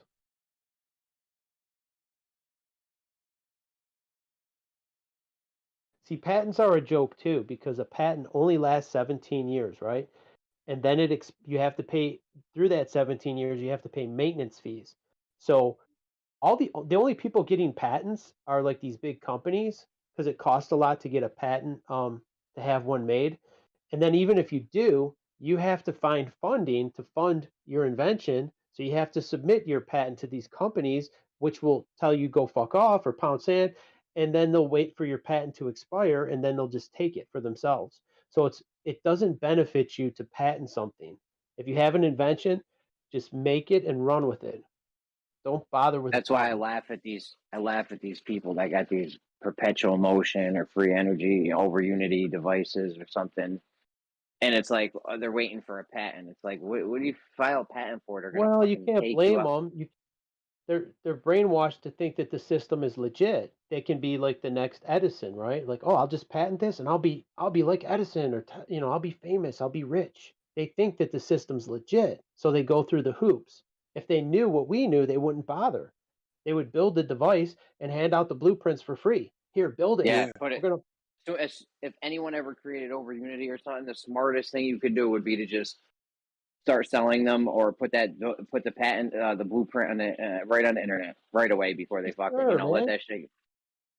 How do you cut the cord from these people? We have the petrodollar. Who's benefiting? Like that's what gives them power, right? Like, why does the dollar have any value? Because crude oil is priced in dollars, and they make the ruble go to shit. Well, they have to buy dollars to buy oil.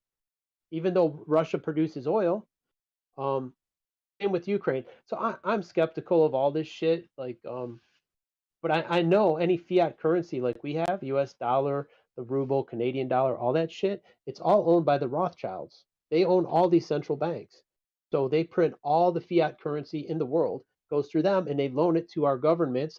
When I call them our governments, they're not ours, but they loan it to the government of the countries we live in at interest. And then you are the debt slave to pay it off, which can never be paid off. You can never make enough to pay it off. That was the one good.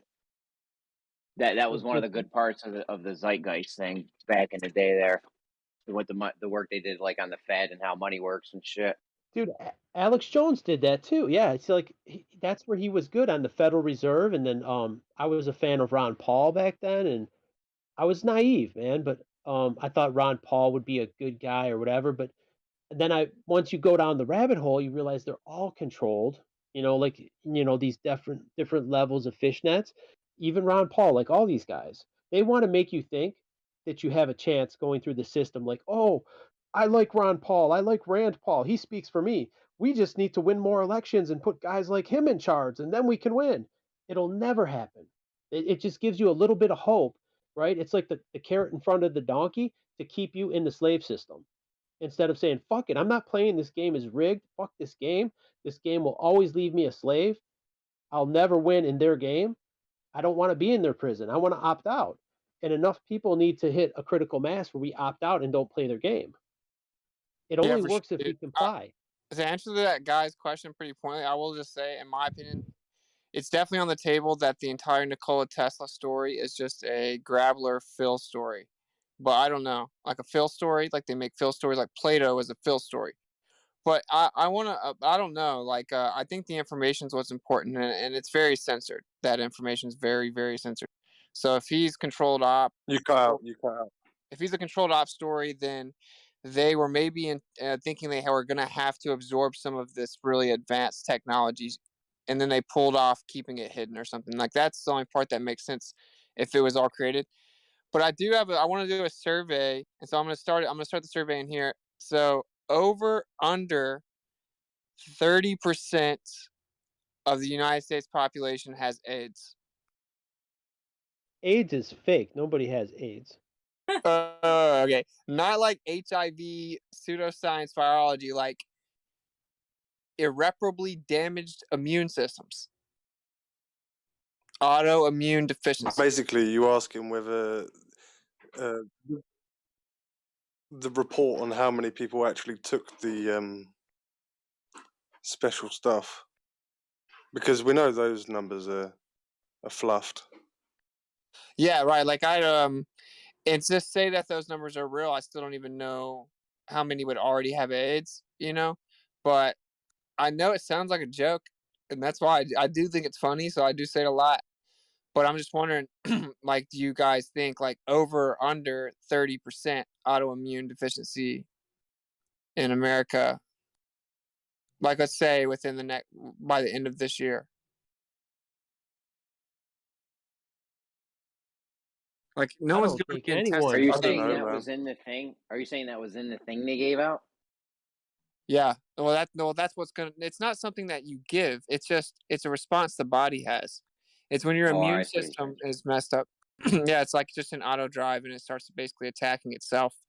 And it can no longer. It's so out of control. It's just trying to stay alive.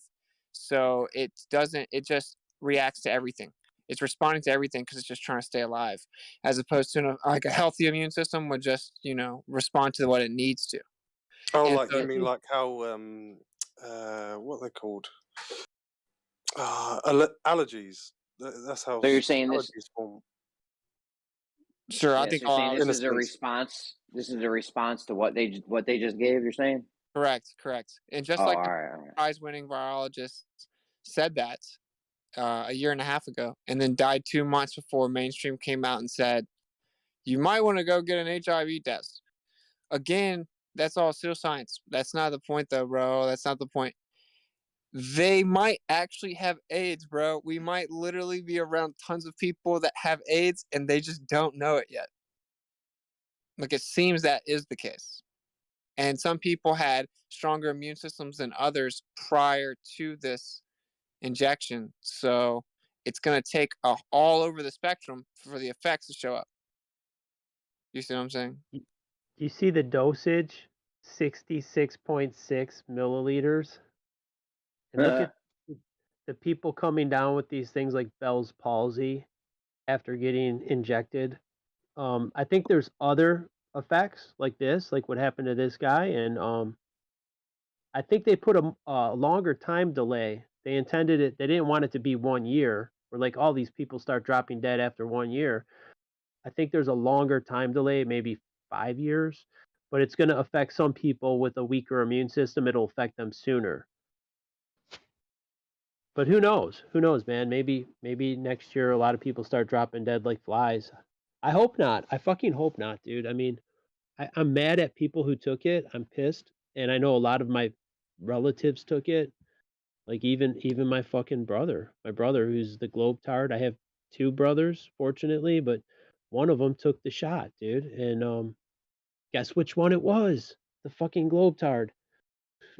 Yeah, like trust me, dude, I get it, and I'm certainly not hoping this is the case or anything. But for me, I would say over 30%. I would say we wouldn't even know how many people have an autoimmune disorder right now. We wouldn't know because they don't know to go get tested. And if they get sick, they just know to go watch the TV so it can tell them why they're sick. So you think it's 1 year? I think I think it's like a 5 or 10 year thing. Like all the people who came home from the Gulf War, they had Gulf War syndrome. Well, guess what? They were vaxxed before they went to the Gulf War.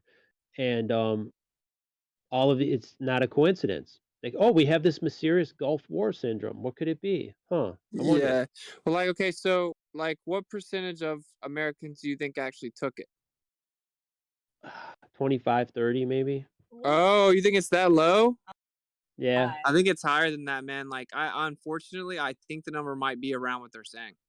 Because like when I go out into the world, dude, so many people are like, "Oh, I had to because of my job. Oh, I had to for this. Oh, I had to. Oh, I wanted to go to fly. But we always go to concerts in the summer. Oh man, I always go to Europe every 2 years." Like could be 50. Could be 50%. Dude, that's bad. Okay, so let's say it is 50, just for easy numbers. Now it's gonna take 3 to 5 years to start to happen. That's the traditional response time. Now that's predicted by the guy that died right before this, of course. But he won a Nobel Prize and he's a virologist.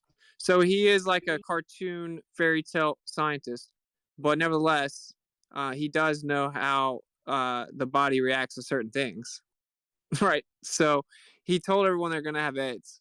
And he said, if you've taken your booster, just go get a test, go sue your government, and you maybe or go get.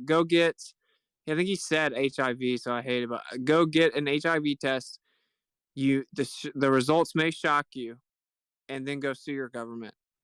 And then he died. Bro, I don't know if you can sue anyone over a vaccine. Don't they have some thing where they're like liar? They're exempt, yeah. Right, but I'm just telling you the guy's quote. The guy's quote, it's what he's saying is still the point, right? It's like he's saying, yeah, like you have AIDS. It sucks to say it because I can't help but laugh because it's funny in a way, like just saying, and now you have AIDS. But it's really sad. But the problem is like the people will not admit they have AIDS until they die, bro. Like. The thing is, we all die. Everybody's got AIDS. Yo, they drink the Kool-Aid. None of us get out of here in the flesh, right? So they just want us gone sooner. Like, hey, there's too many people waking up. We need a fucking purge. How do we do it? I know. Let's create a pandemic. And then we'll create the antidote, right? This is problem, reaction, solution. So we freak people out and we punish them for 2 years and we browbeat them and we demand they do it for their job, or they're going to lose their job and be homeless. So they reluctantly, take it. And then you've got at least half. They had to go to mandates because I don't think they've got what they claim they have, dude. I think the percentage is lower than they're claiming because they wouldn't go to these measures if they were being successful. They don't want to go to force. That's the last option for them, is to go to mandate. Successful is like 100%. No, well, they don't need 100%. They got to have some slaves. Well, yeah, They but just they want. wouldn't all die though. Or 95%. It's a time delay. It's like they're time bombed. You have a ticking time bomb in you. Who knows when That's it right. goes It's off? eugenics, bro. That's why they want all the babies to take it, because they want to cut out the next generation. But Did you what do see? you call it, dude? What do you call it whenever you believe whatever the government says just so you can fit in? What do you call it? Yeah, Sheep. drinking the Called yeah. Kool-Aids. And you know what, dude? That's You know what's funny is the left. They've stolen the word woke. Dude, you gotta right? give me some props on my joke, man. I'm just gonna say it again until I at least get sympathy laugh. What do you call it when you follow all the orders from the government just so you can fit in? Drinking the Kool-Aids. Drinking the Kool-Aid. Well, that's been out for a long time, dude. Drinking the Kool-Aid. Kool-Aids. Dude, no, it's because they have AIDS Oh, now. okay. Yeah. And they did it to try to be cool, man. And then when you All believe whatever right, the all government right. says, it's called drinking the Kool-Aid, you know. All right. I thought you I took an appreciate old, it. that's like Thank you, man. old metaphor. Just Put a new seeing as we're twist on talking an about old the metaphor. things we're talking about the Big Bad V. Does anyone in here know technical difference? Kai does, so Kai's not allowed to answer. The technical difference between an absolute risk rate and a relative risk rate in a vaccine. I don't think there's any difference at all. It's probably, to me, it's fucking poison. No, but I mean, I'm talking about medical terms, medical terminology. Does anyone know the difference? Terms? Yeah. Well, you can Is it basically elaborate. like one they know the limit to the danger and the other they don't? No, it's actually quite a simple difference. Actually get the disease in the first place, in like a real world scenario, and the other doesn't. So, if they're quoting ARR, then that includes likely to actually contract the disease, because what they're trying to do at that point is they're trying to work out whether, more or less, whether it's worth you taking the thing in the first place. So, if it's got an absolute risk rate and it's quite low, then there's no point taking the drug, because you're protecting against something that probably won't happen. Whereas relative risk reduction, you definitely get it. Now, which one do you think is quoted as the efficacy rating for virtually? Stop playing games, you keep cutting out. Oh, sorry. Did you guys hear what I said? Oh, that. All right. All right. The answer, please, go. Well, the answer is that they obviously give you the one that assumes that you always have the disease, because then they can quote 95% efficacy. Right. And the reason for this is psychological. Well, I'm protected against this thing. Right? Okay. Cool. But if, like, I'll give you an example, right? Let's just say that I tell you there's this disease going around and it's definitely going to kill you. My thing has got a 99% efficacy rating, so it'll protect you against it. But it means that your balls are going to drop off if you, right? Nicki Minaj said something like that. No, but like, I mean, obviously this is a silly, over the top example, but you're only going to take that if you take it to save your life, right? Obviously. So, but if you thought, oh well, there's actually only a 1% deadly disease, but if I take the medicine, then there's 100% that my balls drop off. You're not gonna take it, are you? Right. Right. So this is the thing. Sorry, go on.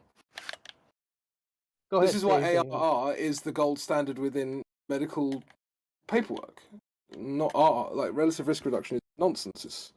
It's meaningless. But they'll quote it. It's like you don't have it. You don't have the so-called disease or whatever, but you get the vaccine and that's claimed to work even though you never had the disease. So, yeah, exactly. Like, so it boosts up their results. Well, yeah. I mean, what's the point of protecting yourself against something? Let me put it this way: would you wear a seatbelt if you weren't getting in a car? Would you wear a condom if you're not having sex? That's kind of the same thing, though. It's like you wear a seatbelt in a car because there's a genuine risk of you crashing and hurting yourself, right? But if you weren't in a car, you wouldn't just walk down the road with a seatbelt on. Makes sense? Yeah. We don't know when the Earth's just going to stop. Well, they've finally given in to the mask, right? The mask, everyone knew the mask was useless, right? But they did it to make people suffer, and especially the children.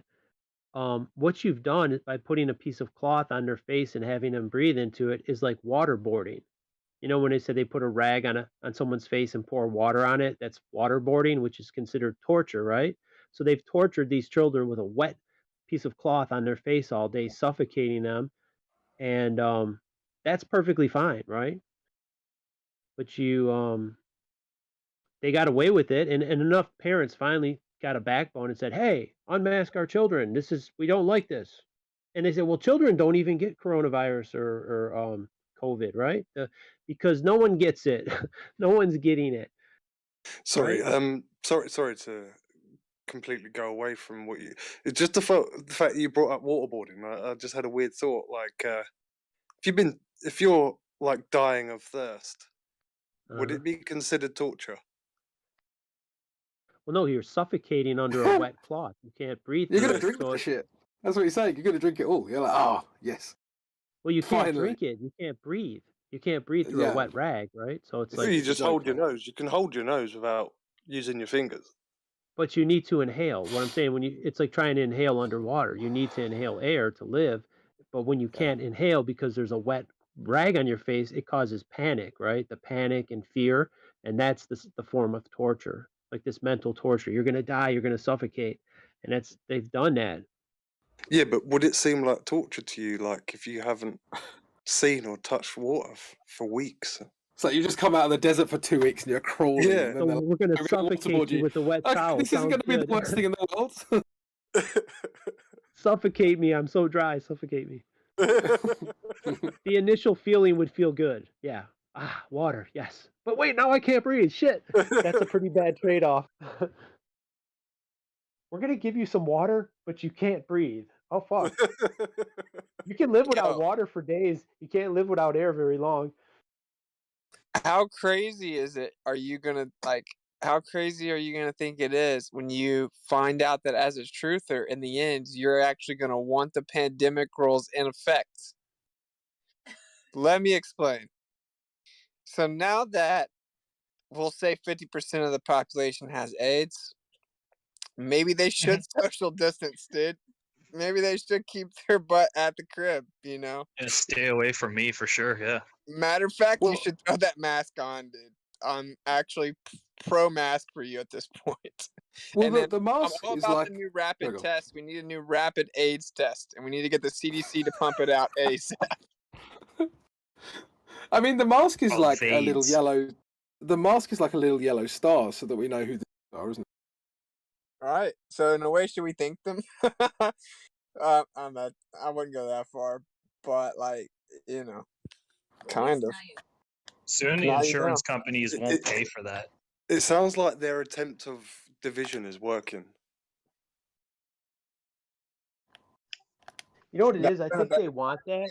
They make people so annoying that you hate them. Like the people on the left are so fucking annoying, and these people with their microaggressions and social justice warriors and feminists, they make you hate them, right? It's like it's hard not to hate them because they're so fucking annoying. Here, pick a side. Hate somebody else. Hate the opposition. Yeah. It's divide and conquer. They're dividing communities. They divide men against women, black against white. It's all division. In reality, we should all be united against the cocksuckers destroying the world. And I think we are. Most people agree. Most people are anti-war. Nobody likes war except the warmongers that profit from it. That's why the Grapplers are so impressive, man. They managed to get everyone to support the war, even though no one likes it. Oh, the evil Russians. Go kill Russians. We need to send them weapons. Why? So brothers can kill brothers? Like, if it was a real war, to me, that's repulsive. Like, oh, dude, they get you sad with a meme with the little girl holding a stuffed animal in front of rubble of a building. And they're like, oh, the innocent children. We need to go to war and go kill Russia's innocent children then. Yeah, great.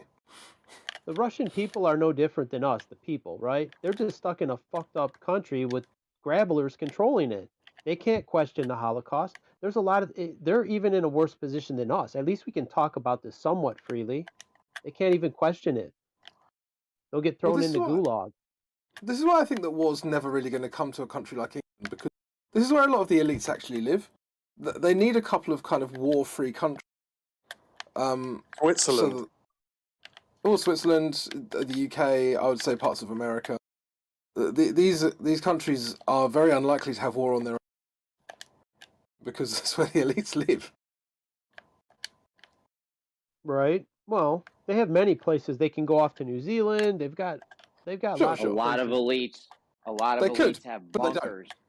A lot of they elites all have have them. A lot of elites have. A lot of elites have bunkers in Colorado. There's tunnel systems too, is what I've heard, that connect all these bunker systems. Like there's underground tunnels in, between all the states, and I even heard some go under the Bering Straits to Russia and shit. I don't know if that's true or not, but I wouldn't put it past them. They've had a long time to build this, and it may have been built before they've even this could be old tech, old world tech, like that. These, when you look at these brick line tunnels, these Tartarian things, that shit's like old tech. If you think someone built that with a horse and buggy era, they're building giant underground tunnels. Like the Channel that connected France and the UK.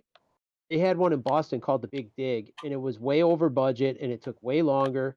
And supposedly we have the highest technology, but you look at all the subway systems through Moscow and shit. That shit was built in an era with no electricity. And you look at how complex it is, and you're like, no fucking way. There's all kind of tunnels under Poland, under Ukraine, tons of them, miles, thousands of miles of tunnels under those countries. So See, who tunneled all that out? Now you're on something, bro, because that's their infatuation with the tunnels, in my opinion, is that they discovered a lot of them. And they just like on the surface, they scoop up all the buildings too. They either destroy them or they scoop them up and make famous churches. They're like a Catholic church or whatever. But like with tunnels, no one really knows about them, so they just get to take them all. They don't even have to destroy them or lie about what they're for. Like they just go down, and they may be trying to connect them or repair whatever was damaged. But I think for the most part, they're just the whole trick is that they're living and utilizing the architecture that was already here. That's like the whole trick. See, this one is from a salt mine in Poland. It has hundreds of miles, and this is like carved salt. The floor looks like marble, but it's not. It's salt. And it's literally hundreds of miles of tunnels, and it's elaborate.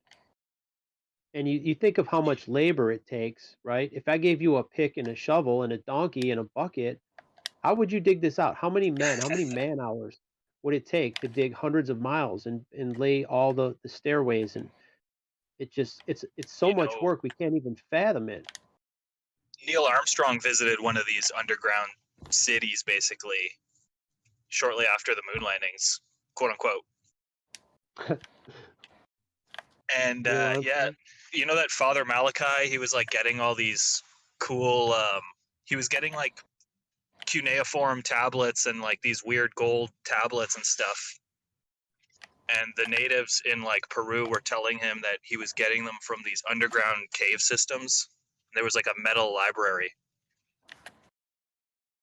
But anyway, Neil Armstrong literally went to this place, and there's a whole like documentary style expedition.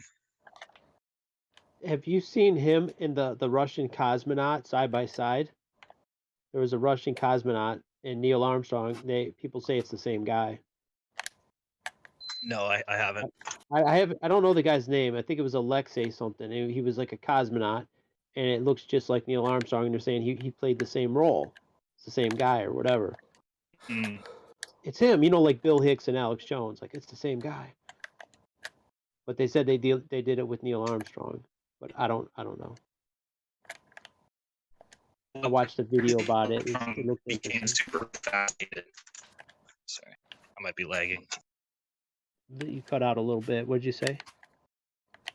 Just the fact that Neil Armstrong was very into these same subjects, kind of like, the way Hitler visited Antarctica and he was, all into the Spear of Destiny and stuff.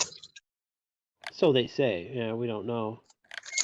Yeah. It's his story, right? History is his story. So they tell us what they want us to know. Here, Hitler went to New Swabia or whatever in Antarctica, whatever. Maybe he did, but Hitler was one of them. I think for sure. I mean, he's looking at a flat Earth map. I mean, they're all on the same team.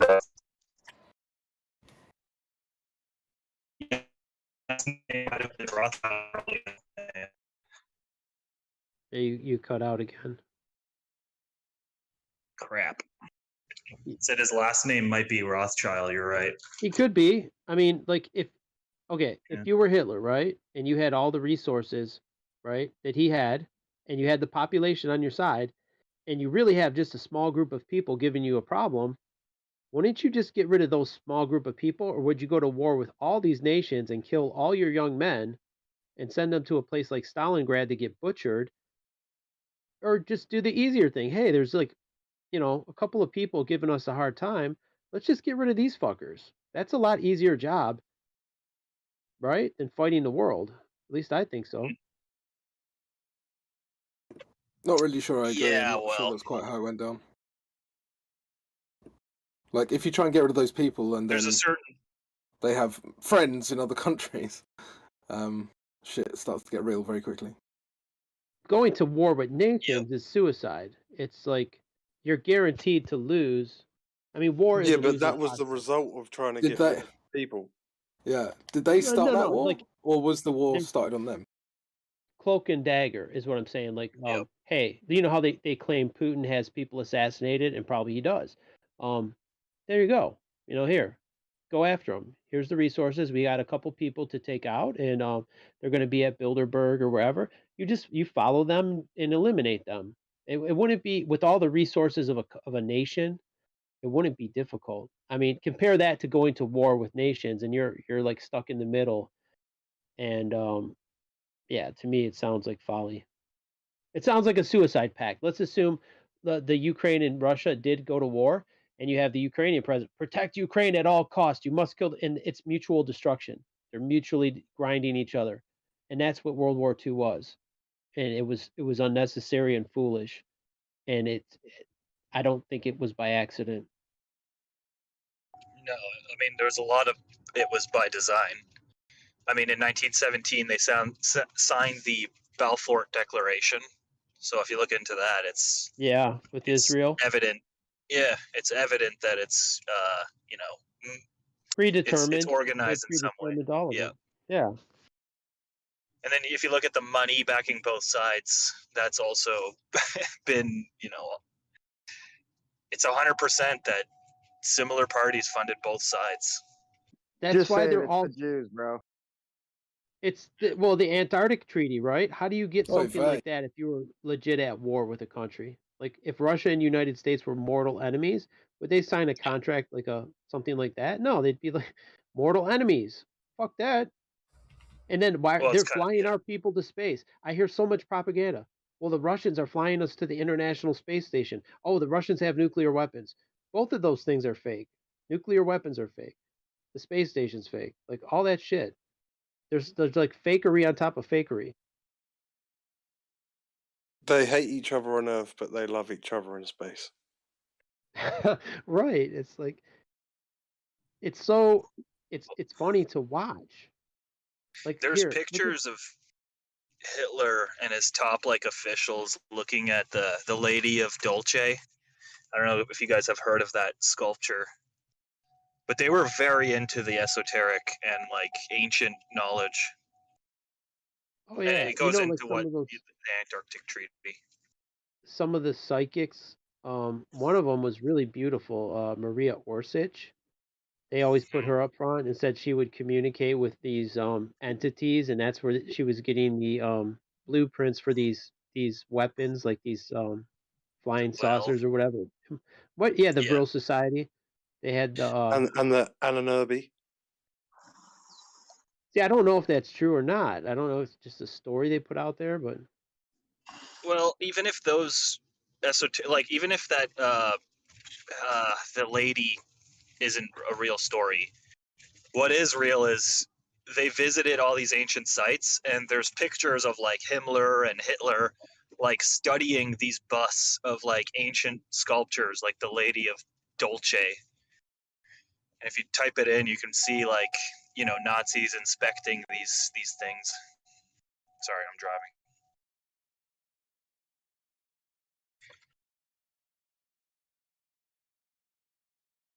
Lady of Dolce. Dolce Gabbana. Yeah, she's that statue that has like a giant headset, kind of like gears on her head, and it's like they think that it might have been some kind of radio or communication thing.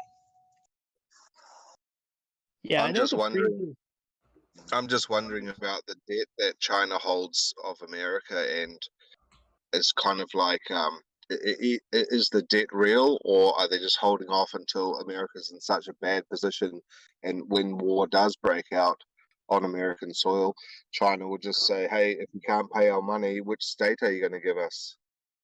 It's all the same. China, United States, they're all owned by the same people, so it would be like it'd be like a hoax, like, oh, they owe our debt.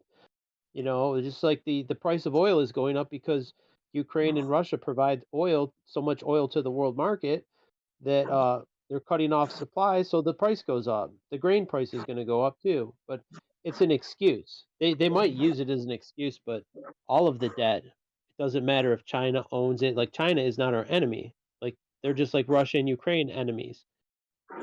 In reality, they're all controlled by the same group, right? They're like, I call them frenemies. Yeah, right? I agree that that's totally the way it is, but like there's also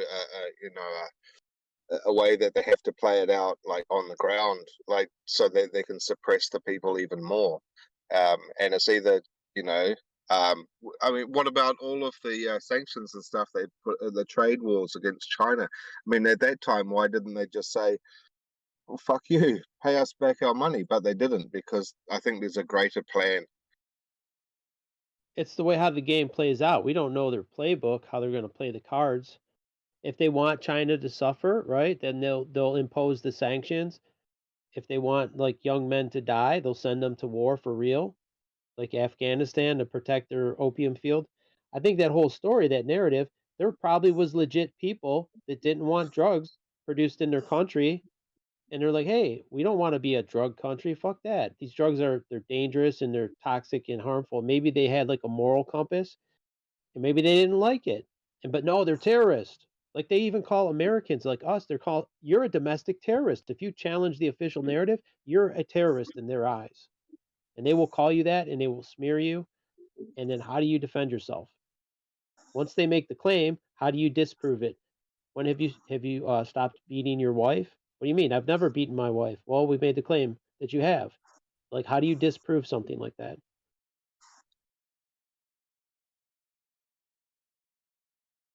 You're a white supremacist. That's their line. They love that. You're a white supremacist. They even say it to non-whites. This guy, Michelle Malkin and Larry Elder, they're not white, and they call them white supremacists. They even use it in Canada. These white supremacists, these truck drivers. The truckers. Like, yeah. Is it bad to be white? Is it what? Is it bad to be white? White supremacists. Well, according to this World Economic Forum and all these freaking people like Trudeau, and we were talking about Ukraine and Putin. They're both World Economic Forum graduates. Like Merkel, Putin, Macron, Trudeau. These guys have all been named by Klaus Schwab right on stage. Like the World Economic Forum, he'll literally be saying his plan. He's like, we've infiltrated 50% of the Canadian cabinets. We're so proud to have our young global leaders in positions. He's literally saying we've penetrated the cabinets. Yeah, well, he said 50. 50%. He's lying. It's all of them. Well, exactly. He says he does say more than 50%, but he's like, I'm looking around the room during a Justin Trudeau thing, and more than 50% are our guys. We've infiltrated. Like, he literally uses the word infiltrated and penetrated the cabinets. Yeah. 99% is more than 50. So yeah, maybe there's the odd one or two guys that slip through the crack, but they're powerless. If you're just a random guy, you're powerless. Yep. When you look at Pierre Poilievre and like the opposition to Justin Trudeau, those people are all members of the World Economic Forum, and they are controlled oppositions. For sure, they always control both sides. That's how they always win. That's why we can't have a government of someone to represent us. That's the most dangerous thing we can do. Is you leave your safety in the hands of someone like that. they don't have your best interest, right? So like this, they say, oh, a democracy is dangerous. Well, how about self-representation? How about I don't elect anyone to represent me? I represent myself, and because I'm not going to fuck myself over, right? Are you going to fuck yourself over, or are you going to look out for yourself? No, these people will fuck you over every time, every one of them. Yeah, you mean the dual citizen snakes? Yeah, of course. All of them, every representative, so-called representative, but a dual citizen is not gonna... person, they shouldn't be in politics. Like you can't have, you know what I mean? You can't have someone dual citizen be our fucking prime minister. Yeah. We shouldn't have such a thing as politics. We shouldn't have people representing us. You shouldn't give your power to someone else to represent. Here, I will vote this guy to represent me because he will only represent the money printers. He will never represent you. So it's folly. It's folly to have that system or a structure of system. We elect people to represent us. That's folly. That will always leave us fucked over. We'll never get out of this. They tell us that's the best system, but it's not. That's the best system for them. Here, you elect people, right? Even if the election was legit, you would be fucked because at the end of the day, they're pulling the strings. Well, I agree for the most part. Yeah, like good people will try, and they'll ignorantly hire young idiots or whatever to replace them. You know, and at their own detriment, they will. Even if like we were talking about BLM and like Proud Boys and stuff, and how these movements start off kind of naturally, but then they get hijacked at a certain point. So Yeah, like with leadership positions, yeah, it's always going to get hijacked. Even if you have a really benevolent dictator, eventually he'll grow old and die, and then the next dictator will be a mess or whatnot. Yeah. Well, that was a dictate. Trudeau gave a dictate. A mandate is a dictate. He was just a dictator, right? So that's what I mean. Like the only representation we should have is like at a community level, where like maybe the townsfolk get together and maybe they have town elders, but at the end of the day, the control is with the people themselves. It's not with even the town elder deciding, hey, we're going to go to war with the next town over. If we didn't have a centralized government, having even a centralized government at a city level is dangerous. Like the mayor of a city, the mayor of New York, he could really fuck you over. That's a large city, but even on a small scale, do you really want to give this person power over you? Or would you rather have something where it's like at a community level, our community, we don't want mask in the school. No mask in the school in my particular 10-mile community, right? So little community level decisions. We shouldn't have any centralized power over us because it's not for our benefit. No, we need to not unless protect there us was some from way China. of. China will invade us. See, look, Russia invaded Ukraine. We don't want that to happen to you. The United States might invade Canada. If people weren't so greedy and corrupt, the way to do it would be to have, one person calling the shots. That way, we're all on the same page and shit. But it's also it's so fucked up and greedy and corrupt and shit that that's definitely not a good idea. One person would when you have that, that's a pyramid, right? You know how they have the Illuminati pyramid? The top of the pyramid calls all the shots. So then you could have a scenario like in Russia and Ukraine, where if you had a despotic leader, like say this whole deal with Putin was legit, you could have one person like that annihilate half your population, and you would have no say so, because hey, we're going to conscript you in the army and you're going to fight to the death. We're going to send you to the gulags. Those are your choices. You're going to go kill your Ukrainian brothers.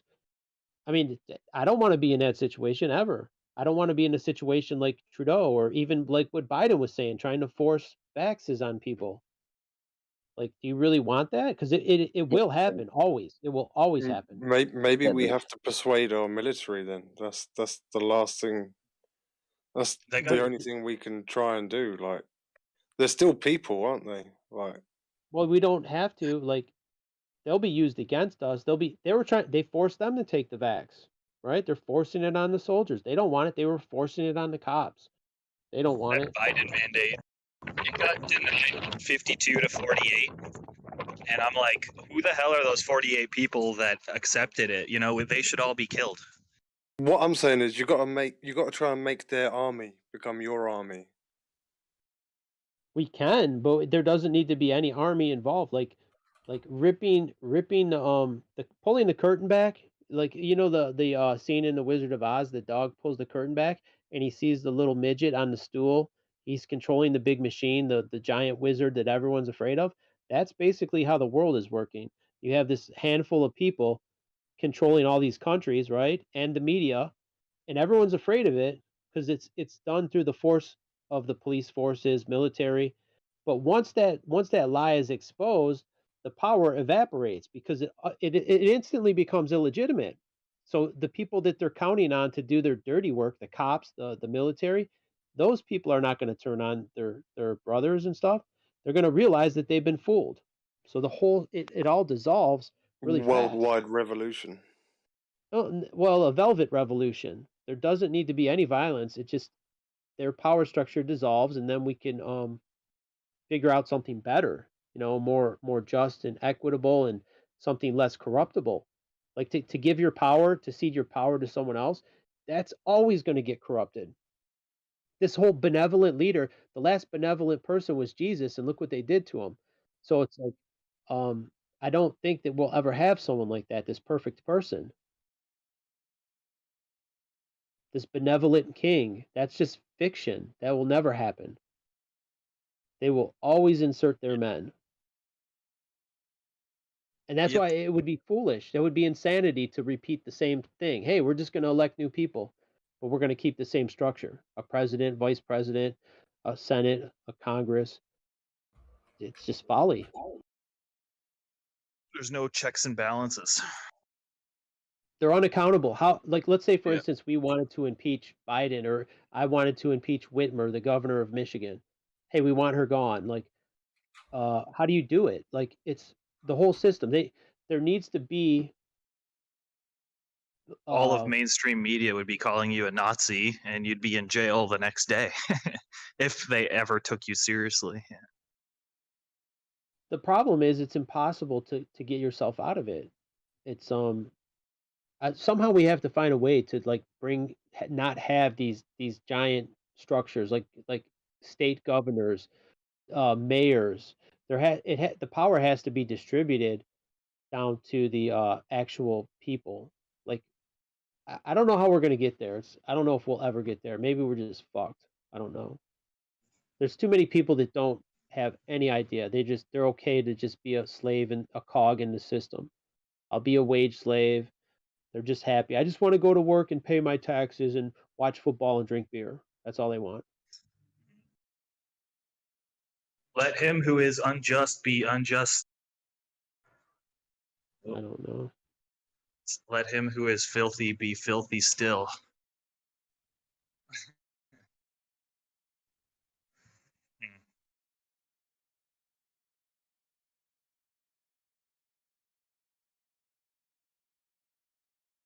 Listen to the words long written down. Yo, what up, Ron? I feel like it's been a while since I said hi, man. Hope you're doing well. Who's that? Blaze is up in here. What's up, Blaze? What's up, dude? Platypus, nice to see you, brother. Hey. Yeah, man. Hi, Blaze. It's good to hear your voice. I just texted you and I was like, hey, I found you. Don't call me out in chat. Oh, okay. No. I was just getting ready to eat. I didn't want to interrupt or anything, but hey. Nice to hear your voice. I haven't heard it forever. It's so great I found you again. You're always starting new accounts. I keep getting banned frivolously. What the hell? That is so crazy. Does somebody have it out for you? I don't know. Maybe I'm kicking the hornet's nest. I don't know. No, you know what? That's probably a good thing. I don't know. I haven't been on in a long time. Except my friend with us. A couple weeks. Oh, okay. What's up, Blaze? Yo, guys, check out this. You know who Survivor Man is? Les Stroud. Check this clip out. What he's saying. Check this clip out of what he's saying about satellites. His satellite equipment and shit. It's pretty good. Who was it? Survivor Man. TikTok. Les Stroud, he's awesome. He's probably the only, awesome, right? only worthwhile Canadian out there. You should listen to what he's saying about satellites. Kosho, listen to what he's saying about satellites. I'll check him out. I'll take his word. The gospel. Dude, you know who had a good video is Dave Weiss had one of the Google Earth employee. He was their lead developer. He spoke out, about the Earth being flat, and he was fired from his job. It's like, well, wait, the data that we have doesn't match up with the data that NASA is providing, and the Earth is definitely not a sphere, and he got fired for that. They can't have that.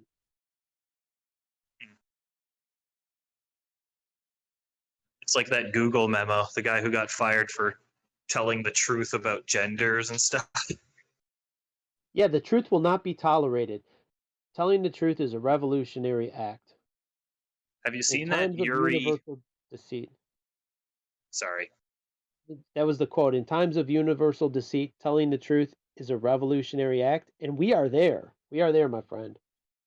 They're calling us terrorists for telling the truth. You're a terrorist. We're there, man. Telling the truth about the jab, you're a terrorist. How dare you? Yuri Bezmenov, like the former KGB agent, says how they're going to basically destroy like 3 generations of North American kids, and how the communists basically destroy first world nations and how they've corrupted the youth. Have you guys seen that video? It's been more than 3 Too many generations. times. Oh yeah, he said it in '84, and at the time he said they had already started like 15 years prior to that. I'll post it in the Rockefeller live schools, stream. dude. The Rockefellers have ran the school system, the indoctrination camp, forever. Well, not forever. Oh, yeah. I'd say the early 1900s. They took control and the education system went to shit. People So were much smarter back in the day, dude. The average person today is brain fucked. Everything they believe is false. if Zionists and people like this, they use people like this, and they infiltrate organizations like this to destroy the West. And so it's like, it's not just one organization, it's like many different countries, banking systems, all the elite like combined. Yeah, they'll use China and Russia however they can. Yeah, they're wagging the dog. See, they need an enemy. They need a boogeyman to keep the people scared. If you don't have an enemy, a perceived enemy, there's no necessity for a giant military. Why do we need this, $1 trillion military, this huge budget? Why do we need it? For the Because aliens. China might get, well, that'll be the next enemy, because China's not a big enough enemy. Russia's not a big enough enemy. Russia has nukes. Oh my. They might nuke us. Nukes are another rabbit hole, dude. They're totally fake. And there's a good video that I watched, and it was from Hiroshima, right? And they said one of the only buildings that survived. Guess what it was? It was a Jesuit building in Japan, in Hiroshima. Jesuits. And it was 8 blocks away from the center of where the bomb hit. And it wasn't affected at all. I'm like, oh, how convenient. And I looked at the damage. I'm like, dude, this looks like fucking made it. a combination of Paradise, California and 9/11. It was the same fucking weapon, dude. It's a They just selective made it. weapon. No, they had that weapon for a long time. They obliterated the city, but they did it precise. Like if you drop a bomb, everything in that blast radius is fucked. All the trees, the Jesuit Supposed to be. buildings getting demolished. It's bombs don't pick and choose, right? It's just going to take out everything. They had precise weapons back then. All you got to do is look at the remains. Look at the remains, and they look the same. There's no debris on the roadway. It's obvious what did it. It's obvious to me because I went down this rabbit hole a long time ago, and I'm looking at the similarities. I'm just comparing them. I'm like, holy shit, dude, that is directed energy. Like with the fires in California. Yep. They melt. Everything will burn except the plastic trash can, right? It's microwave safe. You see the trash can and the leaves in the plastic bottle? They're not affected, but look at those cars. They're fucked. And then Have all you the houses seen- are gone completely. You want to see a crazy the one? architects and engineers for 9/11 Truth? I think we were just talking about that like an hour ago. Okay. They're not allowed to mention HARP or energy weapons. They're not allowed to mention certain keywords. Have you seen that? I put that in the text, dude. I got a screenshot of that. Yeah. It That was will you then. ban you from their. Yeah, they'll ban you from their server, from their website. We're looking for truth, but don't mention anything that might be true. Yeah, because our Zionist leader will ban you from our group. Yeah, exactly. Our Zionist leader, who we just acquired last year. You're getting too close to the truth. We can't have that. Yep. We're controlled op. See, they offer you a red herring. They offer you a second option. Well, we know it wasn't an airplane. They know a lot of people won't buy the airplane story, so they need plan B. Plan B was the nanothermite. Plan A is the airplanes, the official narrative. Then you have the second official narrative, which is thermite, and then you have the truth, which they won't talk about. Yep, with every official nonsense explanation, there's always an official conspiracy that they kind of back as well, but they talk about it, but they don't back it, just so that you have this Hegelian. Oh, for fuck's sake! My thing keep cutting in. Ugh. Can you guys hear me? Yeah, you are cutting out a little. Yeah. Anyway, yeah, there's this. Yeah, they present the main story and the official conspiracy theory, and then they say choose. Yeah, muddy the waters. Two Full sides stuff. of the same shekel, dude. They're fucking two sides.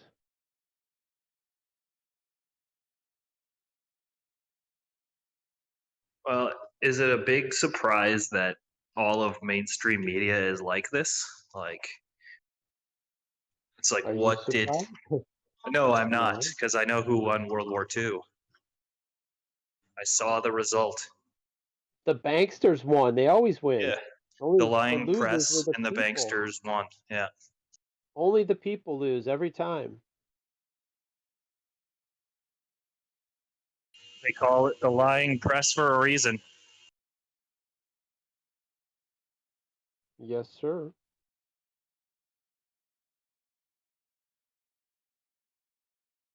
Yeah, we don't have any Show you legit watch media. that TikTok. Go show you watch that TikTok. Hold on, I'm making a simulation. I'll check it out now. That's your boy Survivor Man, bro. Les Stroud talking about how your satellites ain't jack shit.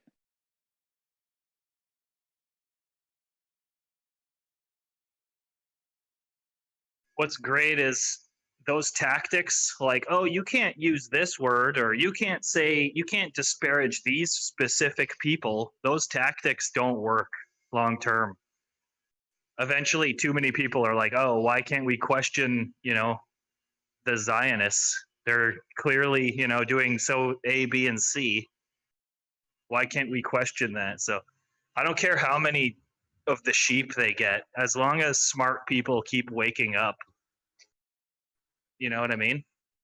If you want to know who rules over you, just ask who you cannot criticize. There's really only one group you can't criticize. Yeah, and we're not talking about Muslims. No. You see this steel beam? This is from that video that nuclear weapons do not exist. This is from Dresden when they bombed Germany. The way that steel is buckled is unnatural. You shouldn't be able to bend steel like this without tearing it. This was done with the same shit that did 9/11. The way the beams are twisted, the buildings are twisted. That's not. You can't do that to steel. Especially it's a boxed in beam. It's boxed, a box section of steel. It doesn't bend like this. It's not taffy. What would happen? It would fracture. You can't make these. Say the steel is even heated. It's not. You could see this wasn't even glowing hot, but you just could not bend it this way. Oh, Galen Windsor, that's a good video. There's so much physics that don't make sense there. I don't even have to talk about thermite or anything like that. Just like the amount of buildings, the physics that went down. Oh yeah, dude. I just got done with I had a flat Earth meetup group, and like 12 people showed up, and well, probably a little bit more than that because I brought 4 non-flat earthers, and 2 came in the beginning, and then my best good guy friend came at the end.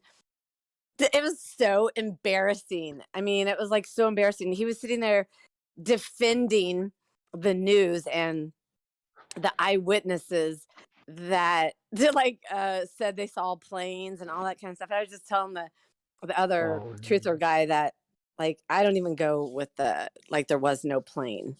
I don't even go with that because that just triggers people. But he kept saying about how it's just it was like so embarrassing how like dumbed down he was, and he's a really funny and super nice guy. Obviously, I'm really good friends with him. He's like been my best friend for a long time.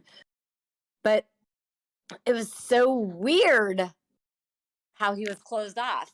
Like, you know, there's some other people that have tried to flat smack him before today. He's just blocked. But he is funny, and, you know, he accepted everybody, and, you know, it's just one of those things that maybe not everybody's supposed to wake up. I mean, if you want to be stupid, then do it. And he says he doesn't trust the government, but yeah, whatever.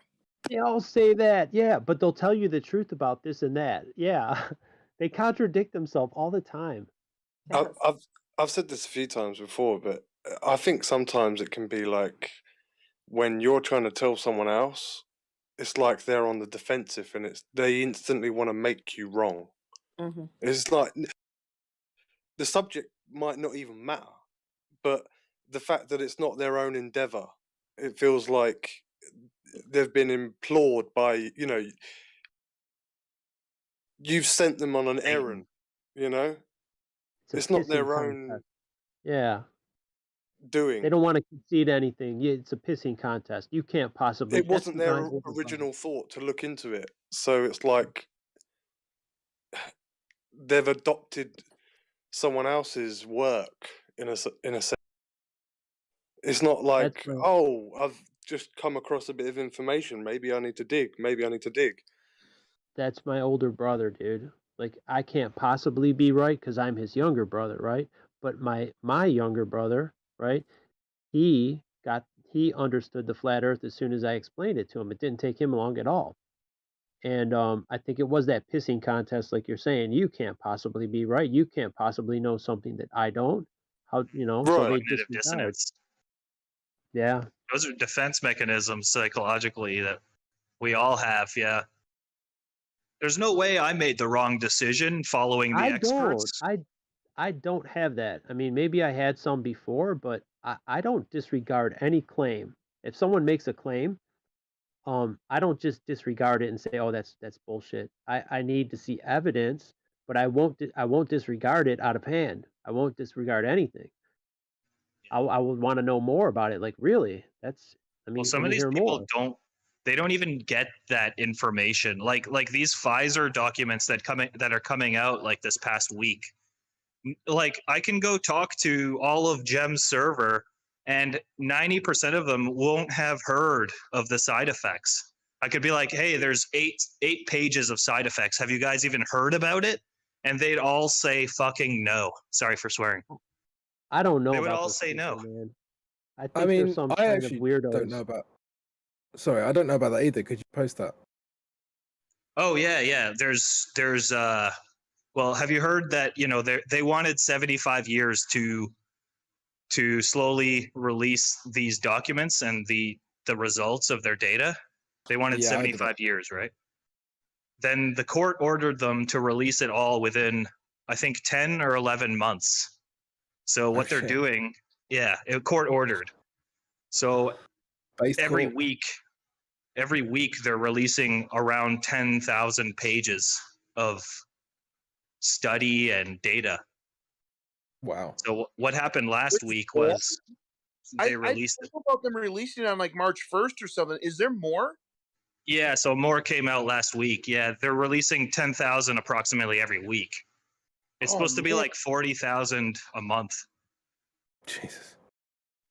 So anyway, last week what happened was they released another batch, and there was 9 pages of side effects that have been like trending on Twitter ever since. Who's gonna read 10,000 pages? Who's got time for that shit? Well, it's possible Well, across a population of people. I think that's basically what's going on. Yeah, Pfizer was saying, we have so many thousands of pages. How are we supposed to review and upload these in blah, blah, blah, blah, blah? And they wanted 75 years. But then once the court ordered them to like gather your students, gather, all your friggin' resources and release them within 10 months, then they did. They managed to get all of their interns and stuff together, and they wanted 75 years. Yeah, they wanted 75 years, 100%. Oh my god. So everyone will be dead and gone, and their next of kin won't be able to sue you anyway because they're exempt. Yeah, so that got denied, and the court ordered them to release it within 11 months, and they came up with a plan. Have you guys heard the one creepy thing? I found it on a Flat Earth Telegram server that I'm in. They showed these black-eyed babies being born. They had like black eyes. I saw about this years ago, man, and I was like, "What the fuck Is that this fake, bullshit?" or you think it's legit? Well, I think I saw it on some sort of similar vein to Ancient Aliens. So I was just now I'm like, yeah, no. I heard it was from the vax. I heard it was from the jab. Oh shit! Heard. Well, there was this kid that was stuck underneath some rubble. Remember that? She was like stuck in the rubble, and they couldn't rescue her without like maybe killing her. Like they were afraid that she'd be cut in half if they rescued her. And like as she was dying there, her eyes definitely became black like that. Like, yeah, I don't think I've heard about this. This is something different. I posted the someone wanted the. Sorry, I'm in a loud room. I posted it in the live stream chat.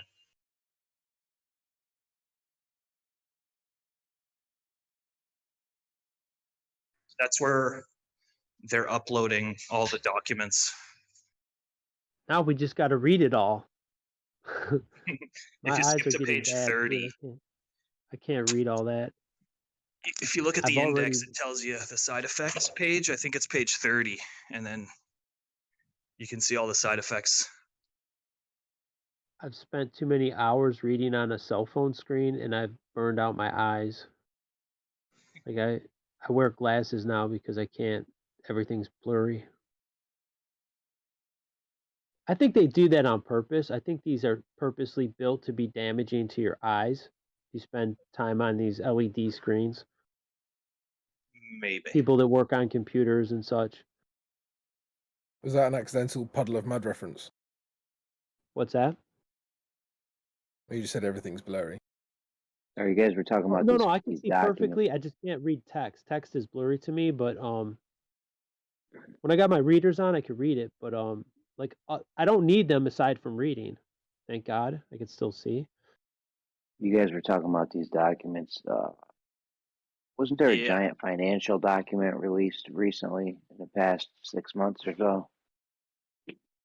Like exposing all the financials of all these like elites and shit. Did you guys not hear about that? I haven't.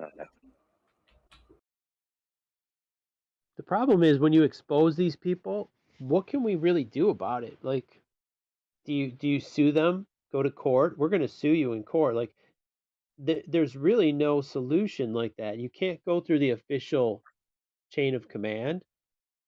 Even let's say the election was even meant anything.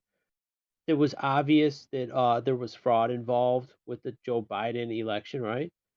Not that it really matters. They're both controlled.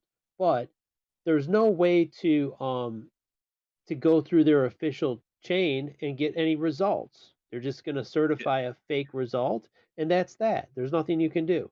And it's already been over a year. And I'm just saying, not that the election means anything. Yes, but it's to piss on obvious. everybody. To piss on everyone who thinks it means something is that's how they spit in our face, dude. They know they can get away with it. We're gonna spit in your face, and there's not a damn thing you can do. I think that's the way to demoralize the people. And then when they came to Washington D.C., right, for that Trump thing, Then they call him domestic terrorist and insurrectionist. I'm like, what? And if you've seen the video, that whole thing, that shooting at the Capitol, that was completely fake. That girl that was allegedly shot, just a crisis actor, dude. There was no blood on her neck when the guy fired the pistol, and you can see the gun is not even. It's much lower than her neck. He's aiming it like level to the ground, and she's up in this window. The whole thing was staged. Just because they had to have someone die, so they had to make it a deadly event. Oh, these people, someone died because of them. And to label them. Now they've labeled anyone who would dare protest the government as a domestic terrorist, an insurrectionist, a white supremacist. As long as they can convince a lot of sheep to believe that, then it's like, yeah, we can't do anything other than like try to inform them. I had a good video. It's on BitChute, where it's 21 minutes long, and it exposes the whole fake Capitol shooting. I've seen the memes where it's like more people died on the set of that on the set of that show than at the Capitol riots. Yeah, nobody died. That Yeah. whole thing was fake. I've got pictures of them letting them in. They're giving them Oh yeah. guest, like the security was handing them passes to come in. I was commenting. I was like, "Oh, did they validate parking for the domestic terrorists as well?" I think that's where Sorry. It was a public building. You're allowed to go in there. It's like there's nothing. There would be no criminal act, right? It's like if you wanted to go in there, you have every right to. Yeah, like you were saying, to spit in their face and whatever, but it's like a power move. It's No, to they're spitting in our face. Yeah. They're spitting in our face. They're not. Yeah, I agree, and it's also a power move. It's to show they invite them in, and then they paint this scenario, and it shows everyone what happens if you stand up or try to do anything, and then it also like you said, it demoralizes and demotivates everyone else that would want to stand up and do something about it. So They do not like being called out. They like the truth is the best disinfectant, not sunlight. The truth is. And when you shine the truth on them, they don't like it. So they will label you. You're a white supremacist. You're an insurrectionist. You're a domestic terrorist. It's literally their greatest fear. That's why we turn the tables on them, man. It's like, no, you We are to an extent. When you reveal this stuff, it is deadly, right? It's like the truth is deadly to them because they will lose their power. That's the real cognitive- warfare. Well, It's only a warfare of the mind. That's it. There doesn't need to be any violence. It's just about revealing truth. And once it's revealed, they lose power. They get removed. Their system gets revealed. They don't want that. I mean, ignore it. could you imagine every fucking normie knowing what we know? Can you imagine? That would No, be. I couldn't. Yeah. And then I It'd wouldn't be- be we a don't need unique all of man. them. I wouldn't be special. We would. Well, I would like it. I don't want to be unique. I don't like it. I want everybody. I want this to be common knowledge. I want everybody to know. Like, I want everyone to know the truth. The I've truth- told you they can have 100 sheep for every one of you. It doesn't matter if they have those momos, as long as we got one of you. 100%. Well, I don't even need 100%. All we need is like 25, 30%, and then the rest will fall in line. They will realize that they were wrong. The vocal Maybe some of minority. them will hold on. Yeah, some of them will hold on to their false beliefs. Maybe they want to believe in space still, whatever. You don't need everybody.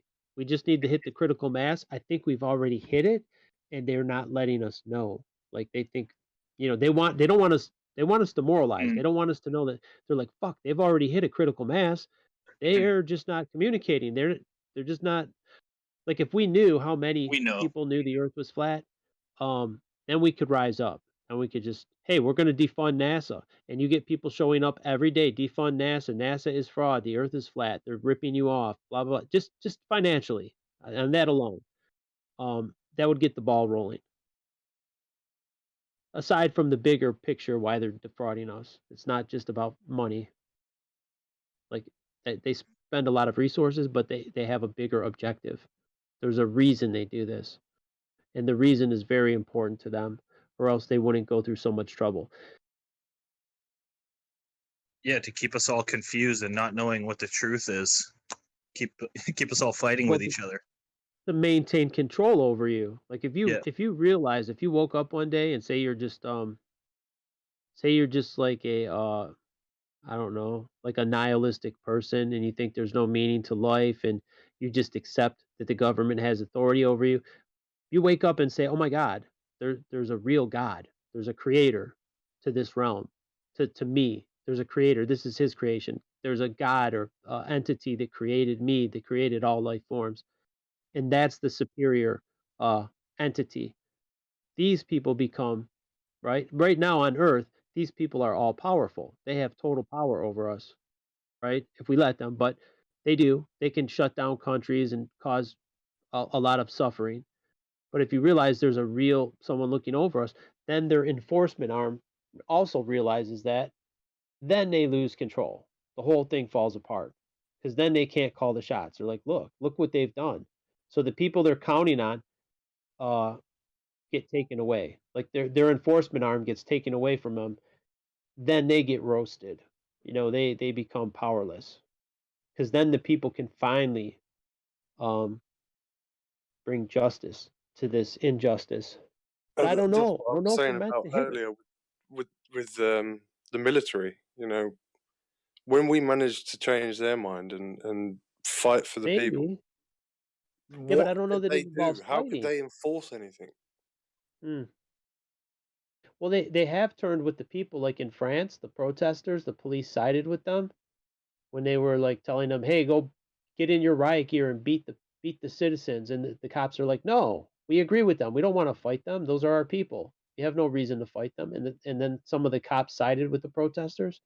We kind of need that moment, and I think that's what would happen if the truth was revealed. That's what would happen. The people that they count on in the riot gear, the cops, they wouldn't turn on us. They would realize, fuck, I've been working for the enemy. I've been working for the evil entity. And they would feel they wouldn't do it.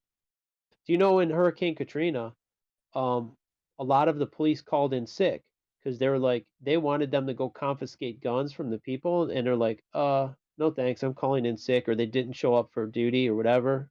They're like, yeah, I'm not doing that. Because they knew two reasons. Maybe they didn't want to, but also they didn't want to go home in a body bag. They knew that that's probably a suicide mission. You go into deep south and you try and take someone who's lost everything, try and take their gun, you're probably not walking home at the end of the day. And I think a lot of them knew that, and they decided not to do that job.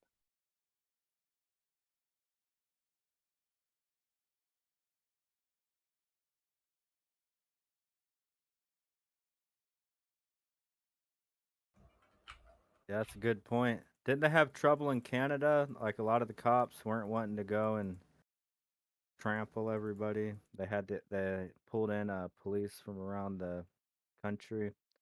Some people claim they're pulling people from NATO in.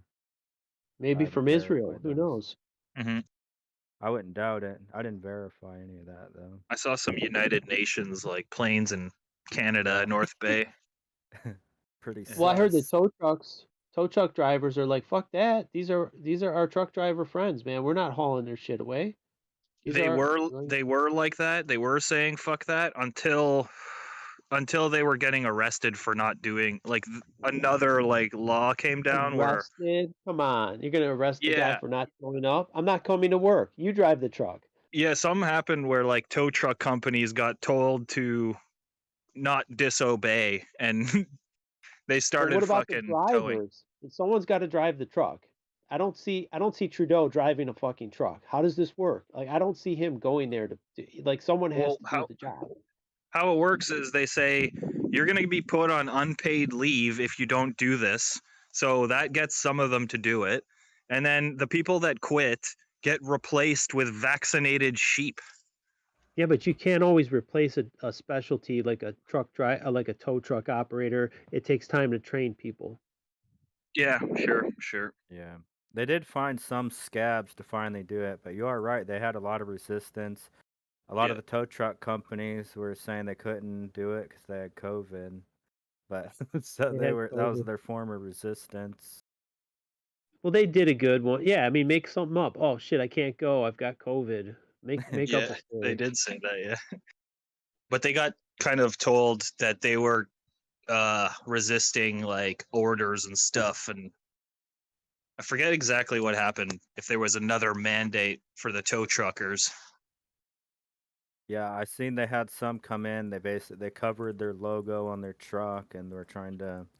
They knew they were going to get a lot of heat for it, so they Yeah. found some scabs that eventually. Some companies, yeah. Yeah. And they probably paid them too. They're like, "Hey, we'll pay you extra since you're doing Of course they illegal work would. for us." Was that like Sellouts, man. Escobar, silver or lead? They coerce you with threats, and then you do get compensated. They try and make the path. There's some proverb about that, or axiom. Make the path of retreat like a golden bridge for your opponent. You want to make as easy as possible. Make the green grasser. Make it as easy as Make the possible grass for greener people to even. get in, and as difficult as possible to resist. That's like one of those crab pots. The crab walks in, but he can't get out. There's like a funnel. Once he gets inside, he can't figure out how to get out. There's like a cone, and it's facing inward.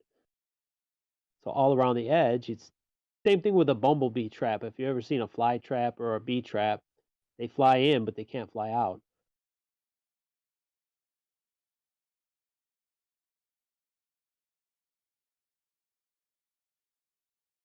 Yeah, hopefully all these bits of resistance are like organic, and then some good stuff will happen from it. I heard it was co-opted. The whole thing was co-opted. Someone saying that the some fake preacher guy tried to co-opt. He set up the GoFundMe. He was skimming the money for himself.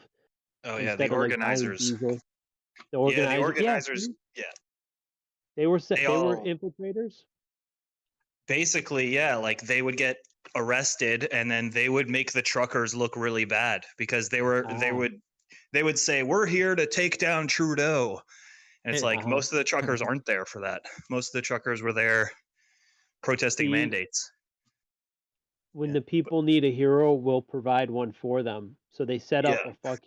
some scumbag to set them up, just like Trump set them up at the Capitol building. Come to the Capitol. Now go down to the Capitol building. He fucking led them To make right them there. look 'cause like he knew- insurrectionists. Yeah. No, he knew the psyop was already filmed. It already happened. He set them up.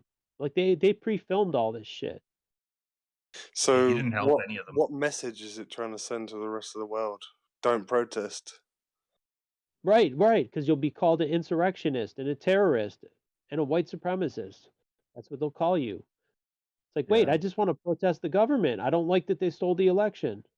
Well, now you're a terrorist. Anyone, you can be fired from your job because there's pictures of you at that scene, and we're going to mail them to your employer, and you're fucked.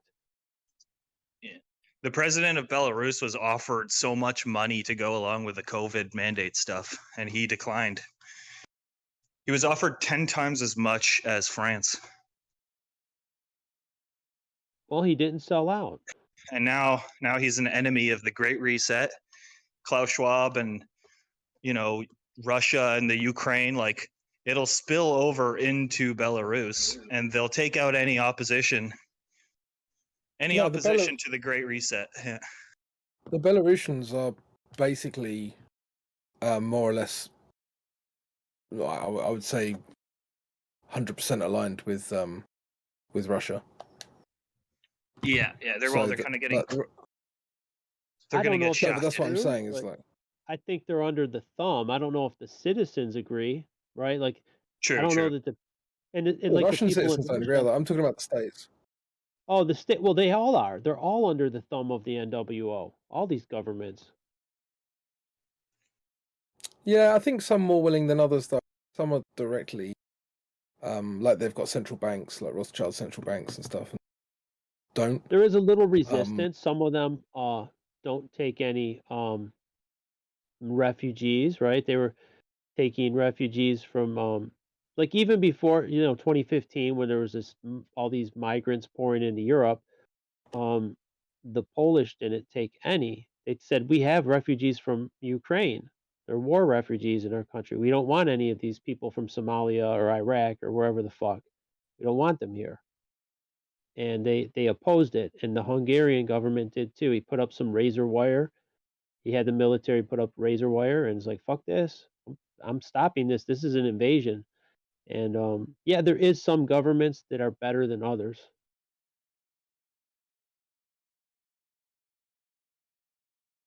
But at the end of the day, it's still a flawed system to rely on, hey, we're going to have this elected official. The odds that they're going to represent you are very slim to almost Well, none. like you said, they get taken out if they do oppose any of this. Like, look at all those presidents and leaders of African countries that were assassinated just as COVID-19 started, you know? Yeah, the guy he sampled some piece of fruit and a goat, and he's like, "Wait, Yeah. the piece of fruit had COVID? The test said it did." It's like, I was like, not only were CEOs quitting, you know, in 2019 and prior to that, but these leaders were being assassinated like at extraordinary rates. Yeah. The very few smart men in Africa, they had to kill them off. It's like they had a benevolent leader. We can't have that. We need a warlord. We need a fucking corrupt warlord. You can't have a legit person. You need a flop boy to go with the program. Yep. And when you look at these World Economic Forum speeches, it's hard not to say like, oh, so this is the Illuminati, like these are the guys, because they fucking lay it out. You know, they lay out the plans, and it's not even a conspiracy theory. They're saying it right on stage, you know? Oh yeah, they're white papers. They're Agenda 21, Agenda 2030. It's all out there. They're talking about the human genome. They're talking about hacking humans and how that technology hasn't been around for dictators. And he's like, Klaus Schwab is literally saying like dictators in the past have wanted the option to do this, but technology hasn't been there. You know, and now they're talking about it on stage with like Bill Gates and stuff, and completely like upfront about it all.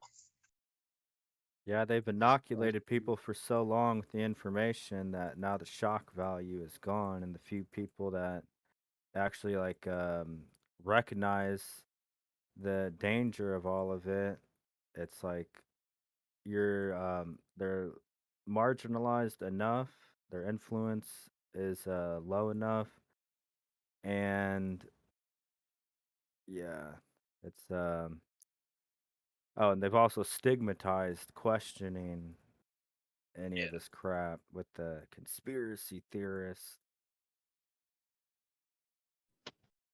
Oh yeah, they'll label you, dude. That's gonna happen. That's their like. Okay, 100%. first thing is mockery. They want to mock you if you speak any truth, and then they want to threaten you.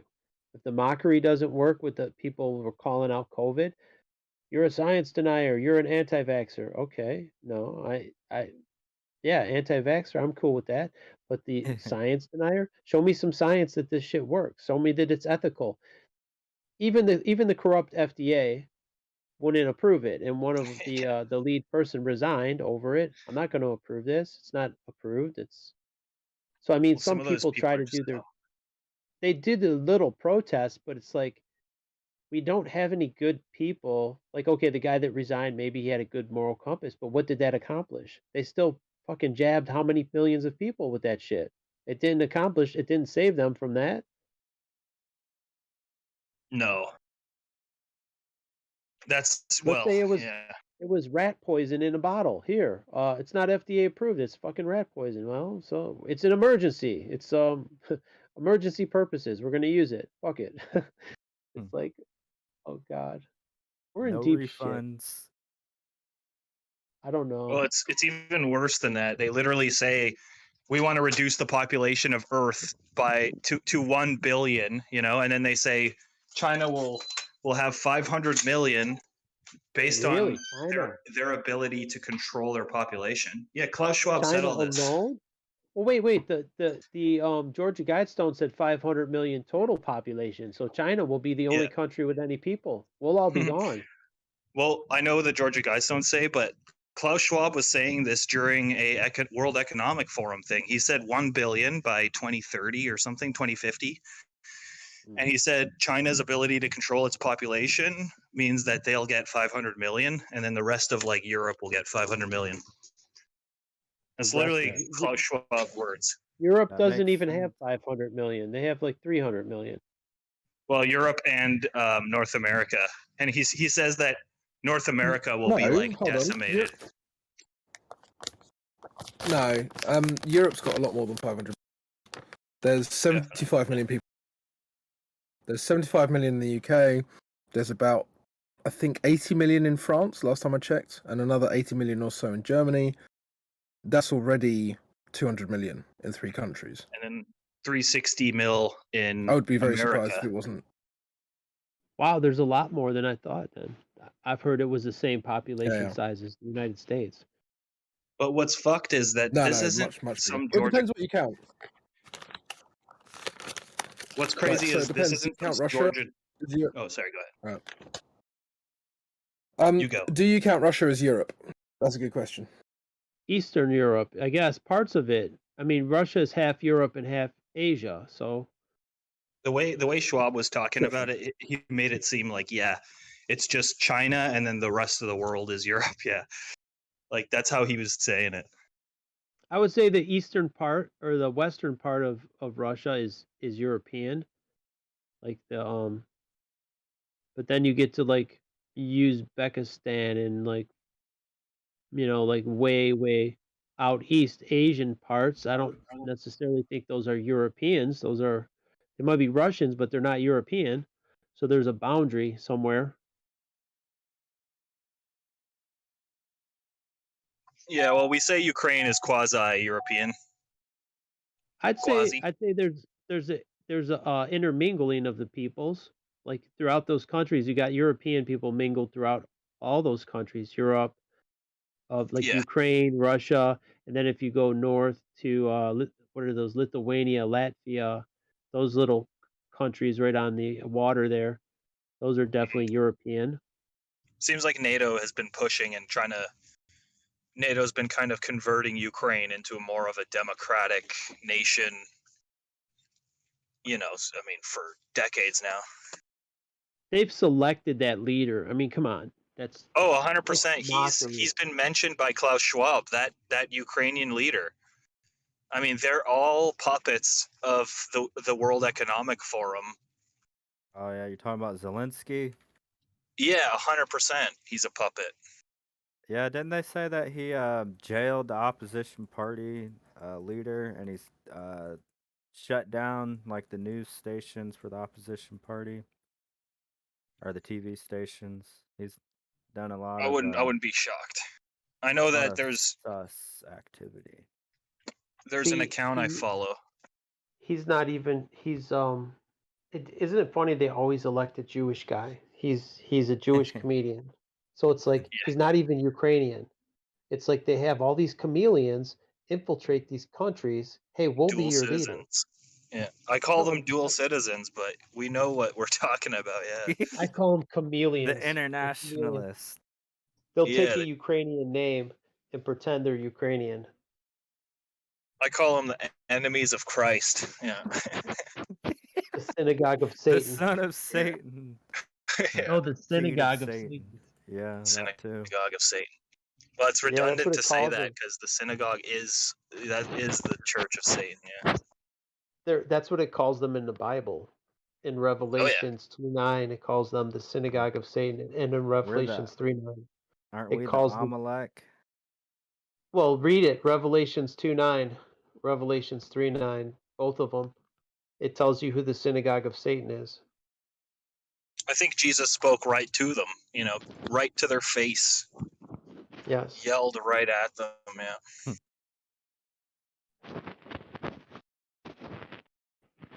Bolsheviks. Don't they think like the white or European people are like Amalek? They have like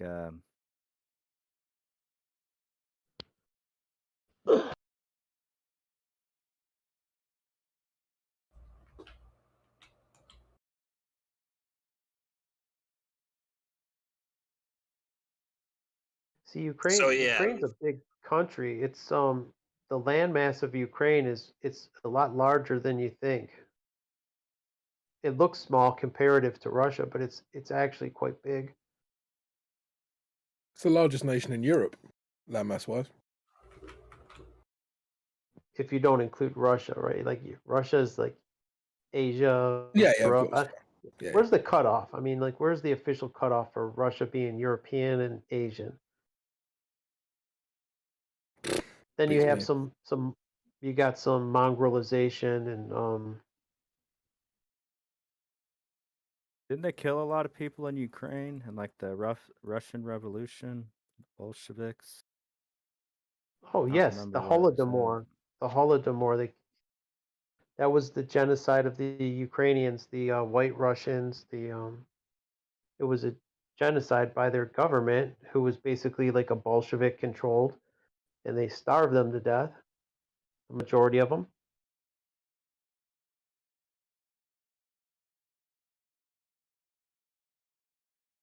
Yeah, I heard someone saying the Ukrainian sigil or some symbol of theirs, they're trying to show the resemblance to some Khazarian symbol.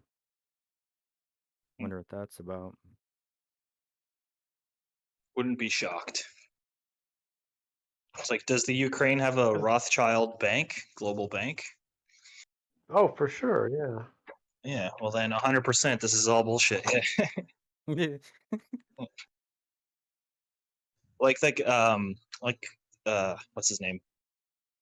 Ron was saying Russia and Ukraine, they could use this to destroy their own people, genocide their own people, start an actual great reset. Like if the vaccine program failed, then what they're doing here is like the next stage of control. So if the power suddenly goes out and all of a sudden mainstream media is reporting that everything is being hacked, we won't be shocked. Food shortages. Yeah, food shortages, power outages. Mm-hmm. If it was a real invasion, right? Putin could be the bad guy. Okay, yeah, he'll invade Ukraine. He'll force his soldiers to kill them. Zelensky will force his people, who'll conscript them to kill the Russians, and they'll mutually destroy all the young men and some women and children with them.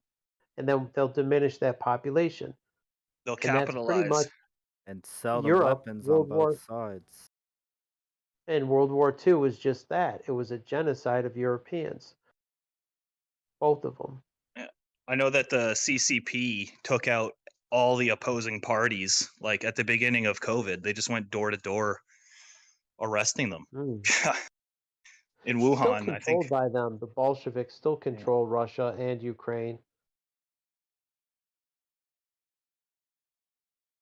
It's a perfect opportunity to take out your opposition. If you're like a leader. I don't know that they have any opposition, really. Yeah. Well, any good men that step forward. that does seem somewhat plausible, because before it would raise more eyebrows, but now, like, if everyone, like, people getting sick and this one died of COVID, it's a decent cover. It's like if anyone asks. Like having a shootout or a robbery during a firework display. They cause a distraction. Yeah, pull the fire alarm and then rob the bank. Everyone's down. Hey, where's the fire? And then you rob the bank. Well, Schwab said, countries that oppose the mandates and the ones that protest the most, they have plans for those countries that resist the hardest. And some of the plans included dosing protesters with a SARS-like COVID virus, which was very deadly. Some of the plans included like the next stages of control and how they can shut off the power grid and hack. They could pretend like Ukrainian and Russian hackers shut down the power grid while Americans starve to death, Yeah, I mean, I'd honestly, like to have a word. if they're gonna win, like I'd rather be taken out. Like if those type of people are winning, who's gonna want to be alive to be They are winning. thrown I'd in like to Bible FEMA says teach them a camp? lesson, Mr. they'll Klaus keep Schwab. winning. I'd like to. Well, not necessarily. If the truth gets out, like I don't know how we're going to get the truth out. We don't have enough. Like their social media is all controlled. I don't know if we could, because we have to reach enough people to make a difference. If we're just here amongst a small group, we don't make a difference. We I'm need a way to already get at the to the millions of people. I'm at the point where it's like I don't know if they call it black pilled, but it's you understand the situation so much that it is hopeless, and it'll take the return of the Messiah to save any flesh. Well, I try not to be black pilled. Otherwise, there's no purpose to wake up. You know, it's like I try to stay optimistic, but I realize it's not. It's a tall order. We really have the odds against us. You're right. Well, you're right, and the optimism and the trust and the love, you got to trust in God. You got to trust in the judgment. Like this world, this material world, like no matter what happens, just trust that there's that ultimate judgment at the end, and it's fair. Oh, I know that. I know that. I'm just trying to Yeah. make the years that I have left here to be more pleasant, to not be just absolute hell. I try to Not just just for keep me. a bit more hope I don't in want. people. I just feel like maybe there's a threshold that once it gets pushed. Yeah, the 100th monkey. Once a critical mass reaches the. You were cutting out there. Sorry. Oh, sorry. Yeah, go ahead. I was just saying, like, it's like I just try to have hope in people that there will be a threshold that gets pushed beyond that people just can't ignore. And I think that's when shit. We're very close to that, the tipping point. Like, say you have dominoes, a bunch of dominoes set up, and you just have to manage to tip that first one over, and then they all fall. That's once you tip the first domino, all these countries will fall. They will all fall without a shot being fired. I feel like rather than them all falling, what happens is they take a little bit of the pressure off and they release some of that steam out of the kettle. You know what I mean? They're like, "Oh, you guys have been getting more and more angry over the past couple decades. So let's make weed legal. You know, here you go, guys. Weed's legal. Are you happy? You know?" Right. They do a little bit of that. The pressure release, they'll throw you a bone, a small piece. What they do, it's called brinkmanship. They push you, and they see how far they can push you. They push you to the limit, and then they back down a little bit, and then you think you've won. Oh, okay. Now it's not mandatory. It's just recommended to fly or go to a football game or do this, that, and the other, right? It's not mandatory, but you can't do this, this, and this, and this, and this. They have think tanks that come up with these ideas and how they're going to enforce it, and if there's any resistance, what are they going to say? They've literally been planning this shit out, like every scenario. Yeah, obviously they can't account for everything. Contingencies. But here's the thing: what if the scariest thing is when that threshold gets pushed, that we're actually that I don't know, it becomes. Oh, you cut out again. It becomes so chaotic that, I don't know. It just becomes lawless. That's what they want you to be afraid of. Just what you said. This anarchy is lawlessness. No, it's not. It just means no rulers. It doesn't mean chaos. That's their thing, making order out of chaos. So they will create chaos. Like they created George Floyd riots. They created all those riots. They paid people to do it so that the people would demand order. We don't want this. We have to have order. But I don't mean just like that. I mean, when it's on a world literally scale. on a world scale, like Except they were like abolish the police. They didn't want order. They wanted less police, and it's like part of the agenda as well. I don't think that you would have that because at a community level, Do you trust your neighbor is not going to kill you if there's no police around? Like, say you got rid of the police. Yeah. He's not going to come there and stab you with a butcher knife just because there's no police. There's still going to be civility amongst But I'm normal talking people. about, yeah. But I'm when talking you're about in like the crowds of millions, response. The BLM, like Antifa response was abolish the police. We don't want them choking out, black citizens. That was a total fraud, that George Floyd thing. That was fake. Well, the media just kind of aired it every day, every hour, I know. and made everybody angry. When they could have shown so many videos of cops shooting people in the back, like as they're running away. That shit happens all the time. I've been watching Live Leak, since I was a kid. And what pissed me off is, yeah, go ahead. Oh, go ahead. I was going to say there was a guy that it really did die from. He was being cuffed behind his back, and he was a little bit overweight. He was a white guy from Florida, and he he was wrestling around with the police, resisting arrest, whatever. But he was very winded and whatever, and he was handcuffed behind his back and on his stomach, and he Yeah. couldn't breathe, and he suffocated. He died. There was, I think there might have been a guy on his back too. I can't remember. He wasn't put in his neck, but he might have been like the guy was cuffed, or maybe it was his own body weight. I forget the scenario, but the guy did die. So say when you pull your hands behind your back, it's hard to breathe. And say you're already out of wind and you might not be in the best shape, and someone puts you face down on the ground, that could be deadly. Yeah, I felt like that, just play fighting with friends. But the thing is media didn't blast that on the air and get all these kids angry, and like Not at all. they didn't have an Not at agenda all. to push. Yeah. He was white, so it doesn't matter, So it it's doesn't like, go with the agenda. Yeah. no, the agenda was to create chaos, but they faked it. Like George Floyd is actually Floyd the landlord. He's a porn actor, and he didn't die. The scene was faked. He didn't die.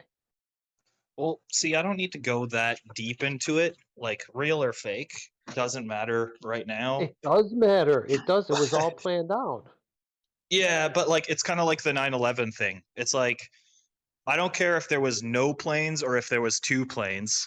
The physics and all the other information put together doesn't make sense. It doesn't add up, So I don't care if they used thermite or if the planes were actually You don't UAVs. care about truth. You got to care No, about I do truth. care. I do care. It's just that those things, like if I talk to some skeptic, they'll be like, "Oh, do you have any proof like nanothermite was used?" I would say, "No, I don't really care about that because the physics and everything don't add up." So I'm not trying to explain like what they actually used, like if it was HARP or not. What I'm saying is like, look at the way they crumbled. It fell at free fall gravity, like free fall speed. Yeah, a Gravity lot of that is seems fake, like it man. might be intentional if they get you arguing about the details of it for the next 20 Exactly. years.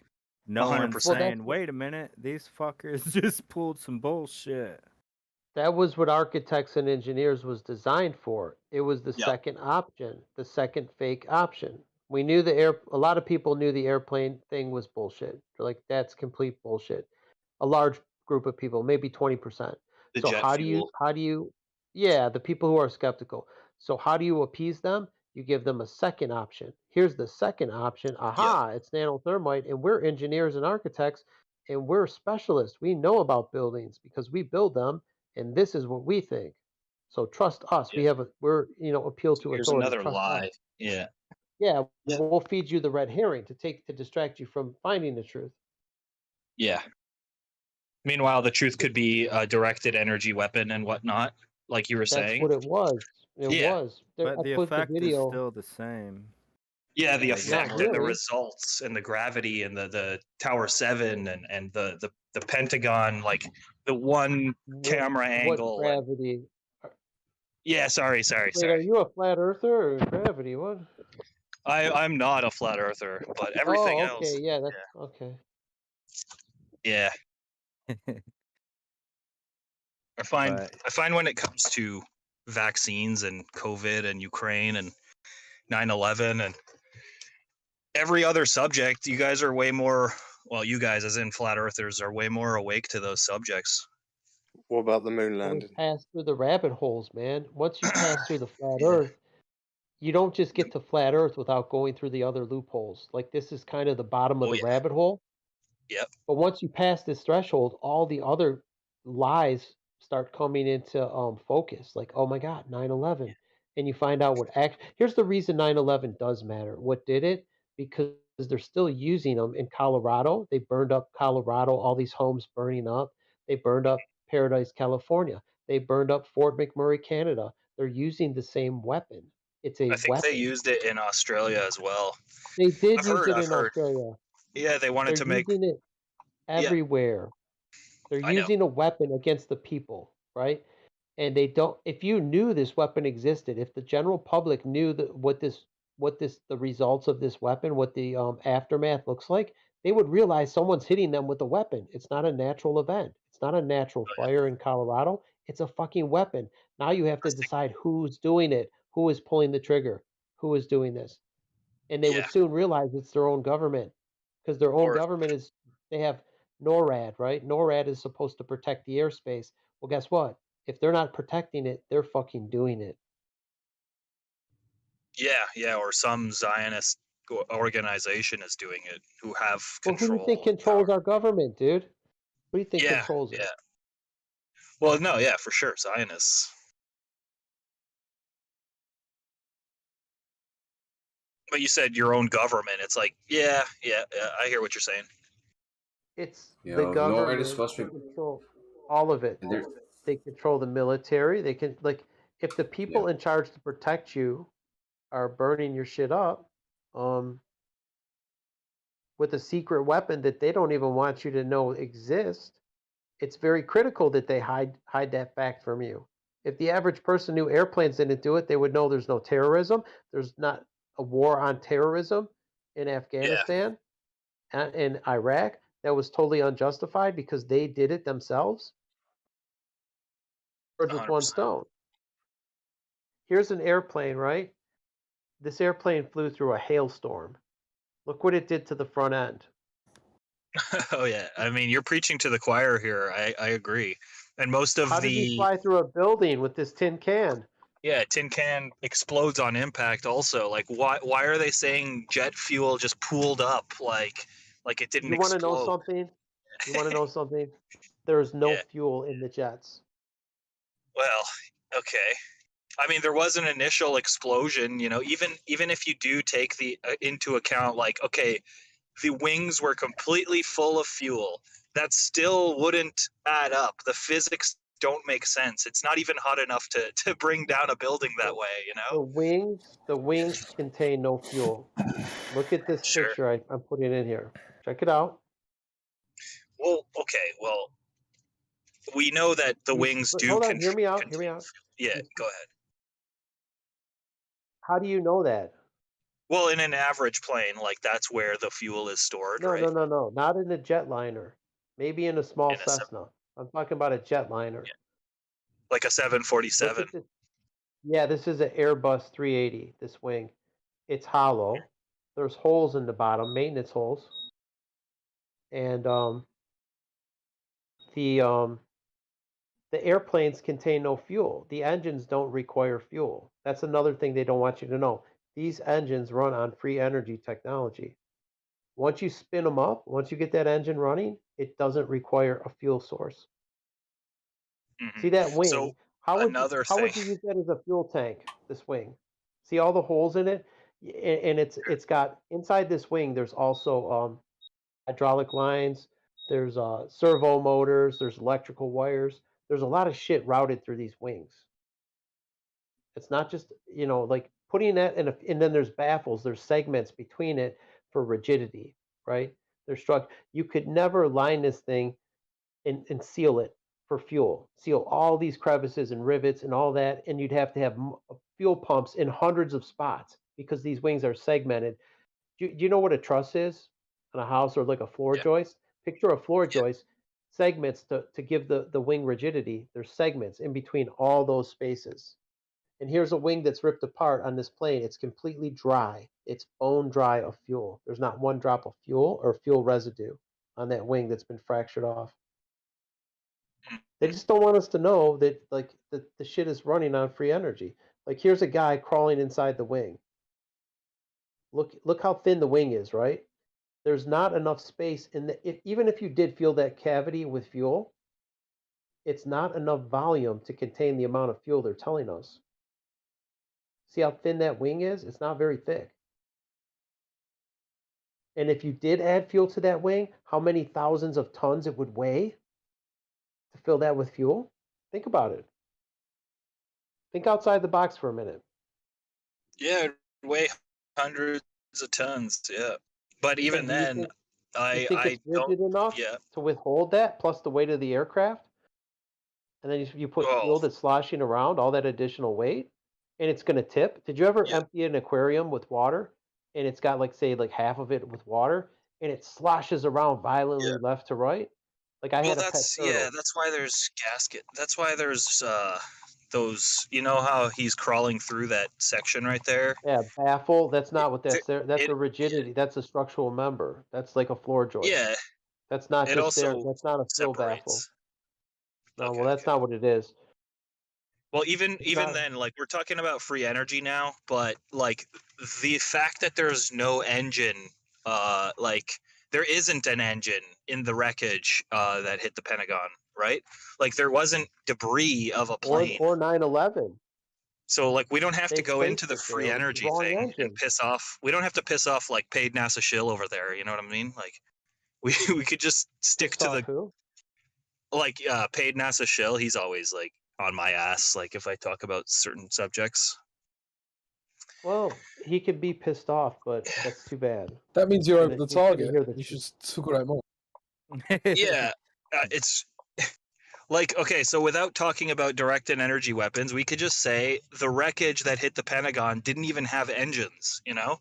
Yeah, it does seem like we got a lot of common ground, and maybe you're right, Ron, that it's like a domino effect. We just got to topple the first domino, and then other people that are skeptical to be able to follow us on the other issues to investigate.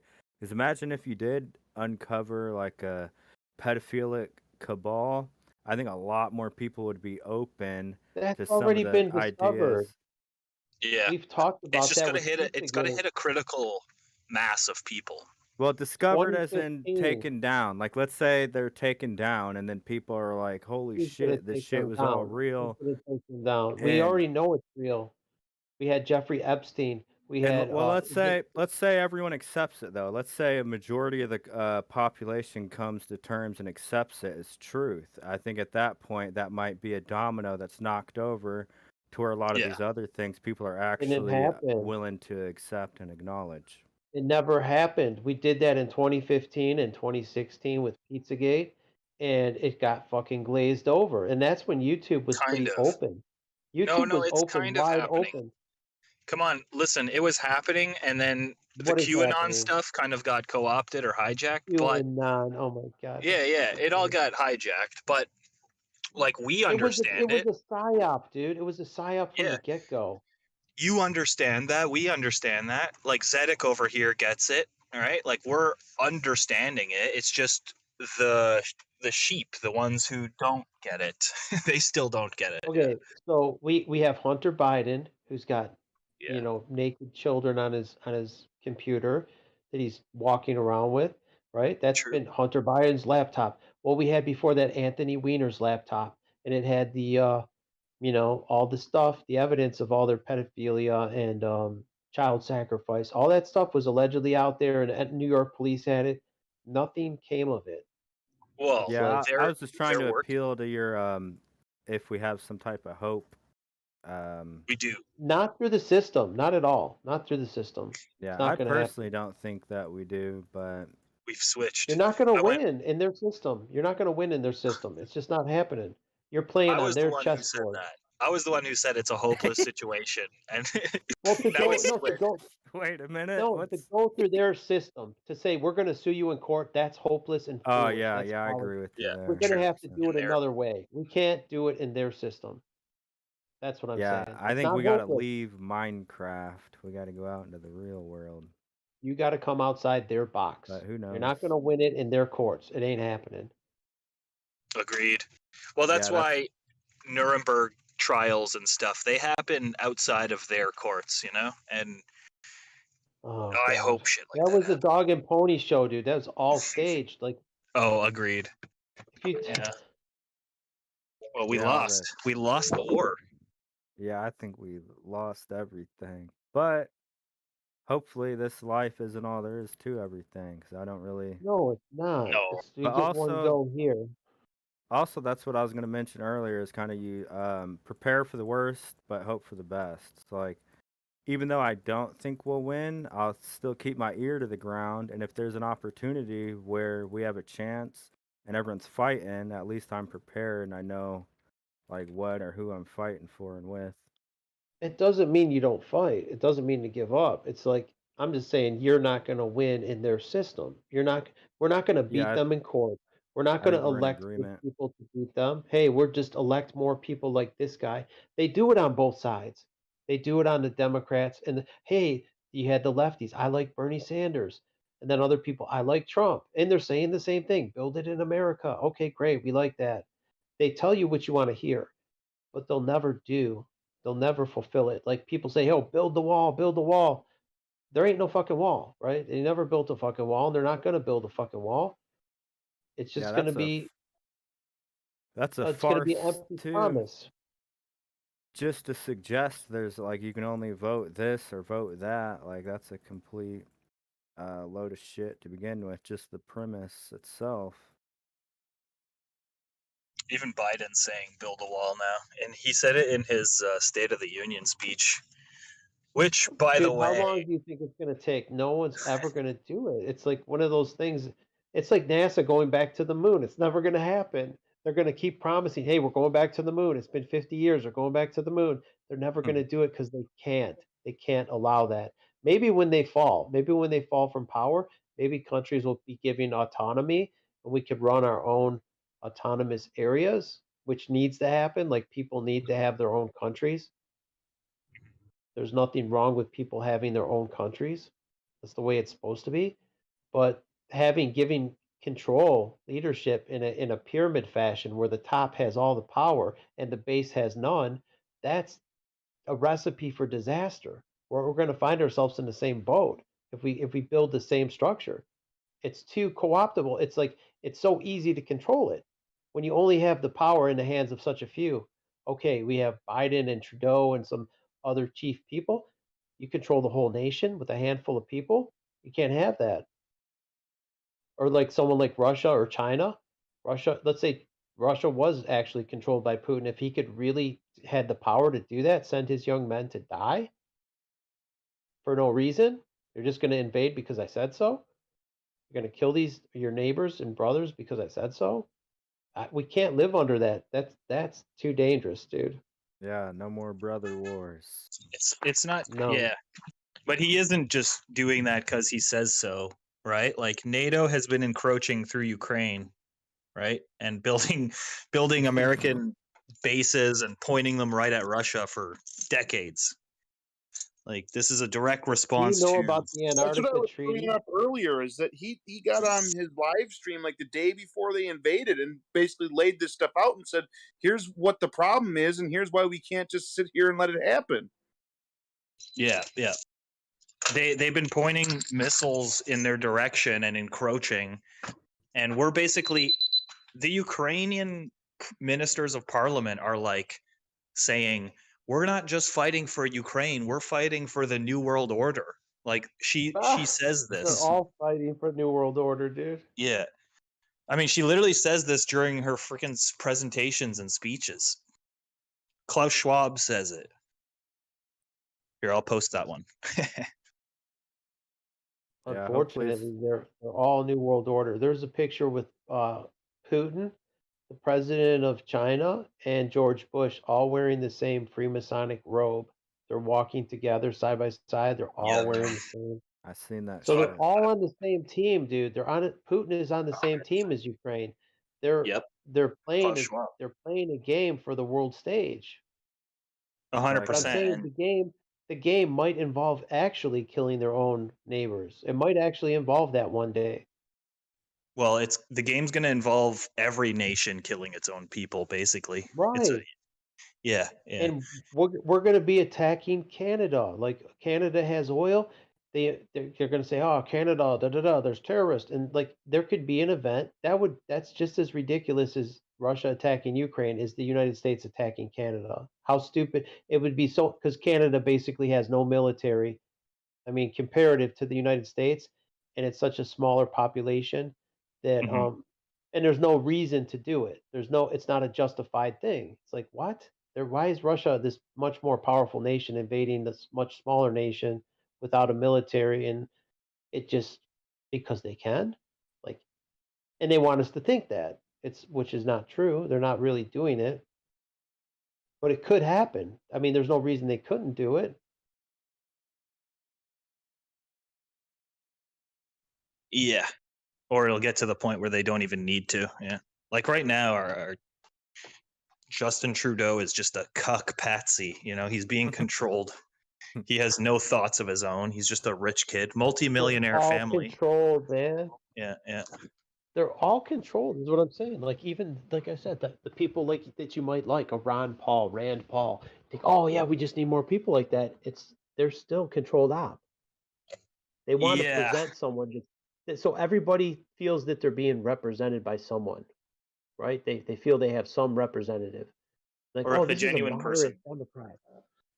if a Well, they genuine want you to person think like that the Ron Paul system comes works. around, yeah, There's he'll never no, get I a don't even think shot. Ron Paul is genuine, dude. I think he's controlled Even op. if he was, he's never gotten a shot, and he's disregarded and basically dismissed, right?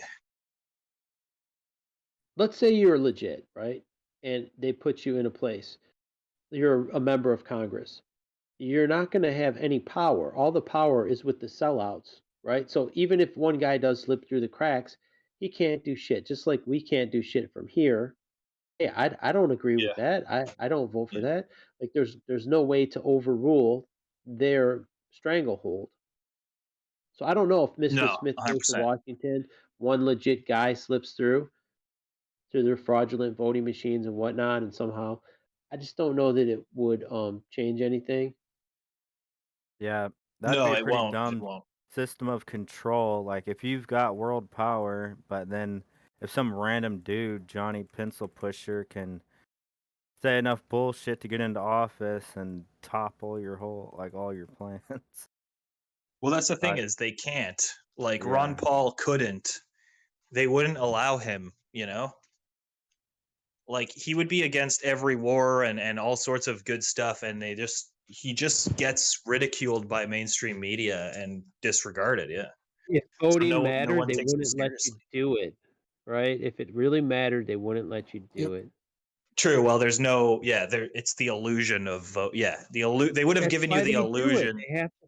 They have to sell you the illusion of self-determination to make you think that you have some choice in your future, like self-determination. Well, we elect this guy. Oh, we didn't get our guy. We'll try next time. They want you to think that you have some say-so, because otherwise the people would revolt.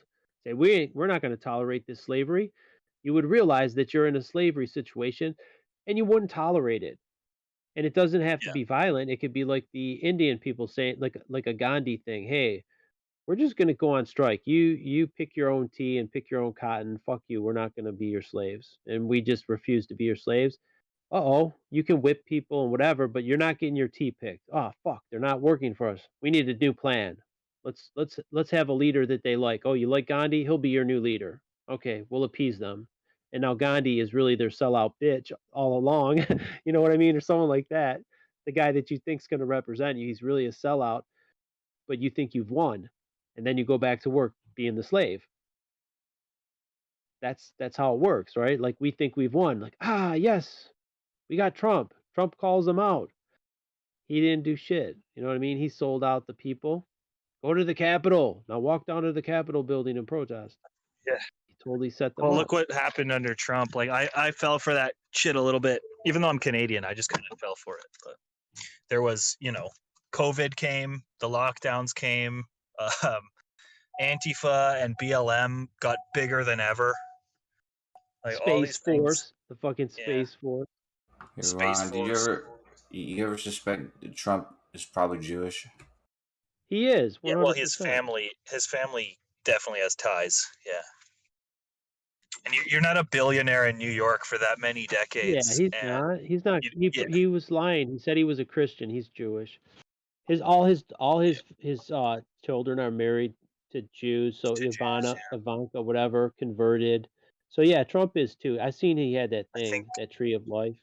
At best, he's a Zionist Christian, and at No, worst, he's not a he's just Christian. Jewish. He's not. I don't believe he's a Christian. I think he's Jewish. No, Zionist Christian. It's a specific type because the Well, evangelical. yeah, there's a lot of them.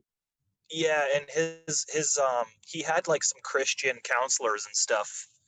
I forget one of this guy's name, but it was like I forget his name, but the priests that he hired to be his like counselors or whatever kind of like the mentors. I forget what they were called. Oh yeah, didn't he go to a Jesuit college?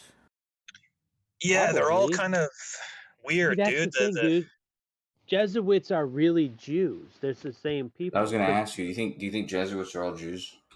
No, they're not. Here. Like there's Christian Zionists that are Jesuit. No.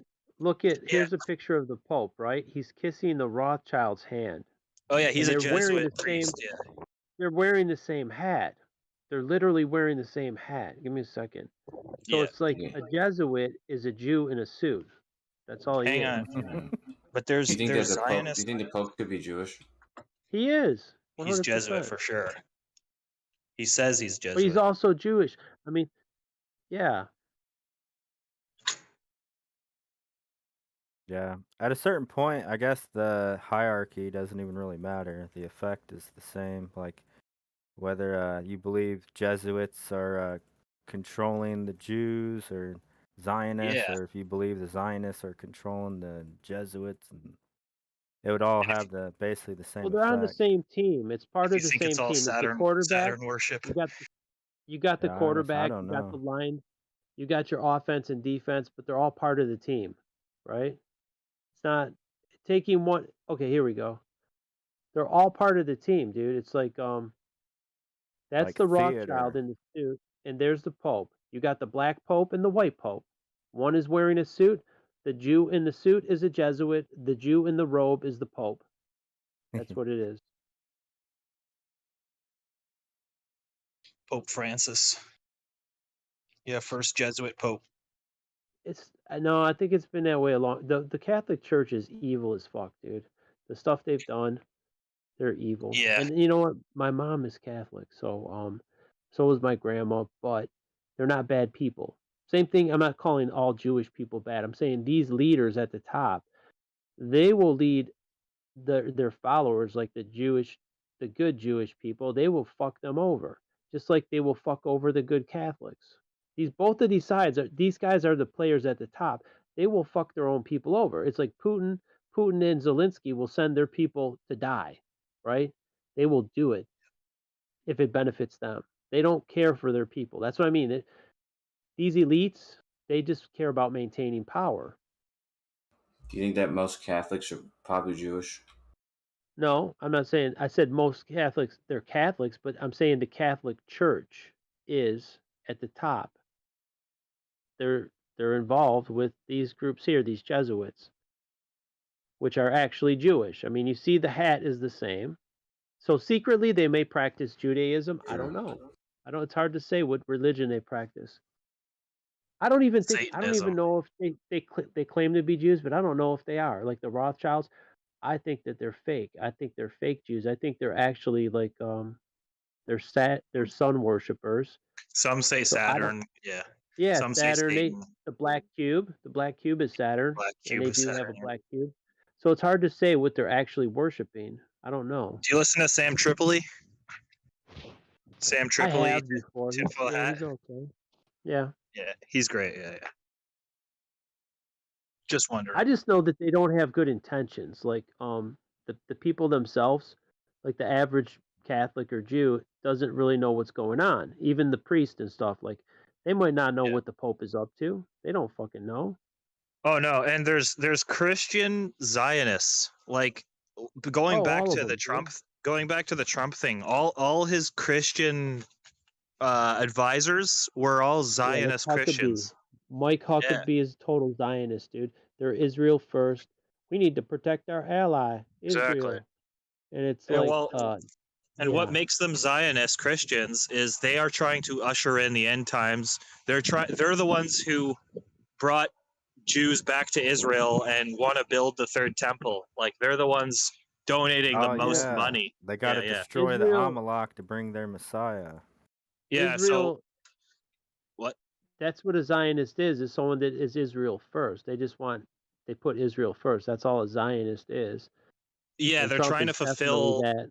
They're trying to fulfill the pages of the book and usher it in, which is very anti-Christian. You're not supposed to bring in the end times or hasten its arrival. You're supposed to like pray for God's return and His quick arrival, but you're not supposed to bring about events that cause this global like beast system,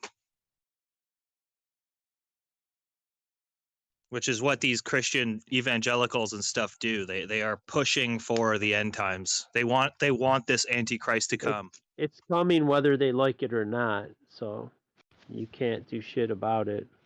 Well, they're pushing it. They're hastening it. They're the ones, signing the Balfour Declaration and bringing them back and ushering in, making it so that these events occur. Well, they want to force God's hand. What do you think about David the Rothschild? Sorry, go ahead. David Rothschild? That's whose hand is being kissed. Yeah. I know. I'm saying, what do you think about David the Rothschild, the young British dude? He made that ship made out of plastic bottles and sailed around the world. What do you think? That was all about? I don't know about that, man. It's like they own so much oil revenue. Like the Rothschilds are the wealthiest people in the world. Like the Pope literally kisses his hand. People say, well, I'm not saying the Vatican doesn't have a lot of wealth. They do. The Queen has a lot of wealth, but they could be their pool boy. Like they all kiss his hand. Yeah, there's like a picture of one of the Rothschilds poking Prince Charles in the chest, and like he was like, I remember that. You're not supposed to call. Yeah, he looked like a scolded child, Prince Charles. It's like, you want to know who has the real fucking power, dude? The one scolding the prince. I seen that. He's getting poked in the chest by some guy. Yeah. That was a Rothschild, dude. So you know who's in power, dude. Like who's getting whose hand kissed. There's the we've known power. Since that famous quote, it's like, I don't care who runs the country, just give me control of its currency. We've known this, yeah. Look at there's the pic. I put it in live stream. They always pay their debts. Remember, he was saying that he's like, I don't give a fuck who's running the country. He's like, as long as I got all the money. Yeah. I mean, that's an actual quote from like a Rothschild that said that. I care not for the laws of the country if I am in control of its money. Yeah. Was that Mayor Rothschild? It's possible that, what's his name? Evelyn Rothschild is just doing that joke with Prince Charles. He's got like something on his shirt and then like says "made you look." Yeah, he'll just be doing one of those things. He's like where he's like zip hits him in the nose. He's like, yeah. And he just laughs right after that. And then all their like Satanist art that they like, it's all just artistic.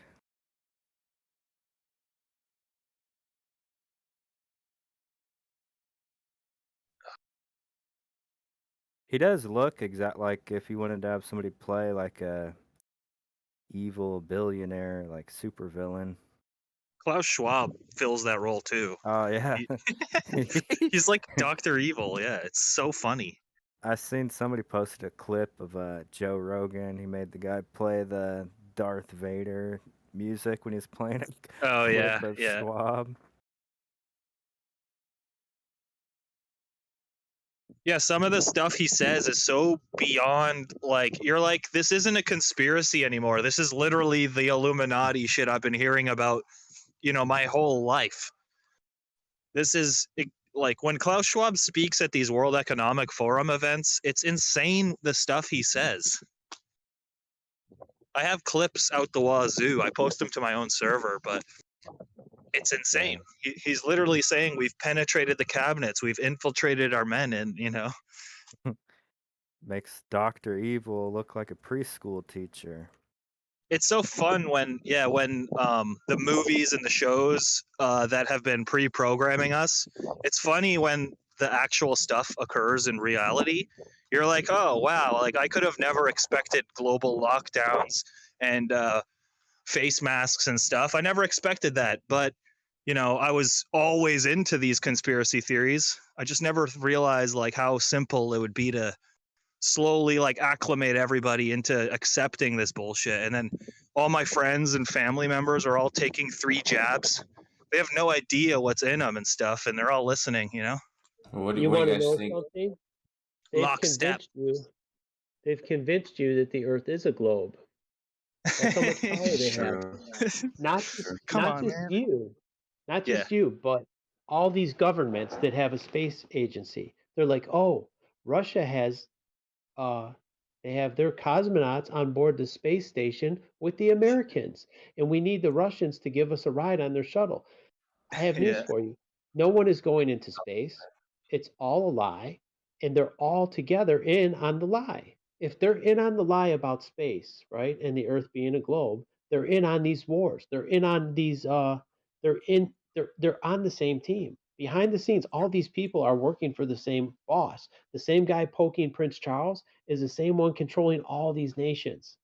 Yeah, The I guy, 100% the guy who agree the with Pope that. is kissing on the hand is the boss. Those are the bosses. What do you think they're gonna do to people who know the truth and stuff like that?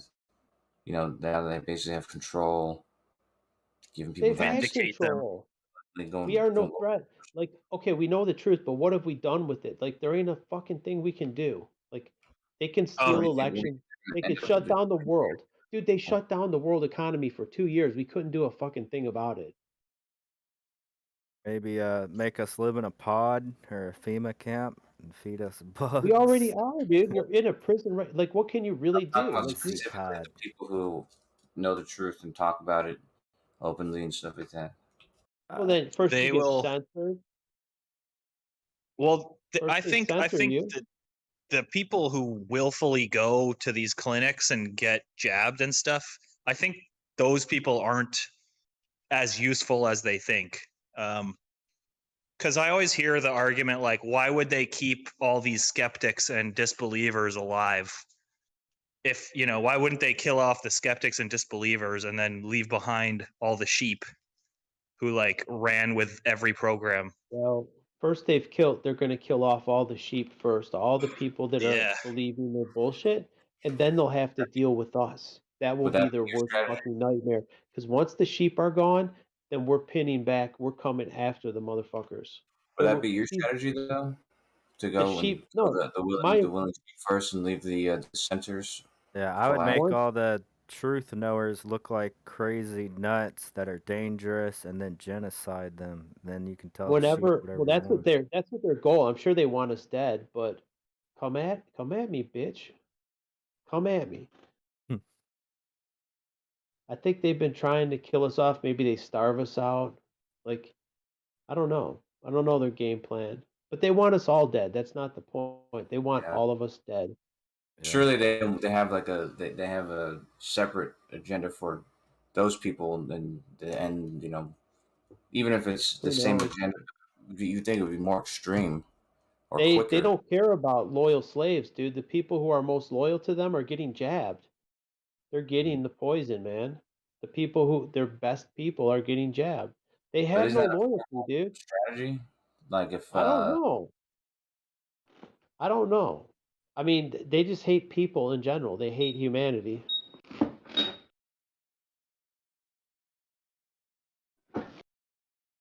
Their agenda is anti-human. They hate people.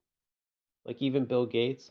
Bill Gates is anti-human. He's like, we can reduce the world's population by like, you know what I mean? He was giving a speech at a TED Talks, and he's basically talking about sterilizing people and genociding them with a jab.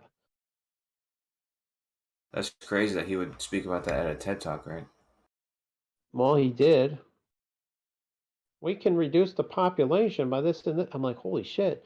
He said it, and the people all clapped because they think, oh, they're just going to kill off the other plebs, not us. Because look, see, we like Bill Gates. We're loyal. Yeah, you should kill off. There's too many people. You're right, Bill. You need to kill the useless eaters. But do it secretly. Don't do it with guns. Just do it secretly, covert. Don't let them know you're killing them. You're protecting them with a forced medicine that's going to protect them. You're doing Yeah. them. You're trying to protect them by I force. guess even without killing anyone, you could just make, if you made everyone believe they're gonna kill everyone, it would make them look even more nuts as like if they didn't start killing people massively, and then people would more accept like, wait, these dudes were wrong about everything. They're fucking everything they thought There's was there's more retarded. than one way to kill somebody, right? You can kill somebody the old-fashioned way with the guns and knives and stuff, or you can do it covertly. We'll do it with this injection. We'll do it with junk food.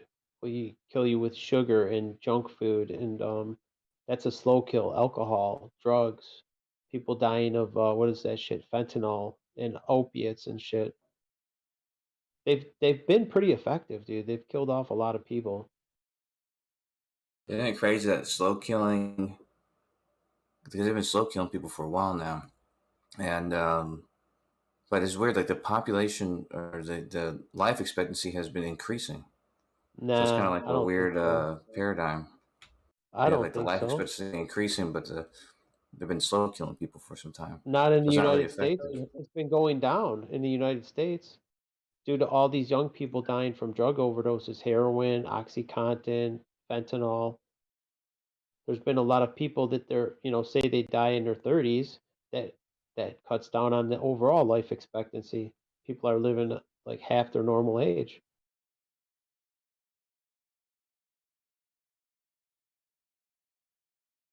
I thought it's been going up.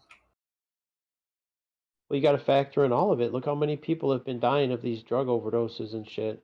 A lot of young people. That's like the number one cause of death, like people under 30.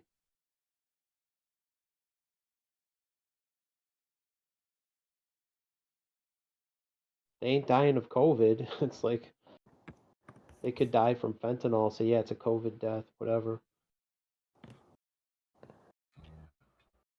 Yeah, life expectancy does appear to be going down in the US. I've got something called macrotrends.net, and it says that it's decreasing by about 0.1% a year. Since when? What's the main culprit is these drugs are the synthetic, the opiate drugs. There's a huge crisis here that's like it doesn't really get talked about. When has it started? When did the decline start? Quite recently. This one says 2015.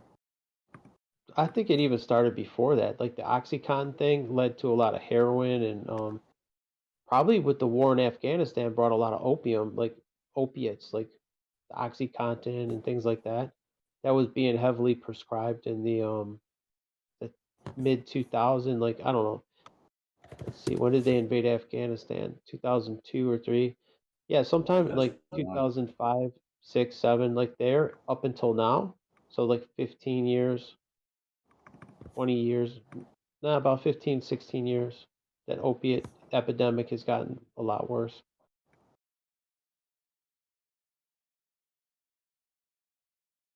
And then they're blaming China. They're like, oh, China is shipping fentanyl here and it's killing people. It's not China, it's the drug. It's like it's the fucking fentanyl. It's not the Chinese. They could get it from the whoever, right? It doesn't. They just want to point the finger at someone.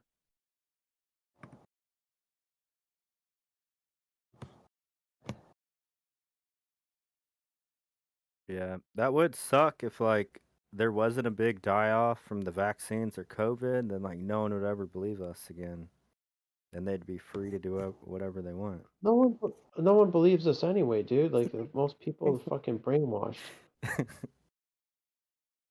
It's pretty fruitless. I mean, like, yeah, you could tell as many people as you want, but most of them are fucking They're just swallowed too many blue pills. They just won't wake up. You could present evidence. I don't know, dude. It does seem hopeless at times, but it's like maybe Yeah. maybe we are making a difference. I don't know. I kind of see your point. It seems like a lot of times it's not even like an informational or like fact-based battle. It's just like I don't know. It's The like unwillingness to accept facts. That's what it is. Like if you provide a fact and they're not willing to accept it, what do you do? Like you can't, you know, the old story. You can lead a horse to water. You can't make them drink it. It's like you can lead someone to the truth. You can't make them believe it. So you can provide. Here's the truth right here in front of your face. You can't force them to believe it. Like they have to come to grips with reality. Sometimes they can't. They're not physically capable of coming to grips with reality. That's my older brother. He can't accept reality. You can lead a person to flat water, but you can't make them think. Yeah, excellent analogy. Yeah. Yeah, I mean, you only have to listen to Rumpus about 2 hours ago to understand why these people don't get it. Like, he was talking about just trusting experts and not even questioning them, and why would you question them, and all these kinds of things. So, like, well, you can't do anything with that person. They're already lost. Yeah. Yeah, They're they're only expecting the shooting. experts to come up with everything you were saying. Go ahead, Lemon.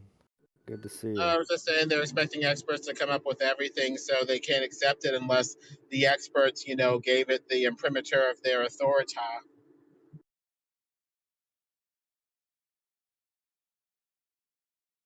Yeah, a lot of times there's not even an exchange of information going on. It's just people are wanting to like wrestle each other into their point of view, so you're not really actually exchanging information at that point.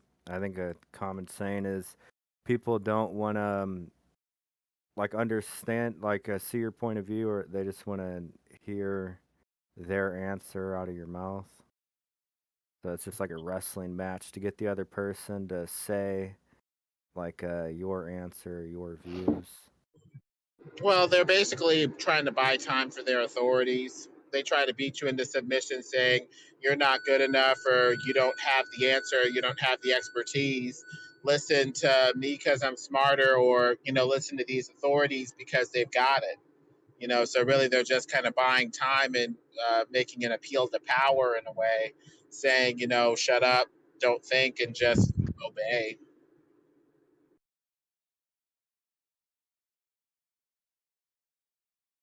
Yeah, it's like people claiming you're not an engineer, you don't have an engineering degree. What do you know about things? Like this appeal to authority bullshit. There's facts, right? Provable facts, and then there's lies. And if you can't discern them, some people just can't. They're not capable of discerning the truth, even like in it when it's right in front of their face. So it's like, I don't know. I mean, a lot of times the authorities do their job and go home. They're not thinking about the shape of the earth. They're not thinking about this in a new way. They're just doing what they're told. And so a lot of times you have to step in there as an outsider and be like, hey, it's kind of flat. Yeah, there was the Google Maps guy. He took one for the team. They fired him. He admitted the earth was flat, and they fired him, the lead developer. That's an important person, your lead developer, to just fire him just because of his opinion. Can't have people thinking for themselves. I mean, they're like, look, we got to push this globe thing. It's very important. This is the crux of our power. You mess with the gravy train. Yep. The gravy train will end pretty abruptly.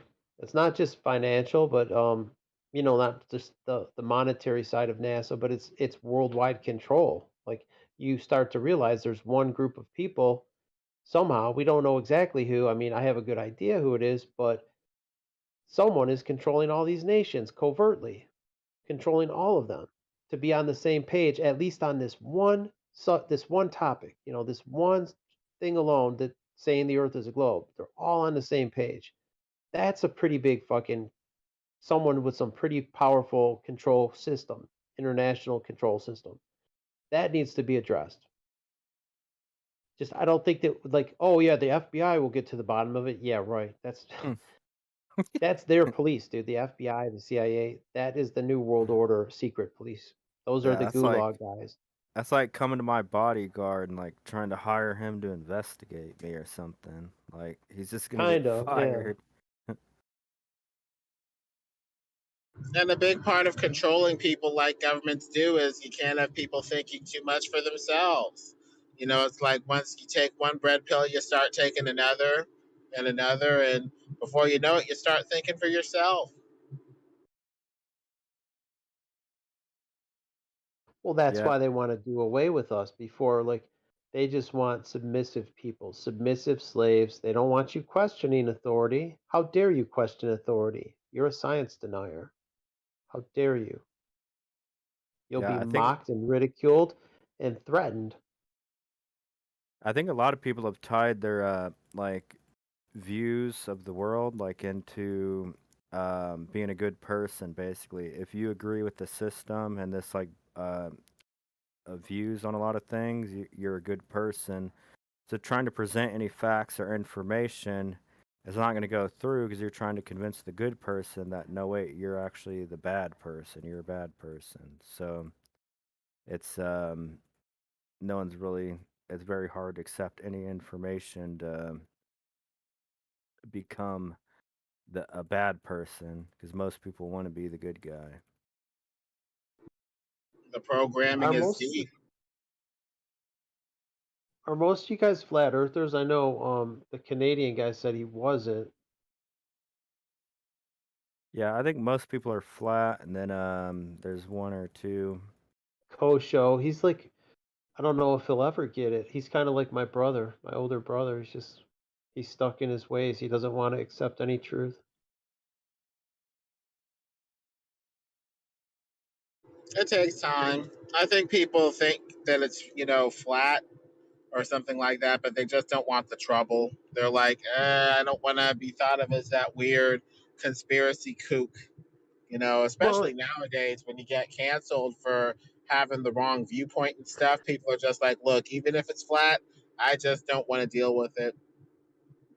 But at a certain point, you have to accept reality, man. You can't keep denying reality, right? If you see something if there's evidence that you're wrong and you don't come to grips with reality, you're just deluding yourself for what?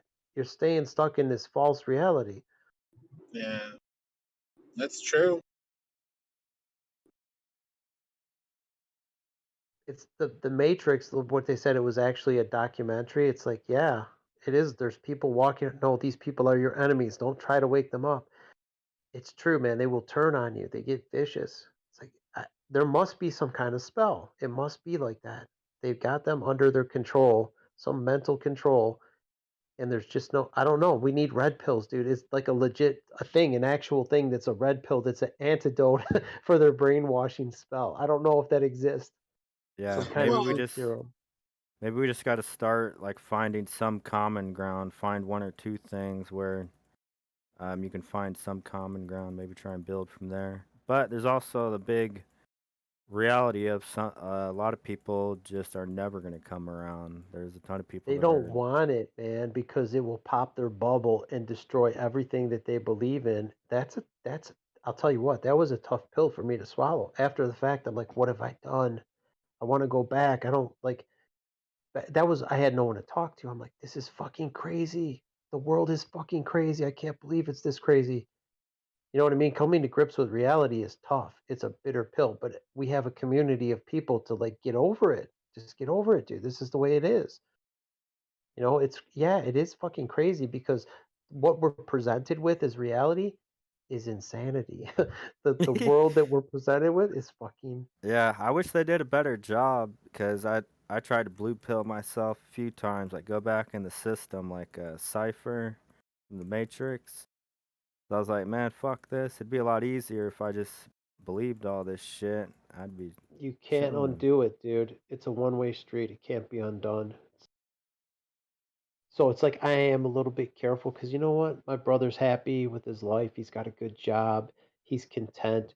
He does his parties and drinks beer on the weekend, and that's all he wants. I'm like, you know what? Do I want to burden him with this? Like, because it was a burden, dude. I think my life has went down in quality since. I mean, I wouldn't change it, but it's um, like I was a lot. It seemed like I was having a lot more fun before. It's like it's kind of a curse, dude. It's a blessing and a curse. It's a blessing because I know the truth. You know what I mean? It leads you to a. This is like God's creation, dude. It like that's the most fundamental thing. It's like there is a God. There's a creator. Well, the truth does sort of demand action if you're a rational person. So people strike a Faustian bargain if they're saying that if the truth demands that I act in some sort of way that's going to inconvenience me, then I'm not going to love the truth. I'm going to keep my head down and I'm going to keep going forward. So some people choose one or the other. You know, love of the truth versus love of convenience, position, power. You know, that normie blue pill life is alluring in its way, but, you know, at what cost? Yeah. What's A that Faucian one bargain. saying about what's the price to give something to cost a man his soul? I don't What does it remember. profit a What man to does a gain the man whole gain? world and lose his soul? Yeah. See, I think that's the currency of this world is valued in people's souls.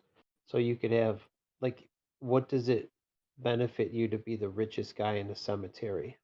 You got this beautiful mausoleum marble building, but you're still dead. So Yeah. the guy that was a homeless guy, he's in the grave next to you, and you were the billionaire. Does it really matter at the end of the day? You can't take it with you. Yeah, it's like the people saying just get the vax. What's the big deal? To me it's like would you cut your head off for $1 million? Like, How about for a mandate for no money at all, just Yes, because I you were will. forced to? Make But it if 2 you're million and you got a greedy, deal. if you're greedy and If you I think cut my it's head going off, to save your life, if I cut my head off twice, can I have 3 million? Deal. Sweet. Keep the change. I mean, there'll definitely You'll be be the change. wealthiest man. How about $1 billion? You could be the wealthiest man in the cemetery. Give you $3 billion. Sweet, thank you.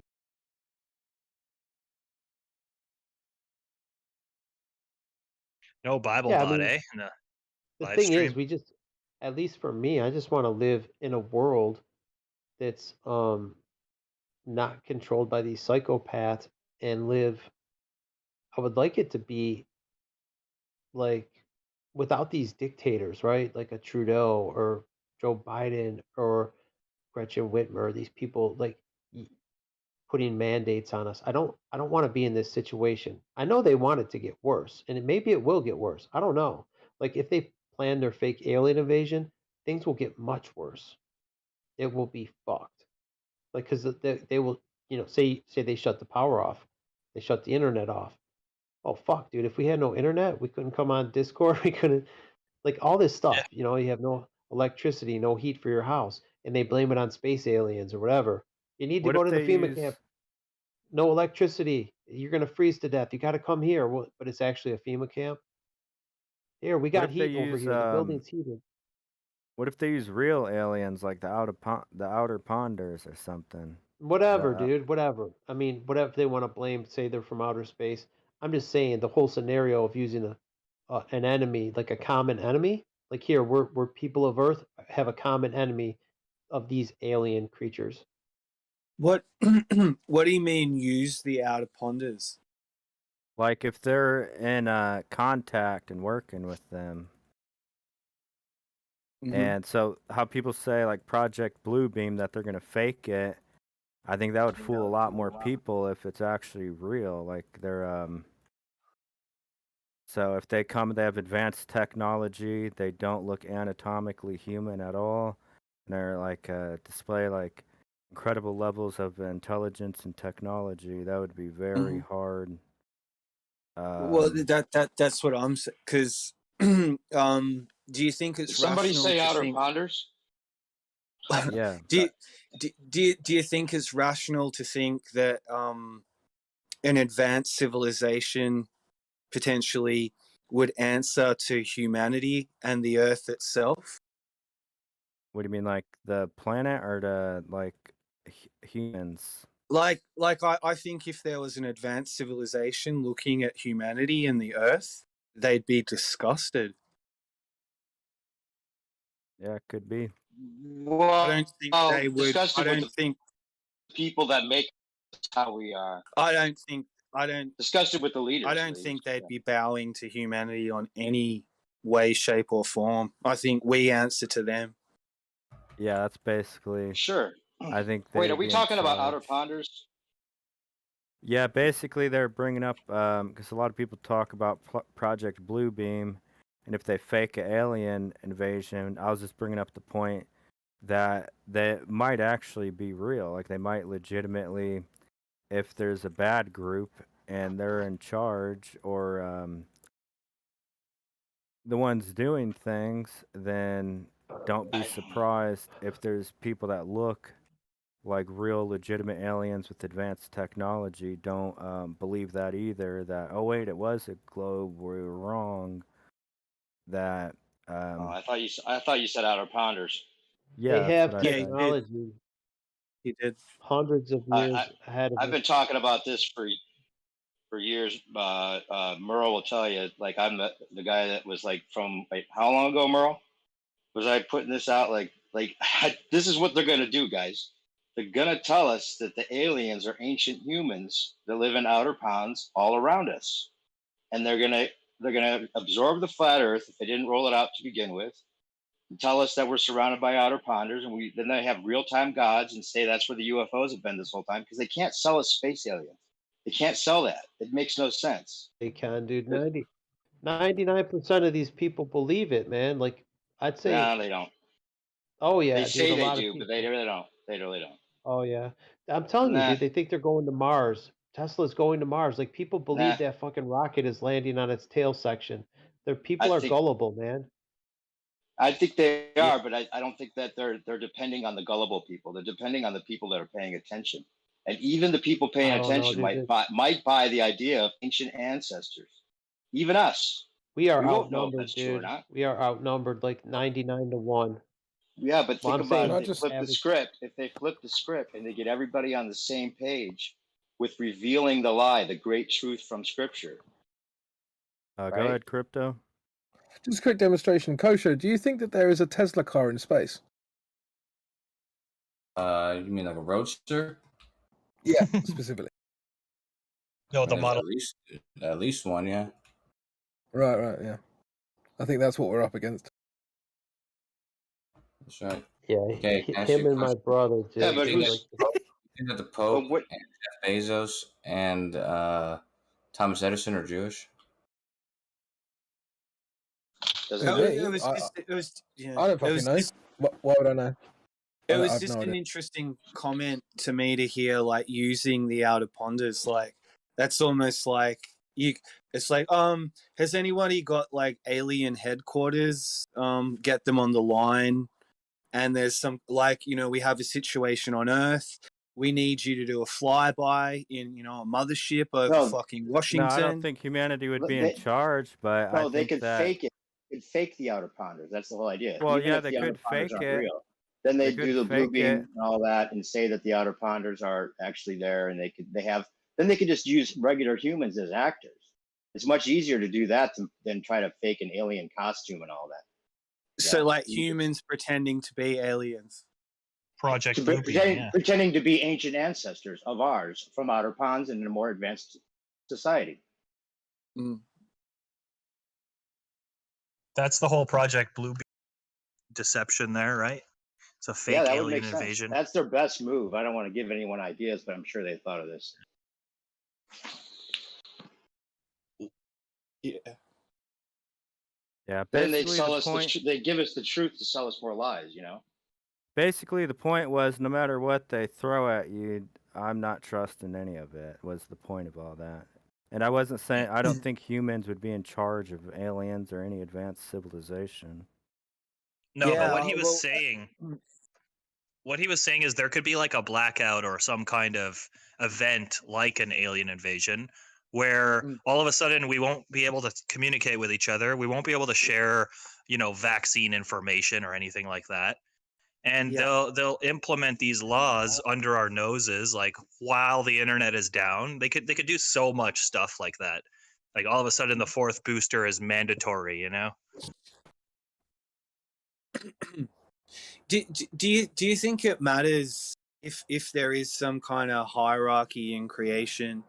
If our lineage is actually divine and close to God, but currently we've been overthrown by alien and demonic fucking entities, do you think in the big scheme of things it matters where we are in the hierarchy? Nope. I don't think this life is I think there's a lot more to everything than just what we're able to perceive and experience now. I think we're being tested right now, and your knowledge and it's a big spiritual war and a battle for your mind and soul. But then again, I don't really know anything, so who knows what the hell's going on. True, yeah. But all the evidence, like the more you read into scripture or just look into current events, you'd say that this is a spiritual battle. There are evil and there are good people. Have you guys seen the Matthew McConaughey, the latest commercial they keep running on all the major stations and all the major events? But he's like in space, Matthew McConaughey, right? Big star. He's like, space, the final frontier. And then it looks like they're going to do a space thing. And he goes, nah, we need to worry about what's going on down here on Earth. And he's in a balloon. And they show him he's in a balloon. I mean, they're telling us the truth. That was total predictive programming. And there's another one with Ewan McGregor. He's walking through his set, and there's astronauts on pulleys. And then he walks, and then he walks behind the TV, and it shows the astronauts without the pulleys. Major commercials, 2 major commercials. Interesting. Is that like are they targeting flat earthers or what? Like, yeah, what are they doing? They're about to tell us the Earth is flat and absorb it, I think. Like it's a bit like the Hennessy ad, right, Dave? Remember the Hennessy? Oh yeah, ad? yeah. The Hennessy was totally like that. Yeah, the Jean-Luc Picard with the sun. Yeah. And they burst through the dome almost, but it's actually the water and shit. Yeah, it's great. Yeah. I mean, there's a lot of predictive programming with this. As above, so below. It's all in there. Mm-hmm. I mean, this is the one I was saying. Then. Well, I was just going to real quick. I was going to say that if they do absorb the flat Earth and say we're inside a dome, that'd be the best way for them to get us into smart cities, because then they could tell us the air is contaminated. You need to get inside these little domes to protect you from the air in the big dome. Hey, if there's power outages, power outages and hacks, they could shut down the grid and say, "Oh, everybody get to the smart cities. Get to the smart city." The air is contaminated because you're trapped inside a dome. So then they can convince us the air is contaminated, right? Yeah, I mean they'll be able to convince these sheep. Hell yeah, they will. I just put that out there because then what are we going to do? Like, if we can prove that we're not on a spinning ball. We can prove that to ourselves, right? But can we prove some of these other things they got in store for us? What do we do then? Right? I mean, not that we could do anything about it anyway. But... Yeah. We were mentioning a critical mass of people that need to be awake before it hits everybody. And if you've looked into psychology, there's something called the 100th monkey experiment. And it's about monkeys cleaning their fruit on an island. Potatoes. Yeah. So once they reached a critical mass and enough of them knew, they just all knew. At a certain point, they all knew. Like word of mouth kind of, once enough people get it, word of mouth, then the rate of spread of that information is just exponential. I think a lot more people know that the Earth is not a spinning ball than people think. I think a lot of people know for real that there's a Zionist kind of agenda going on. And if they don't know that, then they know that this Klaus Schwab guy and like there's some stuff going on with the World Economic Forum. You know, it depends on how asleep they are, but they know. They know. You know, it's been a long running joke that Hollywood and media is Jewish. It's a joke. Yeah, but Pizzle, how many people do you think truly know that the Earth is not a spinning globe? That's millions, another question. Millions. I don't know what Billions, that. I don't know what percentage, but billions probably at this point. I'd say majority think it's a globe, just like I do. Like I think it's a globe, or But they haven't looked into it. Yeah, but when it comes the people to that look into it, I'd say 9 out of 10 realize it's not a globe. That the people that really look into it. and I'd say 9 out of 10 know that there's some kind of conspiracy or Illuminati thing. Like 9 out of 10 know there's some Zionist agenda going on here. They just can't either verbalize it, or they're not allowed to, or those are the people. They're waking up. Like what percentage does it take for them to actually have to change their agenda? Like, does it even matter? Could it be 80% no, and they still go through with their agenda? I mean, we don't vote. They don't count our votes anyway, right? It's not like our votes count. So what does it matter? You're right. Like, what does it matter? I mean, it might reach a critical mass where they are brought out of the shadows, because like according to history, this has happened a few times. Like these diasporas happen where they get caught and they kind of get too bold with their comfort, and they start exposing themselves and putting themselves out there. But yeah, it does take like a few or was that another generations. psyop, right? Were those instances that you're talking about, was that just another psyop? We're like, oh, you caught us, but now we get what we really want, which is using the truth to sell more lies, right? Oh, 100%. They could say, oh, you caught us, and then kill all their opposition. Yeah, just like They don't even the need to do CCP. that. They just need to absorb the truth and use it to for another reason. Like like people are tricked into believing them again because they were caught, right? Now that like what if Trump came back in? Like he's got a truth app out, right? Yeah. Right. So what if Trump comes back in 2024, and some of these reveals start coming through, like we thought might happen when he was president, or when the whole thing happened with the election. But what if he then starts declaring that there will be no more fake news? But then it's like a whole fascist, like this is the truth, and like you don't have a choice of what the truth is anymore, right? Yeah, that'd be a good tactic. Like if him and Q came and like took everyone down, supposedly, then Well, a that's lot the of people deception, would buy in and believe that. Yeah. Hey, Fake Fauci goes to fake jail. Do you think there's more Indians or more Jews? Why does it matter? What type of Indian? Because I just noticed that there's like a similar pattern in the way in which Indian families will have higher standards for their children as far as higher education.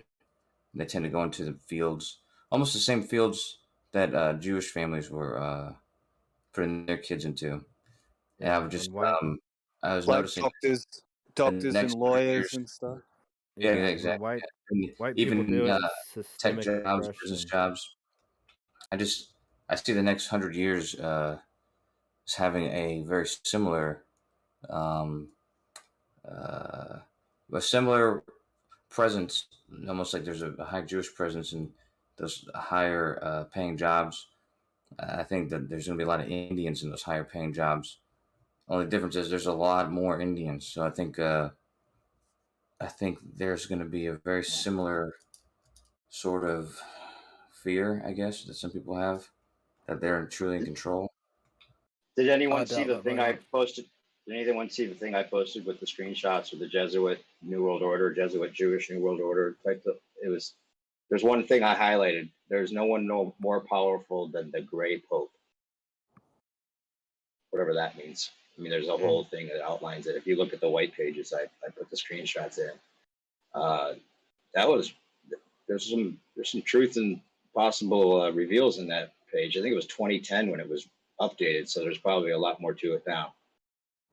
But someone was telling me about the Gray Pope. The Gray Pope's actually more powerful than the Black or the White Pope. And I'd never heard of it. Like Gandalf the Grey. Gandalf the Grey, yeah. I've heard of the Grey Pope. I never seen or dug into that.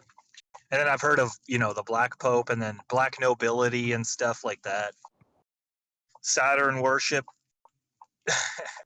Says the most powerful man right now in the conspiracy over this world is a Roman by the name of Pepe Orsini, of the powerful Roman papal bloodline, the Orsini, also known as Orso, and the ancient Maximus family. There is no one more powerful than this figure, who really is the Great Pope. I'm guessing he's a Zionist. Well, yeah, that's the name. Who knows if Zionism? Yeah, who knows if there's even a word behind that that's even more inclusive. Yeah. Pepe is a very common Jewish name. Yeah. It's also a very common name for frogs. Yeah, and skunks. Le Pew. What about the cult of Kek? That's where the green frog comes from. Like the 4chan?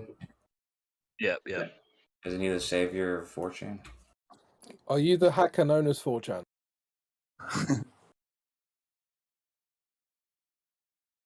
8chan? No, we don't say 8chan, we say Infinity Chan. Okay, Infinity Chan. Meta Chan.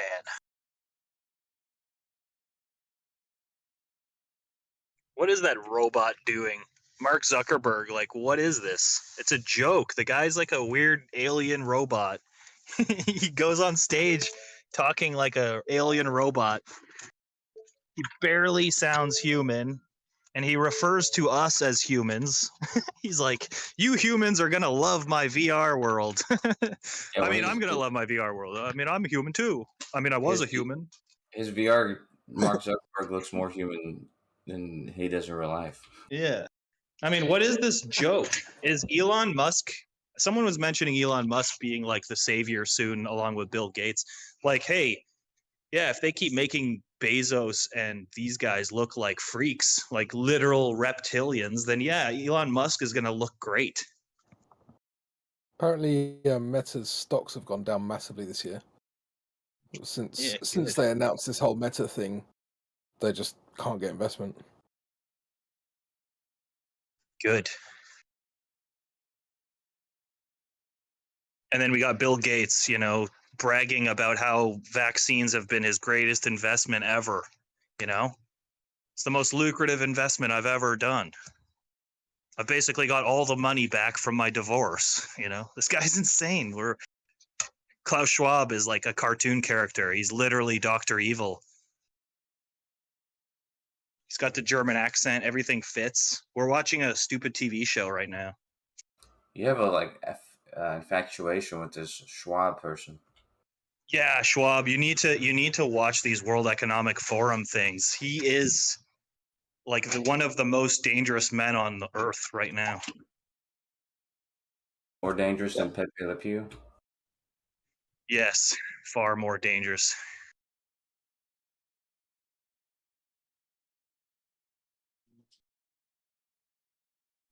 Like, this Schwab stuff is insane that it's not mainstream news, but same with, the Pfizer documents and stuff. Not everybody has even heard of that yet. I remember when they were fighting for that. The 75 year? Yeah, so now they're releasing. I looked at what they were. I think that 75-year thing was just like a extreme.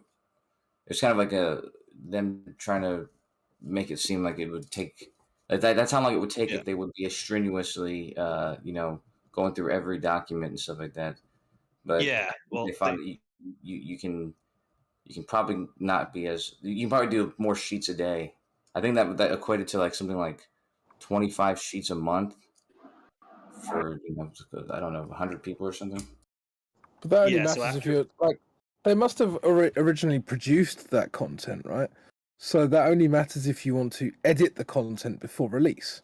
Yeah, redact some content. Well, no. I mean, there's personal information in there that they have to go through and go through and basically check and omit that.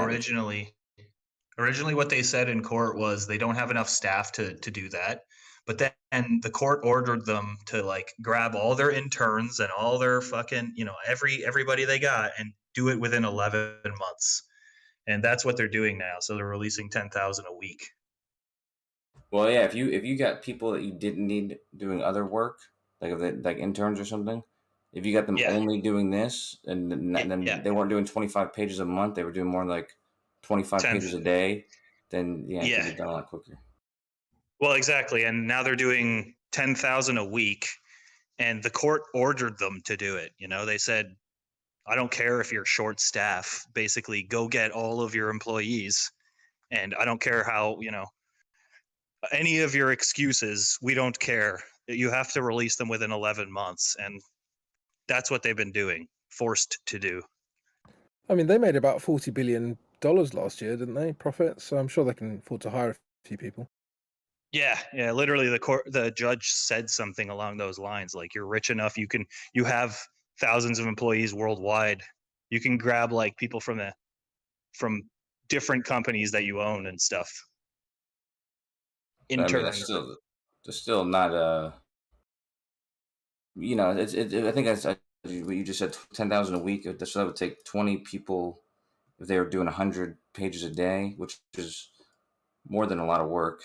If they were doing 120 pages an hour, or not 120, I'm sorry, 12 pages an hour, which was not unreasonable, but still, it's 20 people full-time salary. Well, their operational growth, I've just looked it up. Their operational growth in 2021 was a 92% increase. So their revenue increased from 41 billion to 81 billion. Jeez. In a year.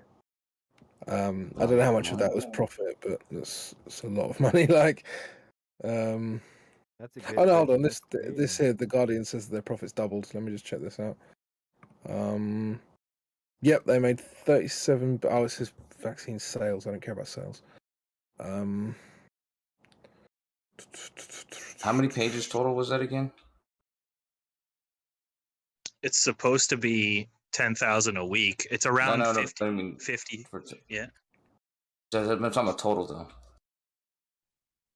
Yeah. Here, I'm gonna post it in the live stream text, but it's around 40 to 50,000 a month for 11 months. So.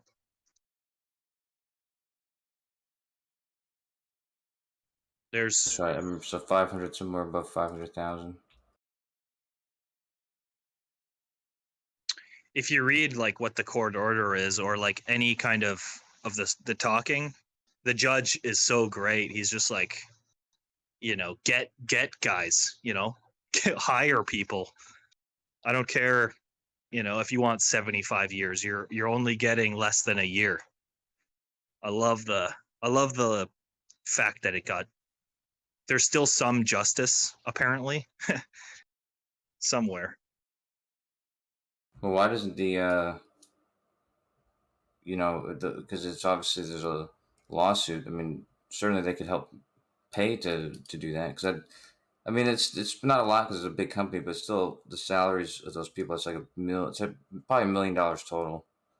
But overall, like considering they're a huge company, it's not really a lot. But that would be kind of unreasonable for a smaller company. Definitely, to release that many pages in a quick amount of time, but we're talking about Pfizer.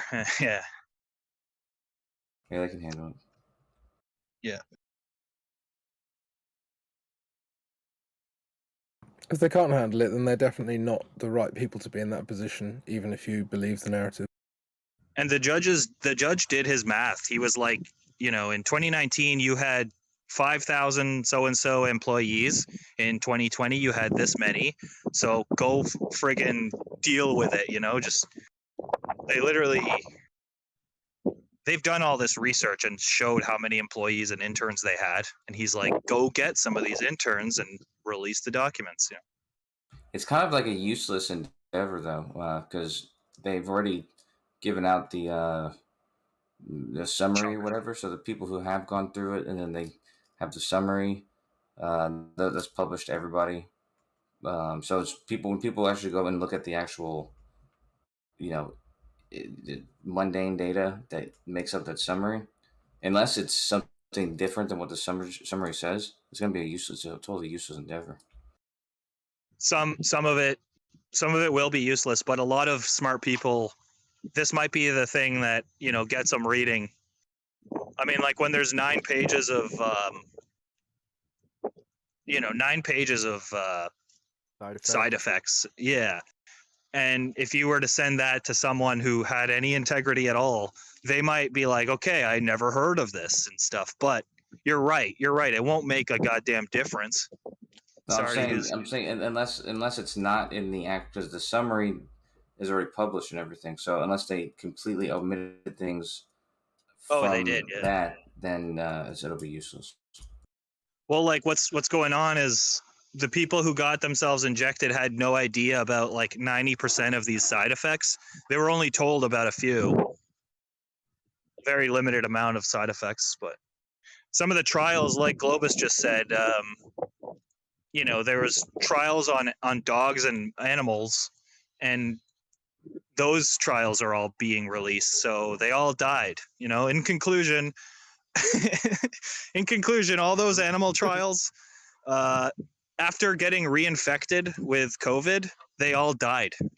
Yeah, just to elaborate on that, I in passing I heard a discussion, and it was apparently, I mean, this is all speculative because I really haven't verified any of this, but they said that the rats lasted on average 2 weeks before they died, and the monkeys were 2 months. And they've sort of transferred that over, or however you want to put it, to human years, and it's 2 years. Wow. So I'm not sure. Like I said, I only heard this in passing, and I'm not sure whether it's accurate or not. I've heard different times given, for 1 shot versus 3. Yeah. And I've heard 1 shot is like 5 to 10 years and blah blah blah. But it's not going to be that obvious. They're going to just kind of. All-cause mortality will steadily stay at like a very high rate, and we're going to be like, why are these people dying? Why are all the myocarditis cases rising by 1,000%? Why is stroke and seizure, why are they all dying? And we're never going to actually be given the answer. Yeah. There was a study by some Israeli health organization that found that heart conditions in athletes had risen by some enormous 900. amount. 900%? Yeah, that sounds about right. And to be honest, even when you look around, just because I'm a sports fan in a general sense, like I don't care if my team loses or whatever, but there are a lot of footballers this year, a lot of tennis players, a lot of basketball players just collapsing on the court. It was always a thing that this always happened, but it's never been this common. Yeah. And now they're coming out with compilations, and it's like 30 a year, way more than that even. And back in the day, it was like 1 or 2 kids died from heat stroke, but they're normalizing this, and the cognitive dissonance is so great that they think it's normal. They're like, oh yeah, I've always had this tumor growing in my arm. Like, no, you never had that, you liar. That was literally at the injection site. You're just coming up with excuses so that you don't feel bad. Yeah, that's nuts. I know. I heard a lot of people that it seemed like they were angry, like that people were analyzing the information and the trials and all this. Like, even if I was taking the vaccines, I would want to hear about what was going on with it. Like, I know a lot of times you hear the infomercials. If you or a loved one has been affected by this or that, please call this. Like, people that are affected by stuff, like, normally, like, wait a minute, what was I exposed to, or what happened here? And they're usually angry at the people that did it, like if they knew about it or were deceptive about providing the information or having it available. But that's kind of what I said about the truckers, and like I've heard it before, and it's like, wait till the actual people are angry, and it's not just about mandates. Wait till it's about, my son died, and my wife died, my uncle, my grandpa. Then that's when the Molotovs and the that's when Antifa joins in, and that's when it becomes a shit show. Yeah. Hey, what do you think about that athlete collapsing study? What do you think about the fact that it came out of Israel? True. Oy That's what vey. Oy vey. They have they're on their 4th shot. They have the highest rates of COVID, the worst illnesses, the most, people in hospital. It's what's not coming out of Israel. What's crazy is how people are ignoring the situation in Israel. Because the scientists in Israel are saying, like, this is a detrimental thing we've done. And like 9 out of 10 people are vaccinated in the hospital. And everyone's ignoring it. You're like, aren't these the people that you always have followed and listened to? Well, that's what I'm asking, is because strange. What do you think about the fact that that's where that data is coming from? It's not that it's coming from people from outside reporting on Israel. It's Israeli researchers and Israeli publishers who are sharing this information. Yeah, it's when it goes with my data, I'm like, okay, maybe they're telling the truth. But yeah, you always have to be pessimistic, and anything that comes out of Israel, just take it with a grain of salt. Even if it confirms everything you've researched and studied, you gotta take it with a grain of salt, because they've been researching and studying and coming up with ways to fool you, before you were friggin' born.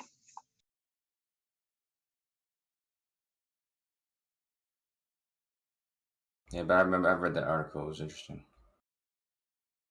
Yeah, and it's scary when you hear Israel's on their 4th booster, and you hear about the rates of death and comorbidities and stuff, and then the world ignores it. You're like, who should I believe? Yeah, who do I believe? And I think that's all part of the great deception, is you don't know who to believe, and it's like based on your leaning right or left, then you're gonna get a certain narrative. It's friggin' ridiculous. I will tell you, when I read the article about that study, they did specifically say that they named a lot of different people, but then they said that they weren't sure which one of those people had been vaccinated or not, which I thought was kind of strange. Well, did you see the New South Wales health minister? She was trying to explain that, like, dying of COVID and with COVID is different, and we've screwed up the numbers, and a bunch of ministers have said that. Sure. Like, the things we've been saying, like that the numbers are all messed up, and dying of COVID is not the same as dying with COVID, like in a car accident. Oh yeah, but that car accident thing, I don't think that's very common. That's reported. I know there's one place in Florida that did that, but yeah, when you look at what this health minister was saying, she said that there was like a 30-day period. So anybody that was in the hospital at the time, they like went back 30 days, and like anything that happened, bike accident, car accident, was all attributed to COVID. And then they reduced that to like 14 days or something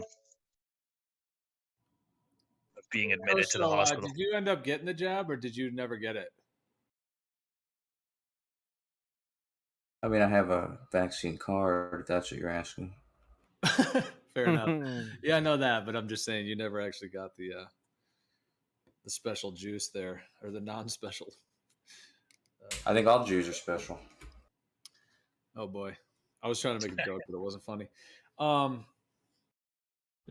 So you crazy. didn't? Are you half special then, Kosho? I'm sorry? I was asking if you were half special.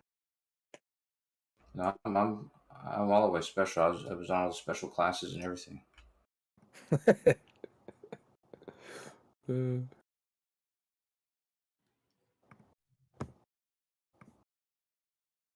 It definitely makes sense to me that this injection is going to give people specific health issues that they then can treat with more pharmaceuticals in the future and more injections in the future. Like that, I mean, that's just their MO. That's how they work. They don't ever give you something that just helps you and then that's all it does. It always makes you sicker so they can sell you more drugs and keep you in their system. So Yeah. whatever it is, it's definitely going to be causing, I think, in the coming years, more and more health issues that are going to require whatever. And they probably already have the drugs made for the illnesses that this is going to cause. Like they've already got the drugs, you know, maybe they haven't released them yet, but once these illnesses start coming through, then they're going to, oh, we got, you know, released the drug for it, even though they've already had it all cooked up before. They have. They've already talked about HIV medication and how that like treats the symptoms. Because it is an autoimmune disorder, and this is a vaccine-induced autoimmune disorder. So yeah, all-cause mortality, and just like we said, the 9 pages of side effects. It's clear that this is just destroying people's immune system, so they can't fight back against whatever they've already had. Yeah, they make you dependent on so many other aspects of the system and society. Why not make you dependent on your health for it too? Pharmaceuticals, yeah. Your immune system. It's like Did a you see the drug people in dealer. China? Yeah, The but I mean, cops come. on another level, I was just going to say, oh, go ahead. No, you were starting to say something. No, you go ahead. Go ahead.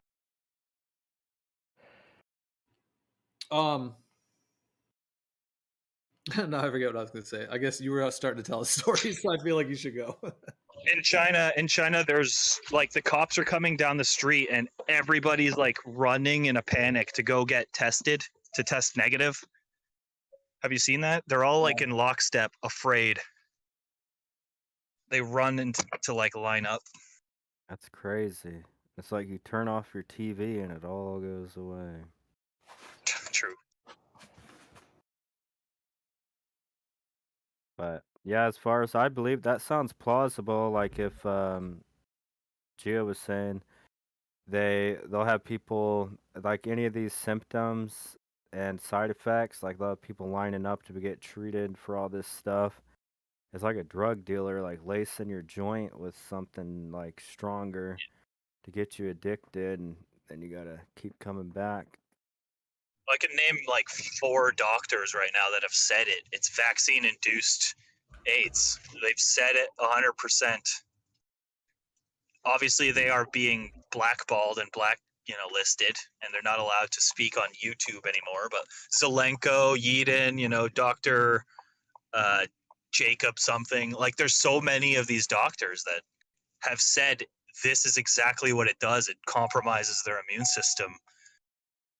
And when they get, just like the animal studies that we talked about and mentioned a second ago, when they get reinfected, they cannot fight these diseases again. Not only that, like their immune system is so compromised that STDs and everything will be on the rise. They won't be able to fight off a basic STD.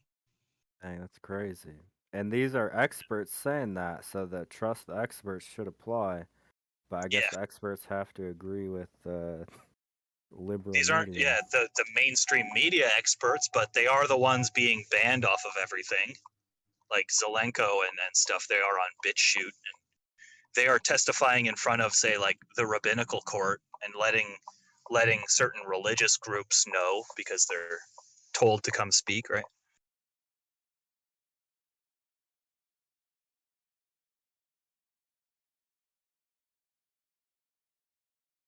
Super passionate about this subject. I have all the videos, by the way. Like, some of you are in my server, and I've been posting these videos since the start. Yeah, Well, that's cool. yeah, that's good. It's awesome research to be doing. It's important. Help people, and if there's ways to heal from this naturally, that would be the real thing that'd be interesting. Because people that got it, oh yeah, could nature actually help them rebuild or cleanse out or both? That's needed. If they did get it, if they got 1 or 2 or 3 or whatever. So yeah, that's a very interesting component of it, and also just to be aware of it. And I was just gonna say too, I mean, whether it makes the immune system weaker to everything, or whether it just makes your immune system weaker to certain things, will be seen. Will be seen, but it would definitely make sense that they would want to be getting more customers and more people on board with everything that they're doing. And unfortunately, that requires, for their business model, because they kind of comes from this kind of like demonic energy where like you have to suffer for them to get what they want out of you, unfortunately. So yeah, they need customers and they need people sick.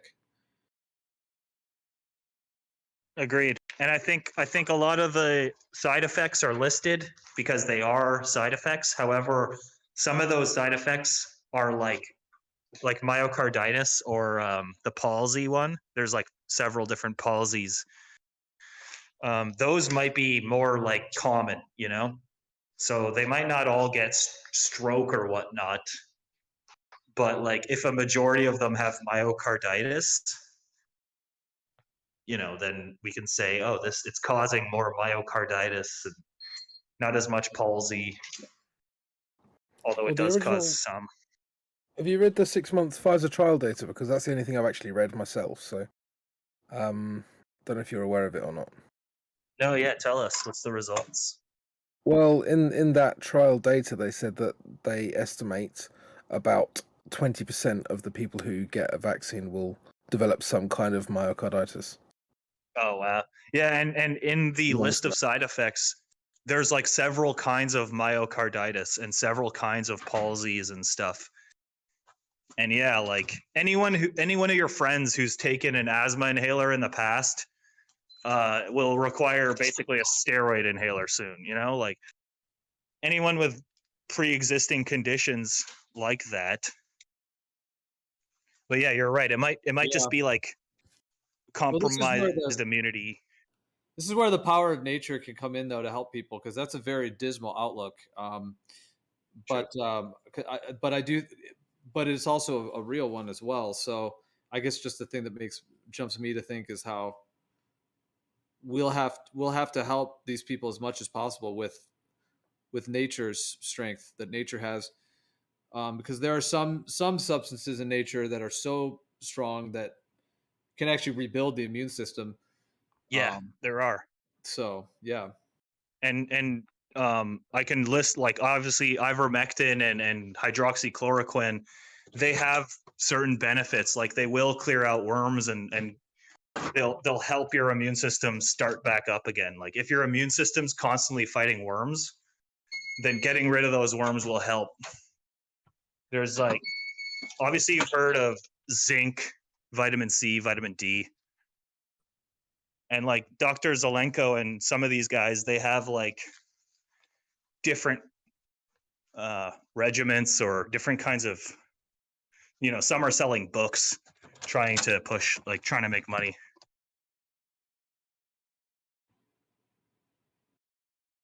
Right.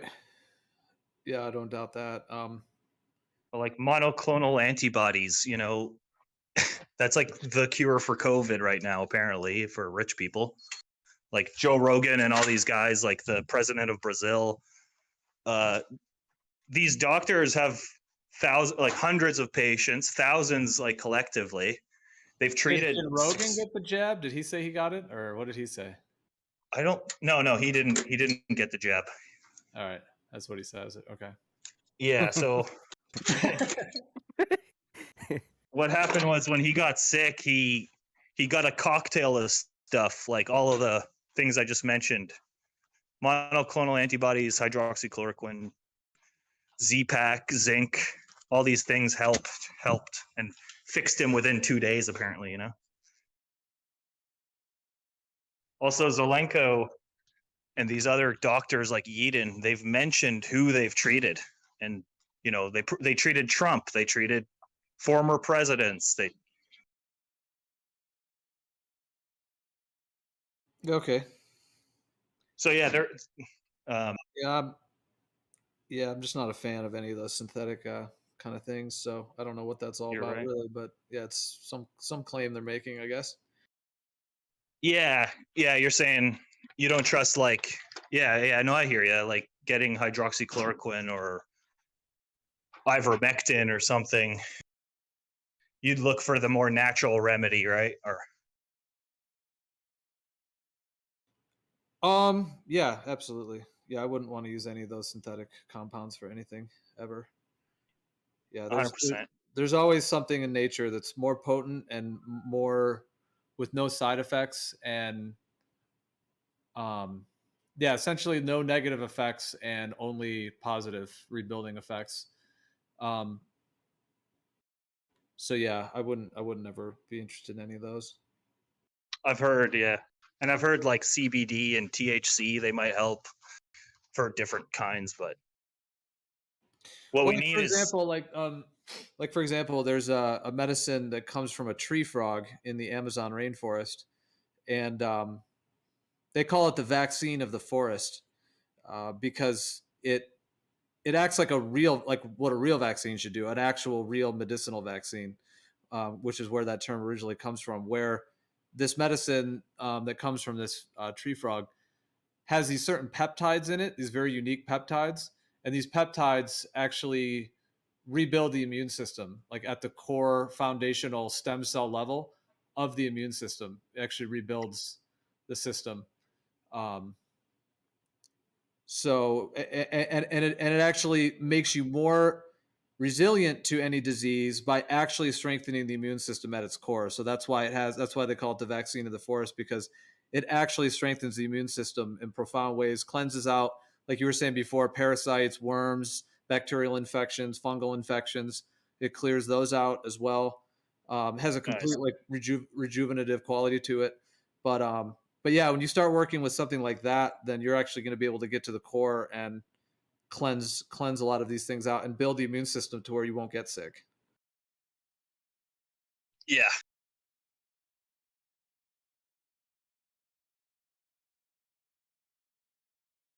And that is kind of what these doctors are trying to do. They're basically freeing up your immune system, like stop fighting the worms. We'll get rid of the worms, and then you keep growing and getting stronger. Yeah.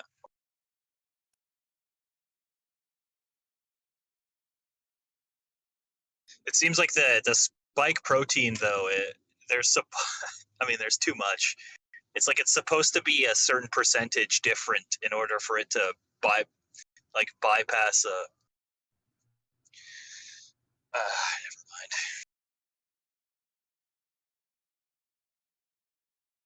Never mind. Like Omicron is such a similar.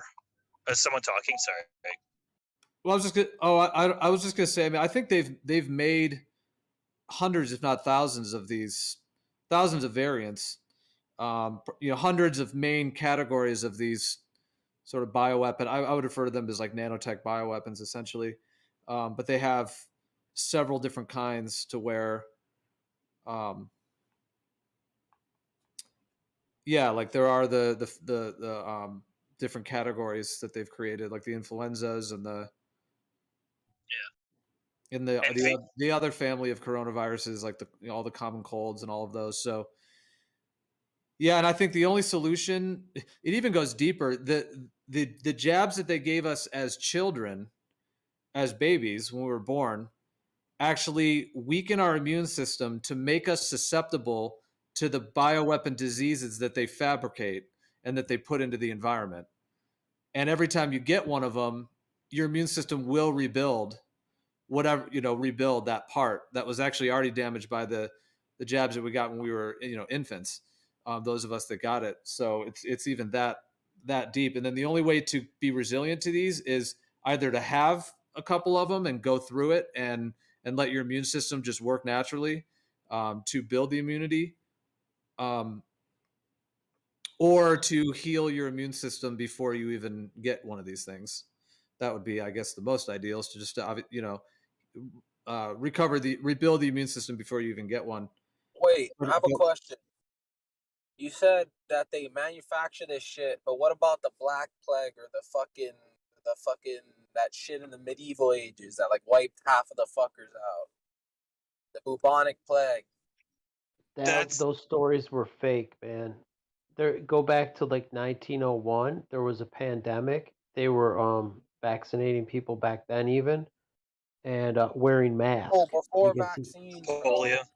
Before vaccines, this was like medieval bullshit. It's called the Well, Black those Death. stories are that's fear porn, dude. Bubonic It's like plague. I They don't said it believe happened that. in India. Yeah, like if See, I've seen that them was a- lie enough, like right in front of our face in the present time, they've lied and gaslighted us enough to where I would start See, to they call and have to- question any story that they tell now. They have to create enough fear for you to get the jab. So say, oh, this bubonic plague wiped out millions, right? The Black Plague, oh, it was so deadly, so that you're so afraid of it that you'll take the risk, an unnecessary risk. That's why they did this with COVID. They shut down the world economy for 2 years. They created fear amongst a lot of people, and that convinced them to take something in an experimental vax against their better judgment. I mean, The polio one is weird. I agree with the whole experimental jab taking of COVID-19 scamdemic bullshit. I agree with that, but like, so they have people in India who have the bubonic plague today, and they die of it. So it exists, and apparently the story is, at some point back in the day, it came to Europe, and they didn't have a cure for it or something. Where are they dying from it? Where'd you say, India? Yeah, like there's still They do, cases. yeah, they There's still cases where it crops Can, back can up. we confirm that for ourselves though? Like they tell us people are dying of COVID, but we can't confirm it. Just Well, because that- it's been reported doesn't mean it's true. And even if it existed long ago, how would we verify and validate to what extent, like how many people are affected and actually died from it? You have to You couldn't. remember who these people are that are reporting this information to us. They're all there to deceive us. So Do you guys whether know you the think it Spanish sounds flu was neither Spanish nor flu? yeah, probably not. What about It was a bacteria that was released in an American base. in the what about States. scurvy? Yeah, No they one have all knows. kinds of different compounds and bacteria and different bioweapon materials. Like there's this family of bacteria called Brucella, these Brucella species. Some of them do live in like cows, but most like cows that we get are tested for it. And there's several different kinds of them, but it was originally developed for warfare, where they could essentially Anthrax. just Isn't that anthrax? they Yeah. could spray it. This one's not anthrax. This is an actual bacteria. It's in a Brucella. This family's but there is anthrax too. It's Brucellosis. another crazy thing.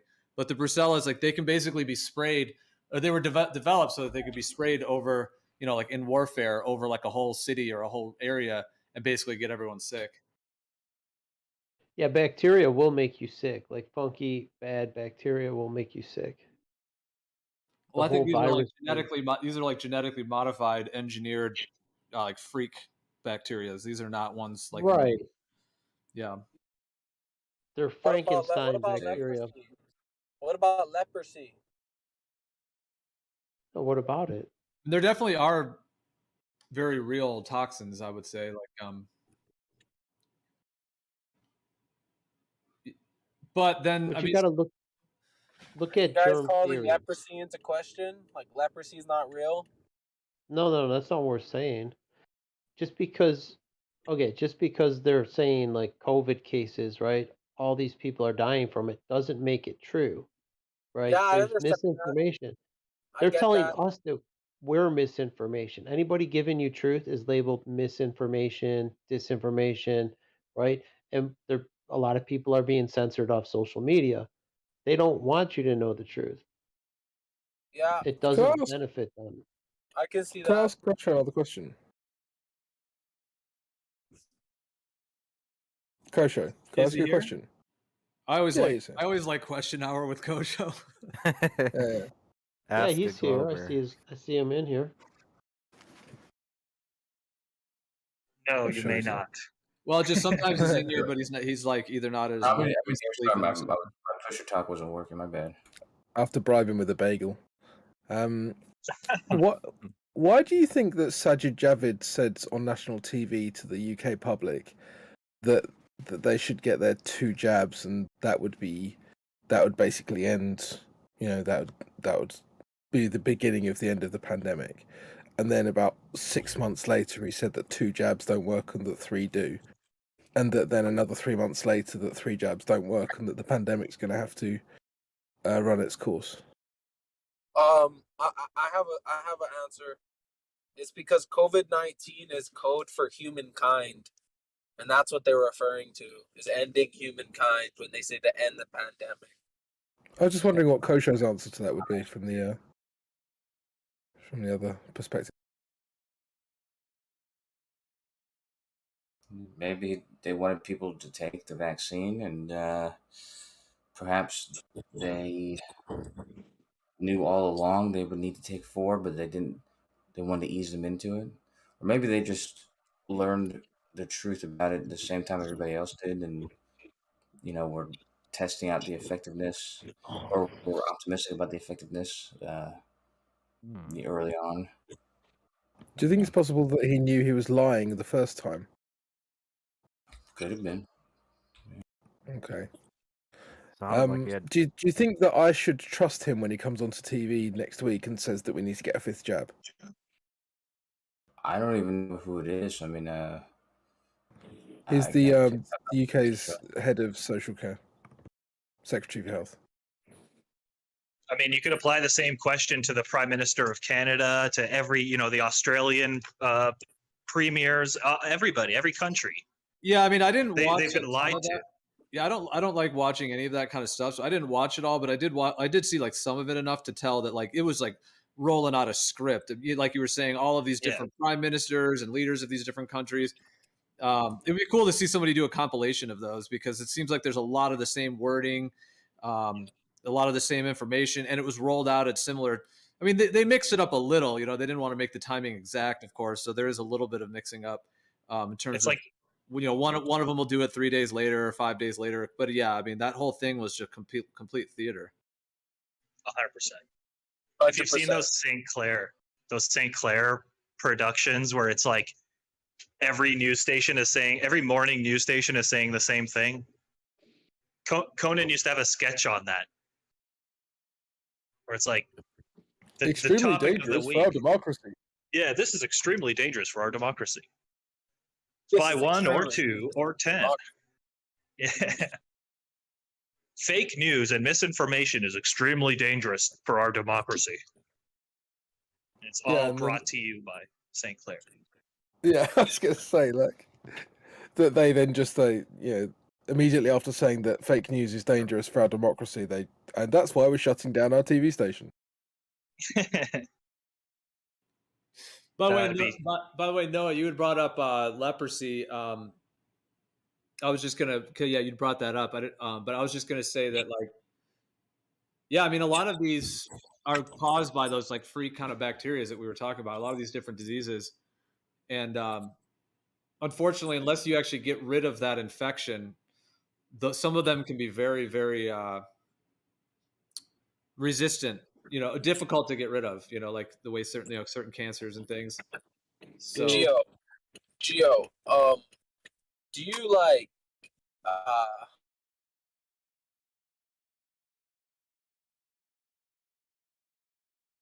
I think you cut out.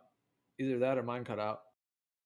Like back in the day, they were using some sort of back in the day technology, like taking some blood of the frog and like mixing it with some fucking other shit, and then like putting it into a human being, and then like taking it out and like putting it in another human being or some shit. Like, you know what I mean? Like some necromancy bullshit. They're all into that bullshit in the fucking medieval ages, all their alchemy and shit. They can fucking develop poisoning. They fucking use arsenic on each other, man. They fucking arsenic poison the Pope, man. Like, fuck.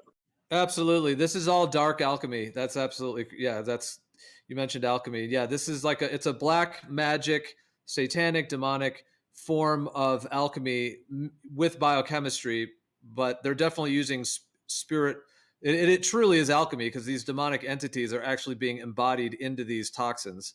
So there's I even think that is actually happening as well.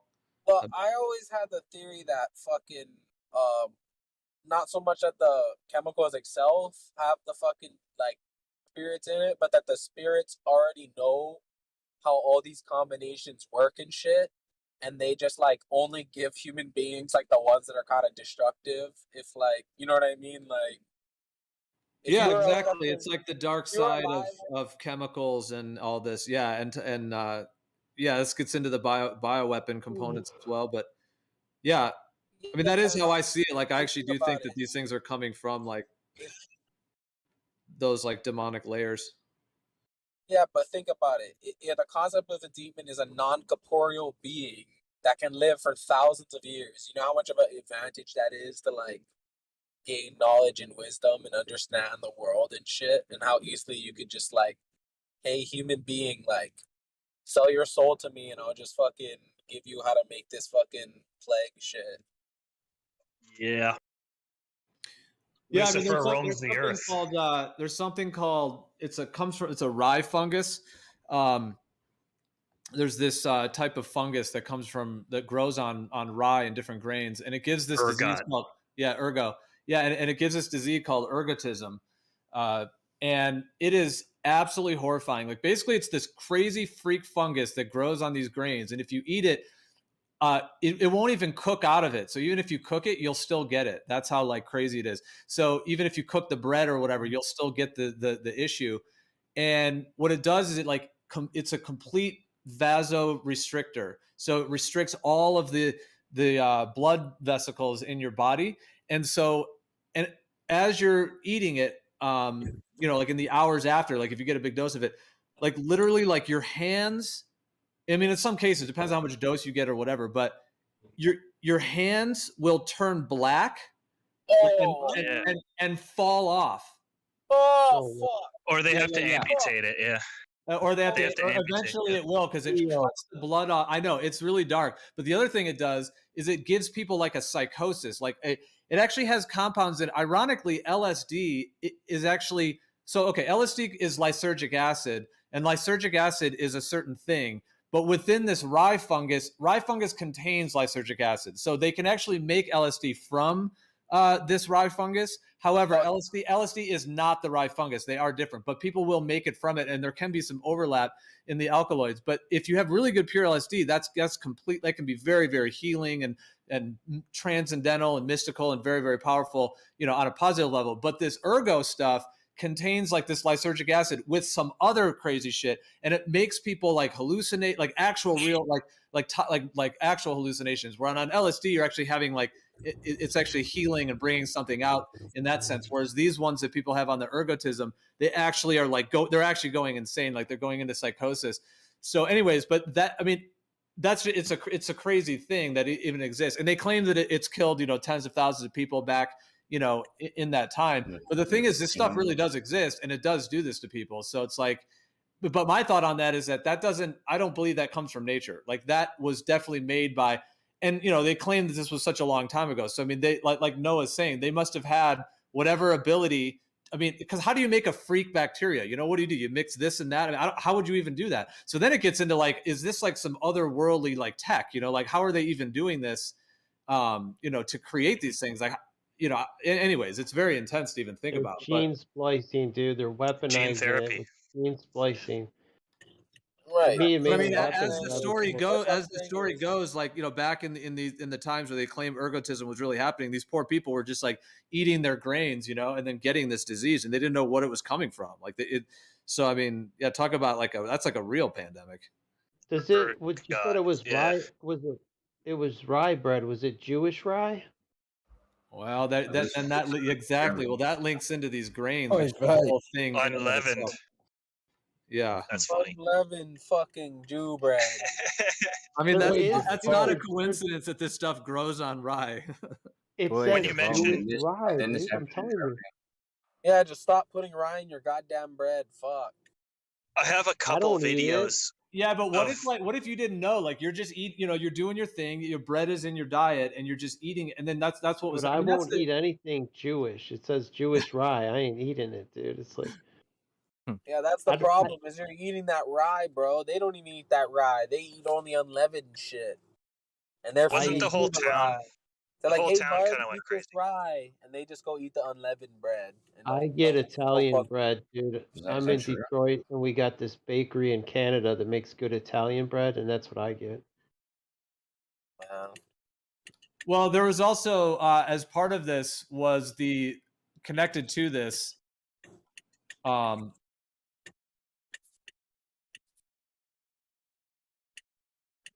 seen the Blackfoot. Are you cutting out? Blackfoot. Are you thinking? Yeah, Blackfoot, black toe. It's mentioned in the side effects. Like I've seen, I have a couple of videos of post vaccination, and their toes are turning black. Oh, fuck. Yeah, I know, dude. It's a complete freak show. No, I kind of paused for a minute because I just wanted to double check. But yeah, like you've heard of the Salem witch trials? Yeah. So this contained this. It's called Claviceps purpurea, is the type of fungus. That's the fungus. But the Salem witch trials were connected to this because basically people were unknowingly, or at least the claim story, they were unknowingly eating the grains, the bread and whatnot that was infected with this bacteria. And then they were, like I said, they were having like psychosis and hallucinations. So that's basically like, people were thinking they were cursed or whatever. And there's a whole, at least a claim story. It's hard to know if it's, if it's real or not, obviously. But Didn't they make whiskey, like whiskey and rye? Like, wouldn't the alcohol kill that toxin in the whiskey and rye? It was, yeah, and like corn too. Wait, say it again. I'm not sure, dude. If it's a distilled spirit, they just ferment the grain, right? And then they evaporate the alcohol. They distill the alcohol out of the liquid. So the alcohol itself can't contain any toxin. The alcohol is like a disinfectant.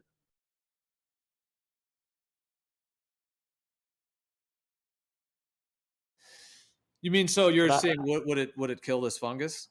No, well, whiskey and rye. I'm not sure with the whiskey and rye. Do they add rye to their whiskey? Like, I don't even know what the fuck that is. I've heard it in a song. Well, you make alcohol from these grains, yeah, the fermentation and the distillation of them. And you can But make you it. wouldn't You can add make whiskey alcohol and rye. It's part of making the whiskey is the grain. The grain comes before. You don't add. It's like saying whiskey and corn. The corn is the grain that you make the whiskey, right? So it's like they make the grain. They take grain like corn or wheat and whatever, and they ferment it and distill the alcohol, right? So all that the grain gets left behind. Only the evaporated alcohol gets collected. Yeah, sort of. I unfortunately, I think there's a lot of grain byproducts in alcohol, and I actually think the genetically modified components of grains, and of course the whole gluten thing with the immune system. There's so much, like in terms of this, like this part of these just conspiracies, essentially of how they've actually engineered these, like these main crops that are part of this whole like agricultural era that we're in, as they call it. Just like your corn, wheat, basically all the grains, and corn and soybean, of course. But the grains in particular have what about rice? Are so heavily genetically altered at this point. They Yeah, cause even rice. What Yeah, about rice? Is rice? they modify rice too. I think There's in one general, called rice is yellow less. rice. Rice is definitely less severely modified, in my understanding, than like something like wheat or rye is. But yeah, it still is. It's all Monsanto shit, dude. It's they had one called yellow rice or something. They golden rice or whatever. What about and broccoli? pretty much every vegetable you get, dude, has been fucked with almost. Collard greens.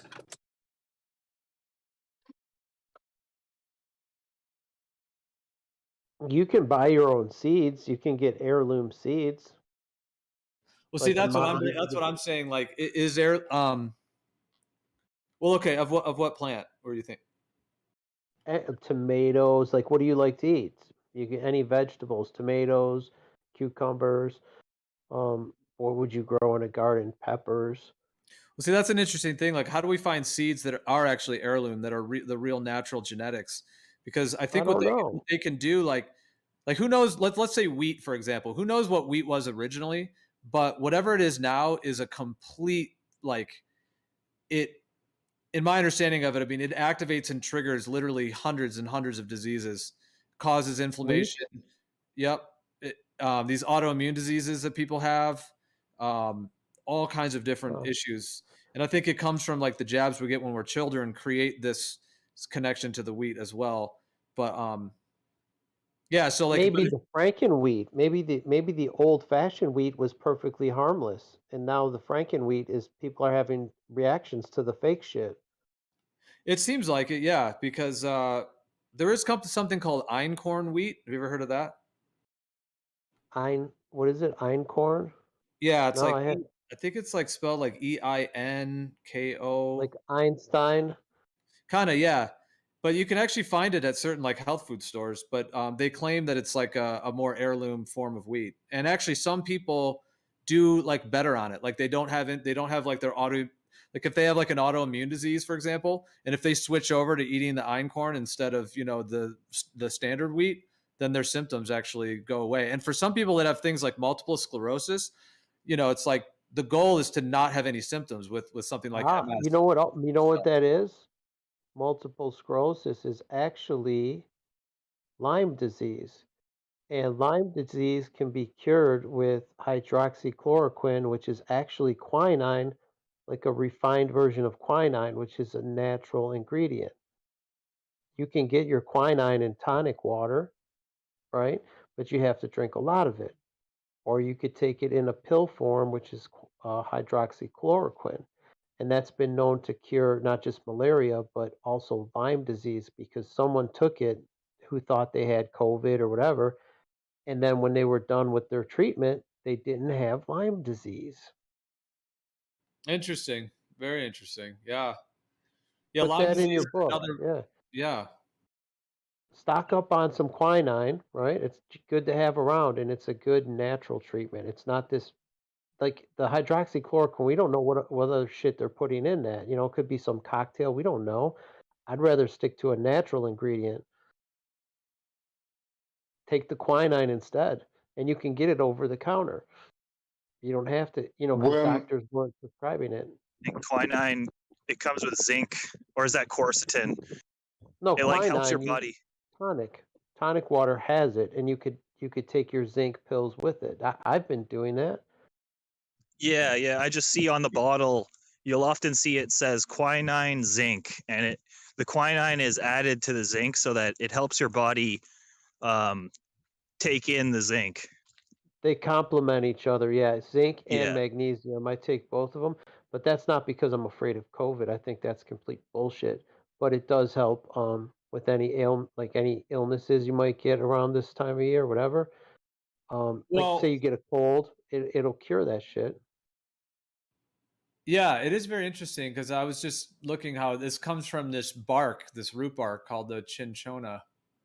So that's very interesting that it actually does. Because yes, there's so many things in nature that have. So yeah, but I wonder, like, is the one that people use, is that more of like a synthetically derived one, or is it naturally extracted from the It's bark? no way to know, but I think the British used to drink like a tonic water, like gin and tonic, and it was for malaria. Mostly just to get the tonic water, but to get them to drink the tonic water, they let them have a little bit of gin. Here, take your gin and tonic so you don't get malaria, and that's what did it. The quinine. Yeah, because I mean yeah, because like the ancient way of making these the herbal medicines is like something like this, like a bark. Like you might want to like ferment it, and then ferment it, and then it makes its own alcohol. So you end up with this like totally natural alcohol that comes from the plant medicine itself, and that's blended with the medicines that are in the plant. And then the alcohol also helps to extract it as well. Like we know that a lot of, using alcohol is really good for extracting.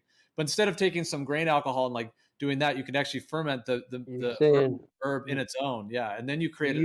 That's like the ancient form of a tonic. An alcohol for the solvent. Well, once you ferment it, the alcohol will generate within it naturally. So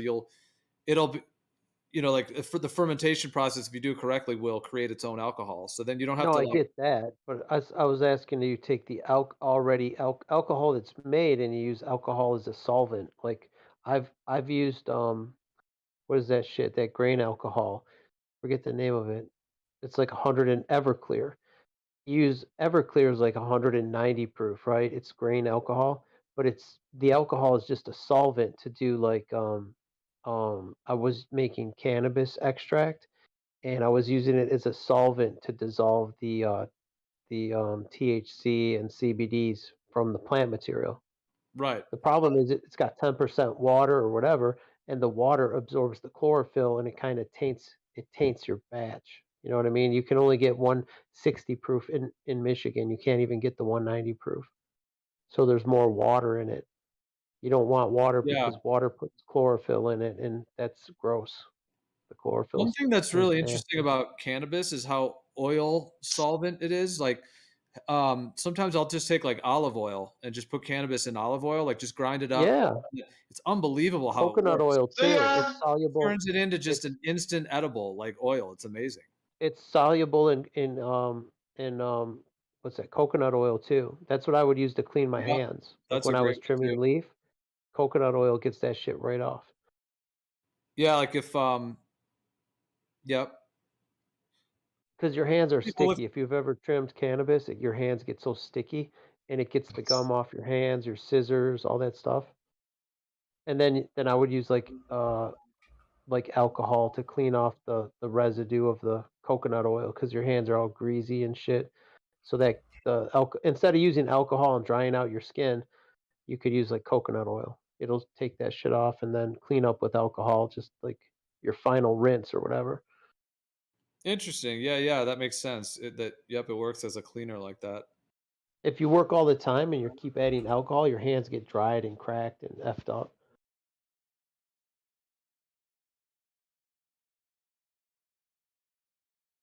See, A my friend was better alternative to the tonic water, and the tonic water's a good option, is sweet anise or wormwood leaves, and you can either just chew them or make a tea, and that is a extremely broad spectrum antimicrobial that will kill all sorts of parasites, all sorts of bacteria, fungus, including malaria. Where do you get wormwood? Where do you get that? Wormwood. It's just a plant. Another name for it is sweet anise, and it's just the leaves. South America, it's huge. They chew it all the time. Those that still use it traditionally to keep the malaria at bay, like the parasitic infections with that.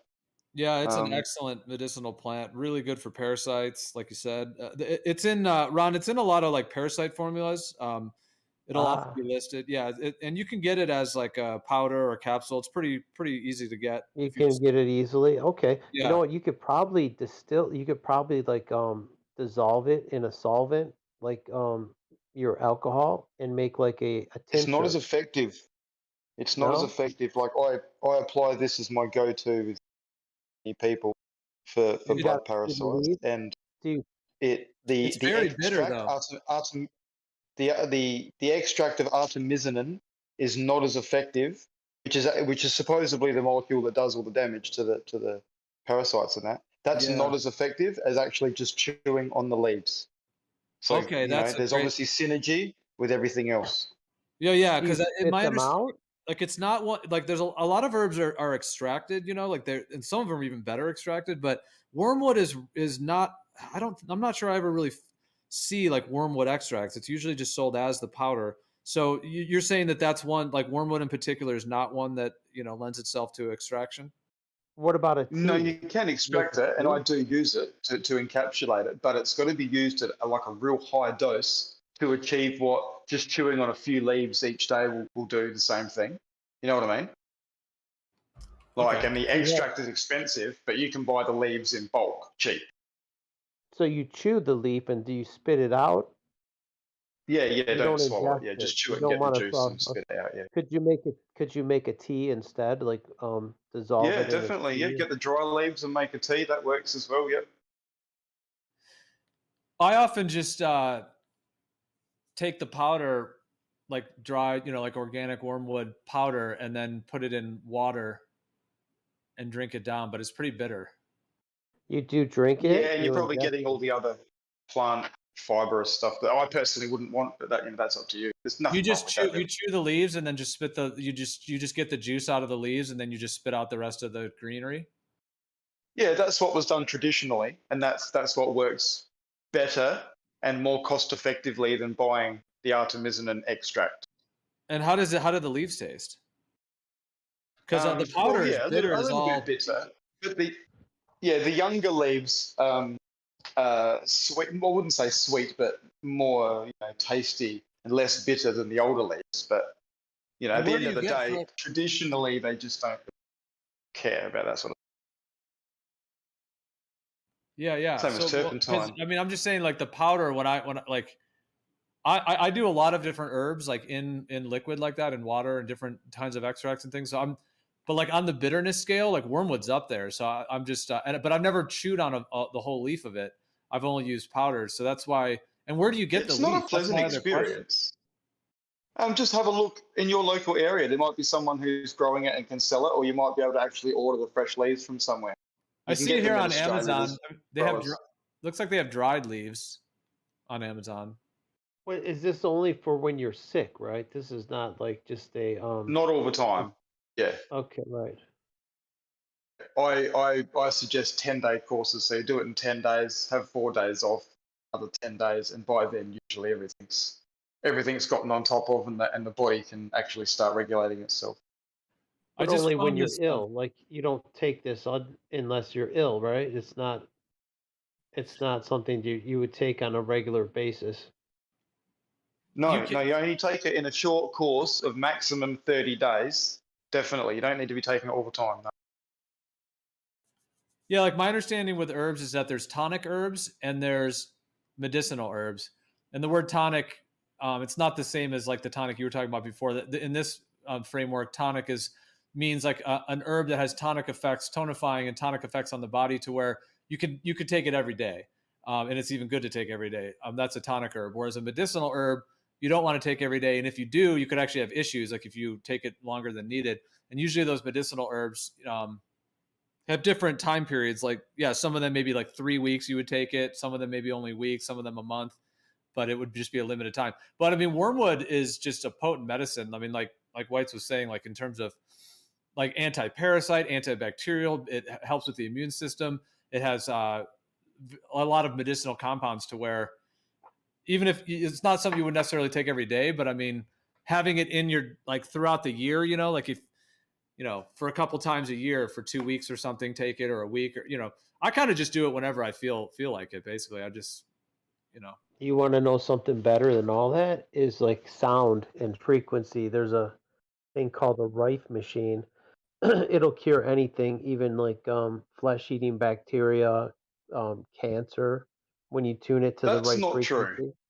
It's not true. Yeah, look, tried resonance works. I have a Rife unit, right? You have a I Rife? have several units that I've tried over many years, and So that they okay, all I'm have. just saying. You think that story's bogus about Royal Rife? No. Or do you think maybe Let me just the new- explain. Your suggestion that they can cure anything is not necessarily accurate. I'm just trying to make it clear for people that might be listening, and they go and buy a Rife thing to fix their cancer, right? I don't Because think- at the I end don't of the think day, that's you do need to know the frequency of.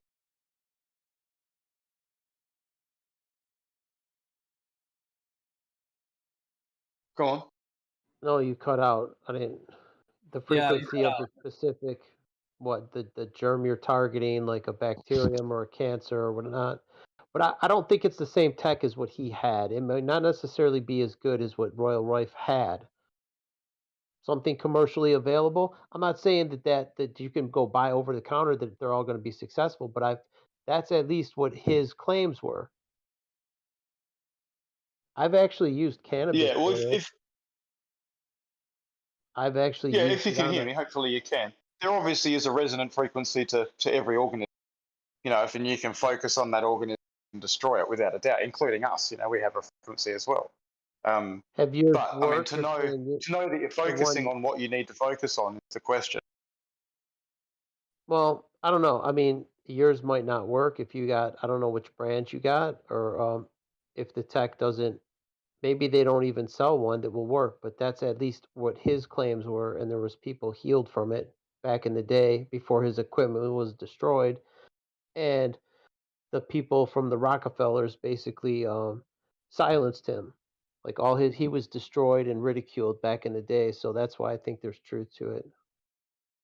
There is truth. I'm not denying the truth, and like I acknowledged, I've got units and employ them, but they're just limited. Like they really are, unless you know the specific frequency of what you need to target, and that you generate the right strength of that frequency, penetrate to the depths, potentially even into the bone. So that's the difficult part. Now, lots of different fucking large bacterial infections. They are very, very susceptible to Rife machines. Most of the machines seem to generate the lower frequencies quite well, quite broad spectrum, and will kill a lot of stuff like that. But the smaller bacterial infections, or even pleomorphic infections that tend to take hold of pathogenic forms, they don't respond to pretty much any of the Rife frequencies that I've tried. But what does get on top of those is the Artemis, right? So there you go. What was it? What did you say? You cut out. Oh, my bad. I think it's my headset. Sorry, guys. No, but I was waiting for the answer. You said what does work is the Oh, artemisinin, the wormwood. ah. Yeah, Artemis. How is it pronounced? I used to say artesian. Artemisinin. Artemisinin. Yeah, I think I used to say it Artemisin. I don't think I said that Artemisit. Yeah, exactly. There's another I in there. It's wormwood yeah. though, right? That's like the yeah. Sweet Annie A3 is a variety. Sweet Annie A3. Sweet Annie. When you say you're saying you mean anis, right? ANIS, ANISE. No, just Annie. ANNE. That's how the varieties are pronounced or spelt here. Sweet Annie A3 is the one with the highest artemisinin. And it's not sweet. That's like a misnomer. They call it sweet, but it tastes like ass, right? It's No, like the young leaves are. No, the young leaves are sweet, but if you pick all the young leaves off, you don't have a plant anymore. So it's a catch-22. You've got to have enough of them to be able to pick young leaves and not destroy your plant. So okay, wait. So very interesting. So is this different? Yeah, I just looked it up. Sweet Annie. I see what you mean now. Is this but this is like sweet wormwood. Is that different than the regular wormwood? Like, are these two different species, or? I think we'll double check. Maybe you've got other species where you are that you're used to. So that's why I've mentioned the different names. Plants are called different classes. Oh, you have black tea, you have green tea. I mean, there's different varieties of tea, so I imagine there's different varieties of that.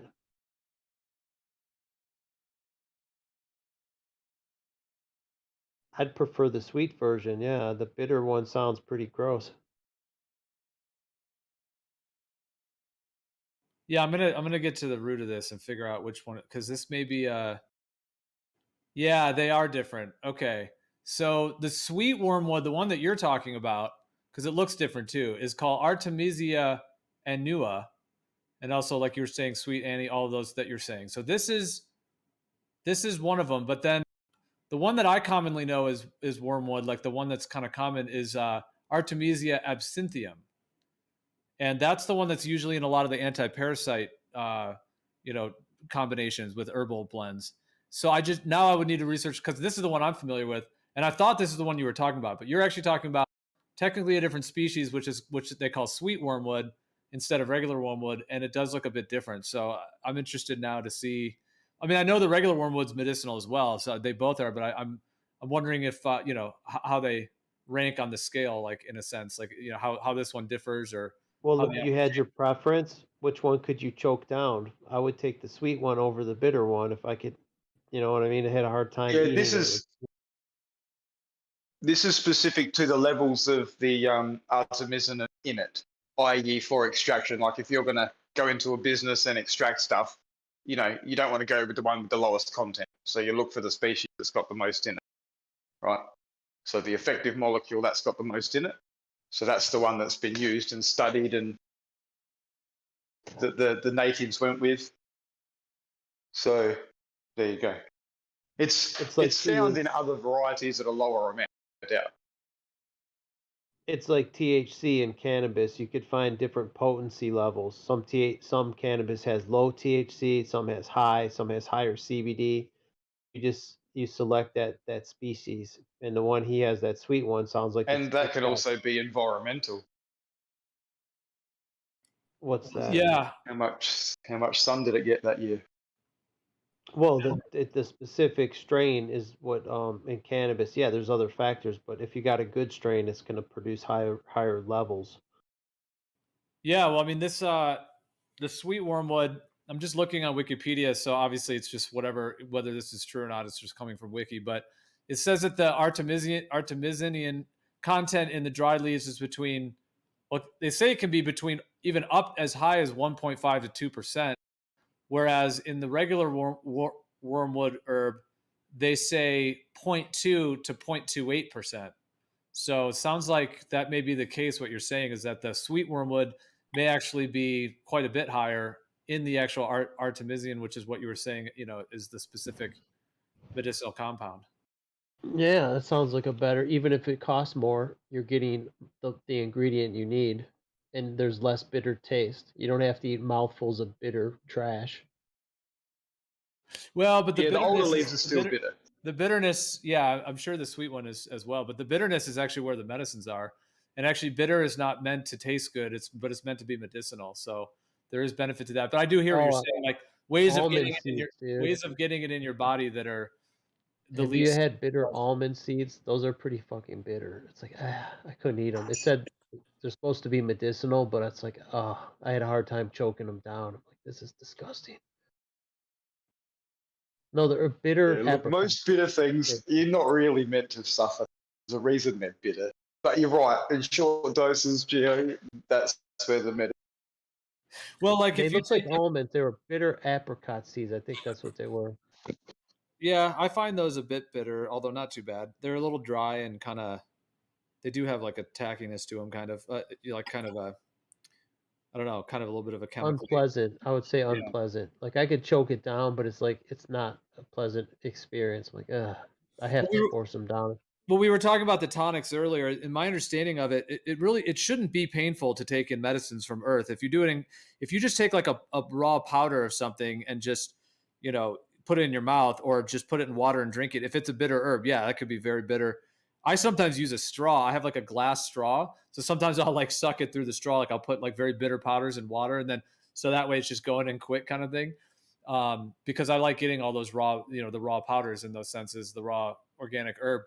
But an even better way to do it is like we were talking earlier about the tonics and the tinctures. If you actually just make like because you can blend like certain medicinal herbs that will have some bitterness with you know in them, and then blend like a little bit of honey or something like that to where it almost tastes like a root beer or something. You know, like you can make it somewhat sweet, and that's like the real ancient way of making these herbal, like in these actual tonics and tinctures, to where once you get it into that form in the right balance and you have a little honey and something like that, it can actually be like even a pleasant little drink. And then you're actually getting your medicinal herbs, you know, without having to taste necessarily something really bitter. A spoonful of sugar helps the medicine go down.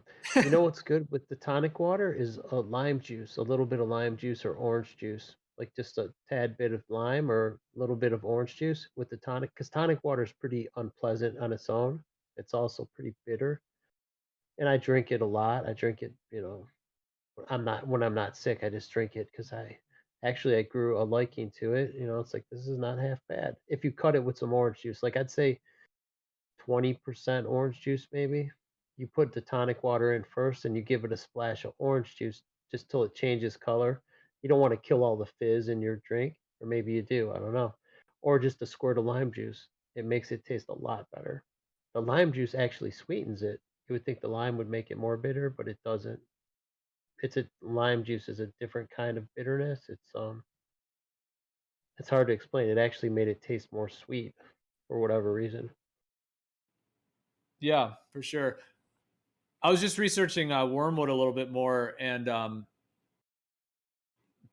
because it's like these wormwoods that we're talking about. These are all part of the these ancient Chinese medicine systems. So I mean, they've been used for thousands of years in traditional Chinese medicine and other herbal medicine systems around the world. But I just found this article that's called. It says early research finds extracts from sweet wormwood plant can inhibit the COVID-19 virus. So, and they're saying here, Artemisia annua, that's the sweet wormwood, the one that Whitesword is talking about, has been studied extensively and has been used safely for more than 2,000 years in traditional medicine to treat a variety of fever-related ailments. It could provide clues to a safe, cost-effective. It says small molecule therapy. Wait, hold on, I skipped ahead. It says, okay, it's saying that this could provide clues to new, safe, cost-effective, small molecule therapies, or even be used as an antiviral nutraceutical. Yeah, it's probably going to be hard to come by. A lot of people are afraid of the fake virus thingy, but it says researchers. You know why it works, Gio? Just goes back to what I've said the whole time. The reason it would work for something like COVID is it's the whole blood parasite thing. Pleomorphism at play again. People get sick when that happens, when your natural forms go pathogenic, and this gets on top of those. This is saying here, this says results showed that extracts of the Artemisia annua did not block the virus from entering the cells, but interfere with the virus's ability to replicate, thus killing it. In addition, the anti-replication activity did not appear linked to artemisian or flavonoids, which are natural substances in the plant. The anti-replication activity did not appear linked to artemisian or flavonoids, which are natural. Okay, that's weird. So then they're saying that it's not connected to the artemisian. I'm still not saying that. Yeah, but there is no replication. There's no replication. It's all based on our own bacteria pleomorphing into pathogenic forms. That presents as symptomology. You go to the doctor, you're sick, you've got a flu, whatever. They do a test. Oh, you've got COVID. They give you whatever it may be, and they say it's got antiviral properties. Let's just say it's wormwood or artemisian in this case. They say it seems to have antiviral properties because it's getting on top of what they're calling COVID. But they can't find the mechanism with which it would stop the replication. Meanwhile, it doesn't need to stop the replication. It's just getting on top of your parasitic infestation. Interesting. Yeah. The same way ivermectin does. It's an anti-parasitic. It gets on top of certain natural parasitic infections that happen to take care of these flu-like symptoms. They are the symptomology.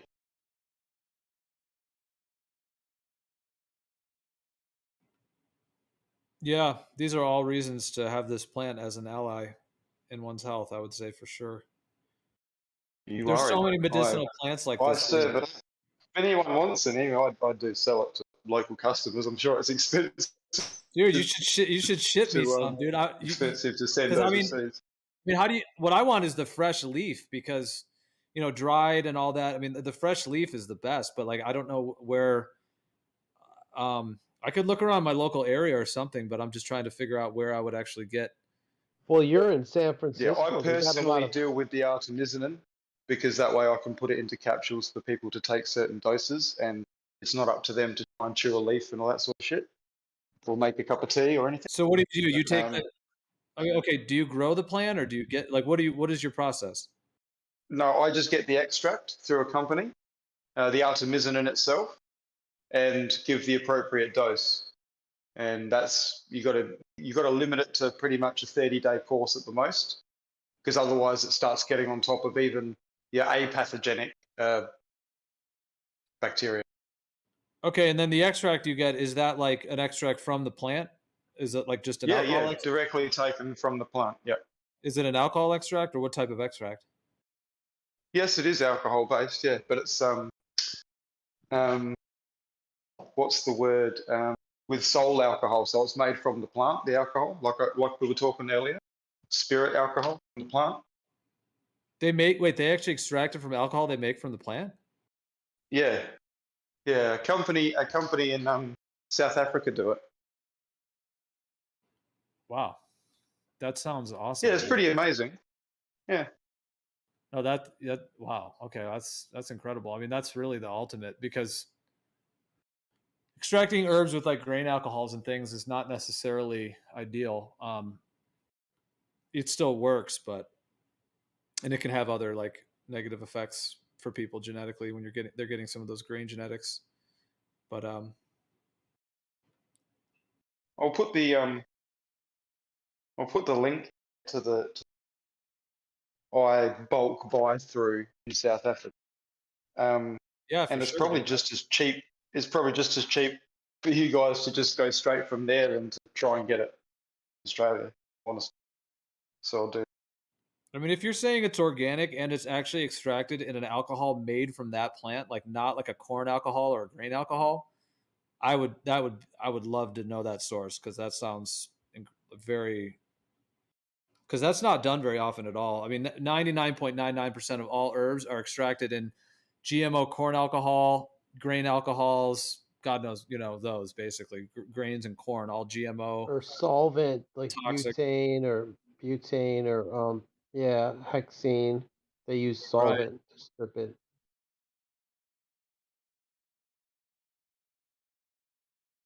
I've used Yeah, they've solvent. got lots of products. Most of the products are absolutely fantastic, but they usually are.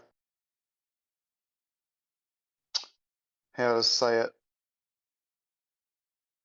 You can get them and use them yourself, but you do need to be aware of what you're using them for. Or like we've discussed, you can overuse them and cause yourself some problems, right? But all the products are fantastic. Yeah, I mean, I think just taking the wormwood herb is good, but I do know that, if you take something like a dried herb that's already been dried for weeks, months, who knows, and it's sitting in a baggie, something like some of these active compounds may or may not be very active in that anymore. I mean, because of the way that it degrades. And so it's still good to, if it has medicinal compounds, you're still getting it, especially if you're just wanting it for a maintenance dose, or, just to kind of keep your health up, as it were, to where you don't necessarily need a high dose of the actual active compound, but just getting some of it is good. But what you're talking about, I mean, if somebody really was very sick, or very, had something very severe going on, and if that's what they chose to do, they may want to get, something that a controlled dose, an amount they know how much it is, and they know how much they're getting, and they can get the right dose that they want to really tackle what they're wanting to tackle. So something like that, like those, especially an extract made in an alcohol made from the plant itself, like that's kind of getting into that, like what we were talking about before, these ancient ways of making these herbal tonics that can be incredibly medicinal.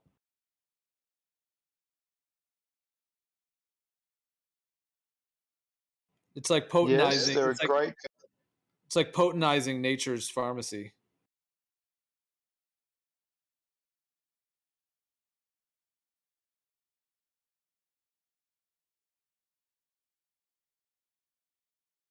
They've got a psychobiotic in their product range, and like when people can't be fucked getting on top of their leaky gut to sort out their fucking health issues, a product like forget their fucking name of it, but psychobiotics, especially by good companies like this, they have the ability to really alter people's moods like astounding. And it's literally the shit and piss of certain bacterial strains, right? It's not the bacteria themselves, so it's not altering your microbiome at all. But what it does is gives you the endo and exotoxins that have a reaction. And just like some bad bacteria have bad effects on your brain, right, with their shit and piss, there's bacteria that have really good effects. And so they've got a few strains, they've narrowed them down, that produce really good fucking effects. And they've put that in a pill too. So you can take these pills and actually fucking get really good mood enhancement from them. It's all completely legal. And Yeah, it doesn't do anything to address the underlying cause of your original bad mood, like I suggested with leaky gut. But some people can't be fucked changing their diet and shit. And want something to help. So it's quite good. I'll post this link here. I'll just put it in live chat.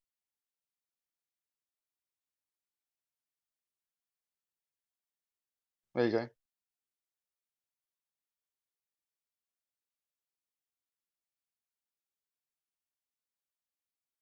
Right on. Interesting.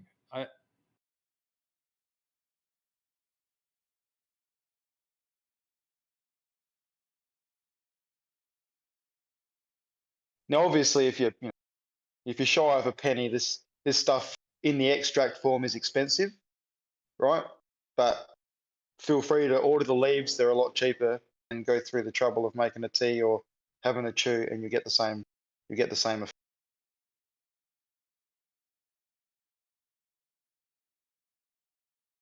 And if you look at their website, like follow that link to all their products, and they're all fantastic.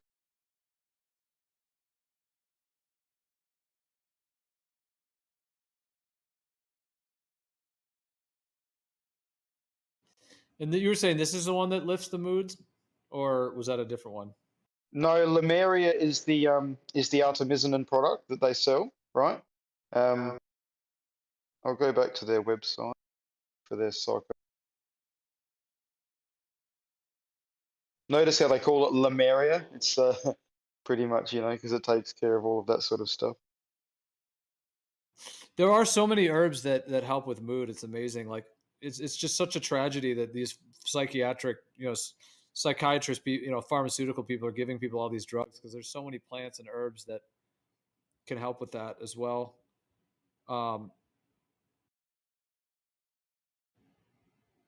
Leaky gut, Geo. St. You've got John's. leaky gut.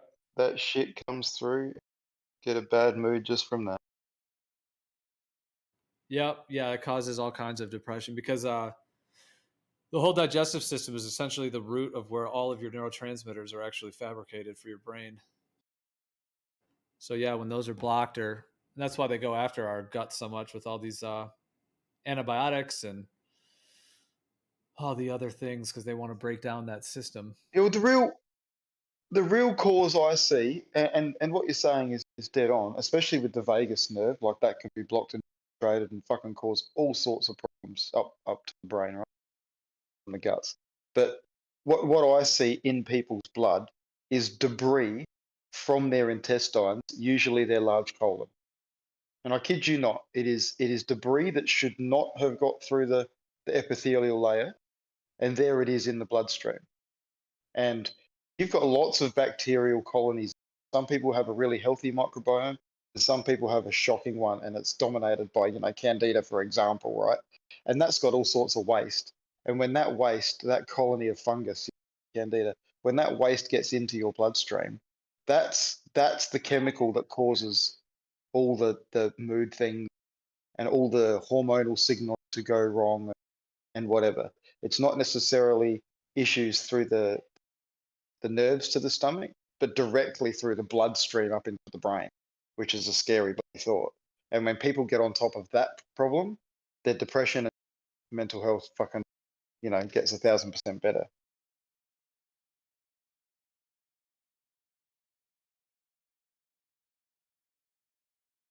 This one. It's called Bliss Flora, their psychobiotic. And then there's another product that I utilize from, I don't buy it from them. It's the same.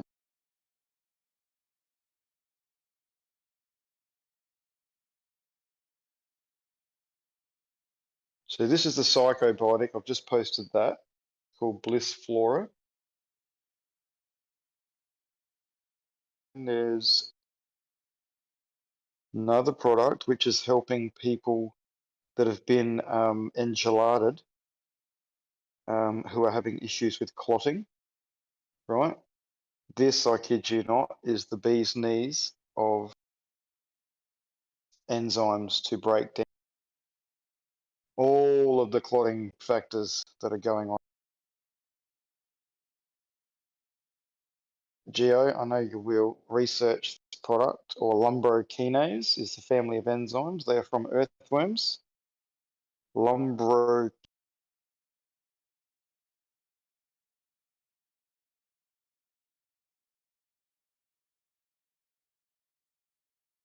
It's a fucking. It is a master at breaking through biofilm. Like biofilm is like the worst enemy of someone trying to get rid of bacterial infections. That's Because my there's always understanding as biofilm well. somewhere. Yeah, absolutely. That's my Right. understanding as well, that the biofilms are actually part of this whole like structure of disease, where the biofilms are these like essentially, I think, genetically modified kind of long chain sugars and different compounds that create these encapsulations within the body where it essentially keeps you sick by protecting the toxin from being broken down by the body naturally.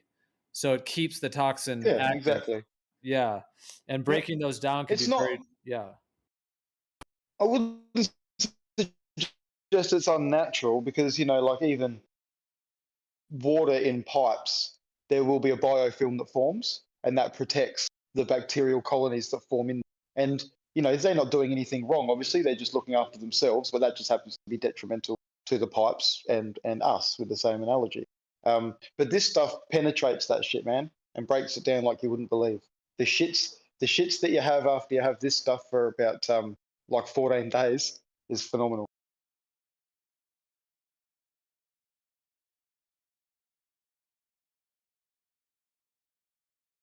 But there's so many more benefits to lumbrokinase, the family of enzymes, than just that.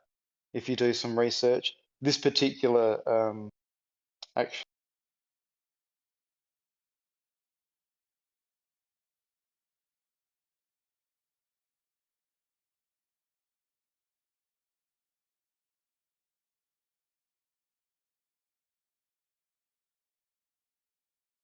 Yeah, check this page out. So they've actually, on their website, they've actually got some research that they've done on lumbrokinase.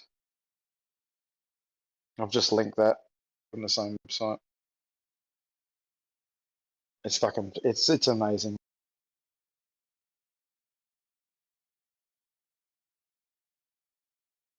It will not interrupt the normal clotting cascade.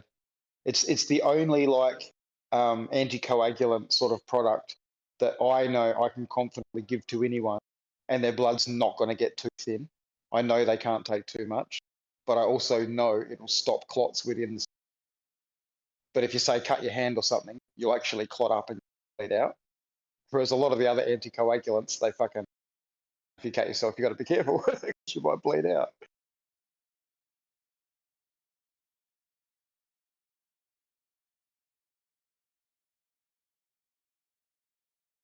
People don't get worse on semen, guaranteed. It gets better. I had some lady on my feet the other day. I kid you. She wasn't joking. She actually on my feet. I had to actually say no.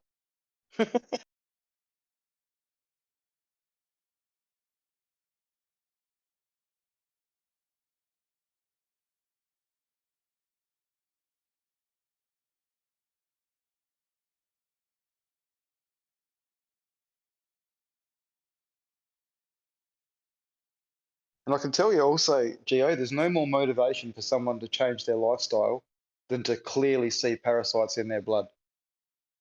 Like that fucking shocks. That shocks almost everyone to like enacting a change the next day. I kid you not.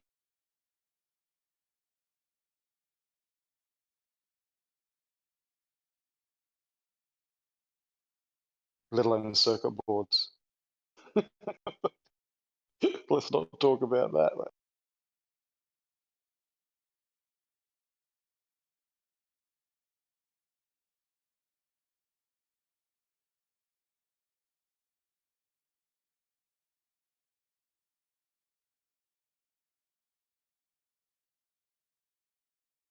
Yeah. Those biofilms are interesting. Well, just how to break them down so that people can heal. I think that's one of the things ayahuasca does, is it breaks down biofilms in the blood and in the digestive system and throughout the whole system. And part of the purging that people have is actually, that can be a part of it, is it sort of breaks down those biofilms, kills the parasites, and then purges it all out.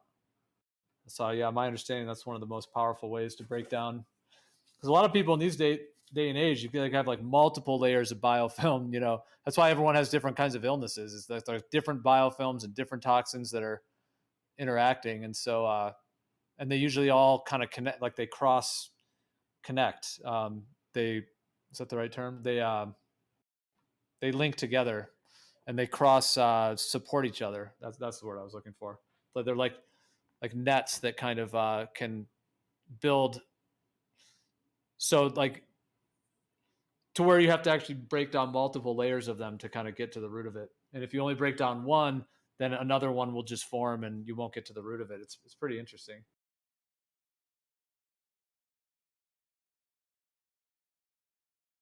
Yeah, the old 1-2 punch of the lumbrokinase and the artemisinin pretty much takes care of everything.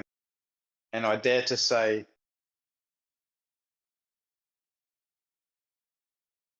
be careful what you say.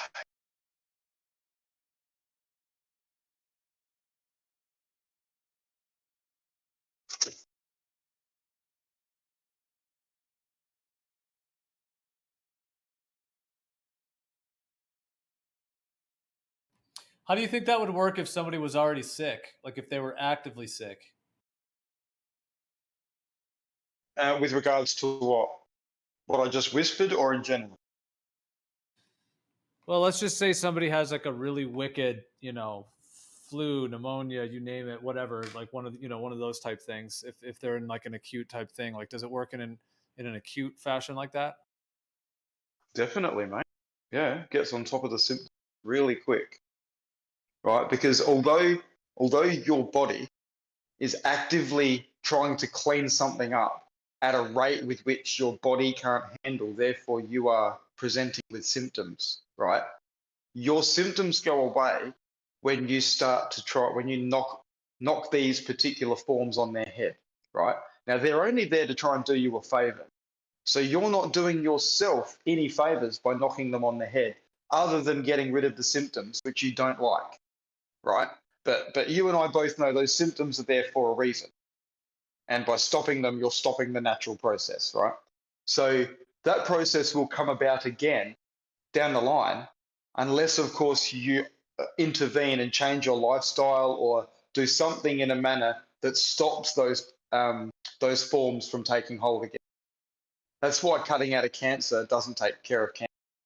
Cutting out of cancer is just getting rid of the symptom that you have something underlying that causes that. Right? That's why it continues to spread and die unless they change their lifestyle. A break.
I'm not sure what shipping would be for you, bloody, from South Africa.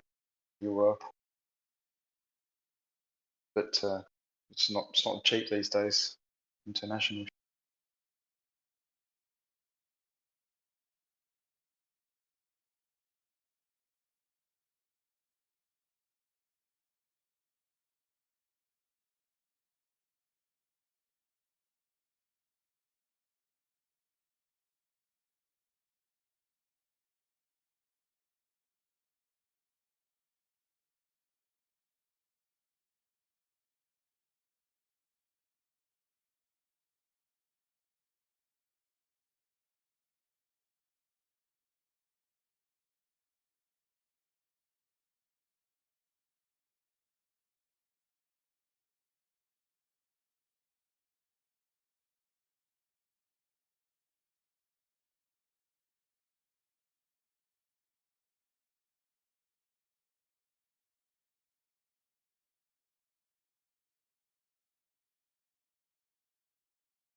Hey, what's going on, Don? Are you in here, Don?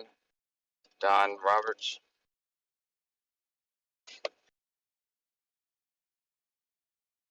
What's up? What's up? What's up? What's going on? What's going on? I don't know if Don's here, but I'm here. All right. Yeah, I was just you reminded me that my COVID card is was a little bit sloppy, so I just perfected it. I was wondering if there's a market for these sorts of cards. Do you need one where you're at? No, not particularly. I mean, there's times where it would come in handy, but I figured it's good to have one because you know I don't think that I could get I don't think that I could add the booster onto it, but at least with the first two, you could use that to if they ever had like a vaccine passport or whatever, get grandfathered into that. That way, could travel to countries where like if they if they have like a travel ban on people who aren't vaccinated or something. Yeah. I bet you there's a lot of people who do need it, like those truckers.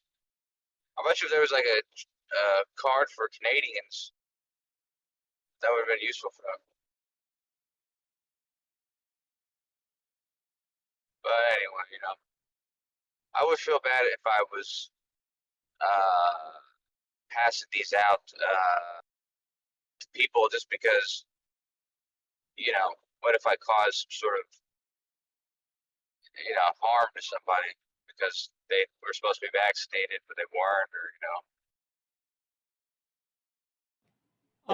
I don't know. Yeah, it seems like a lot of reasons not to get into that, but I mean, let alone the fact that like, well, I don't know if they ever do something that's more stringent, then they're not going to let just a little card pass. It's probably going to all be digital. But yeah, but that's the problem is it's too late for that though because there's already people like most people who got the vaccine, people who got the vaccine at the beginning. They could have possibly they would only have the card, and so the only way that they, so I asked somebody about this, the only way that they would have been put to this new system that they have now is if they get their, because you can't get a booster because after the boosters came out, they already solved that problem of just giving people the cards, which is easily falsifiable or falsified or false. Anyways, my point is that there's a whole group of people who could not have possibly been put into a system because they got it early on where it was only cards, and so those people would have to be grandfathered into whatever more official database or official marker, whether it's like on your passport or whatever it is. So they wouldn't be able to not let you travel or something like that. Anyways, this is something I've been thinking about. They don't have passport stamps yet for them, or do they? no, I don't think they're going to do it. Oh, okay. Well, I mean, they do. I thought that well, I guess it's only some countries. I know, or maybe it just makes it easier to travel. I know if you go on a cruise, for example, you have to have been vaccinated. But I guess it just depends on specific bullshits.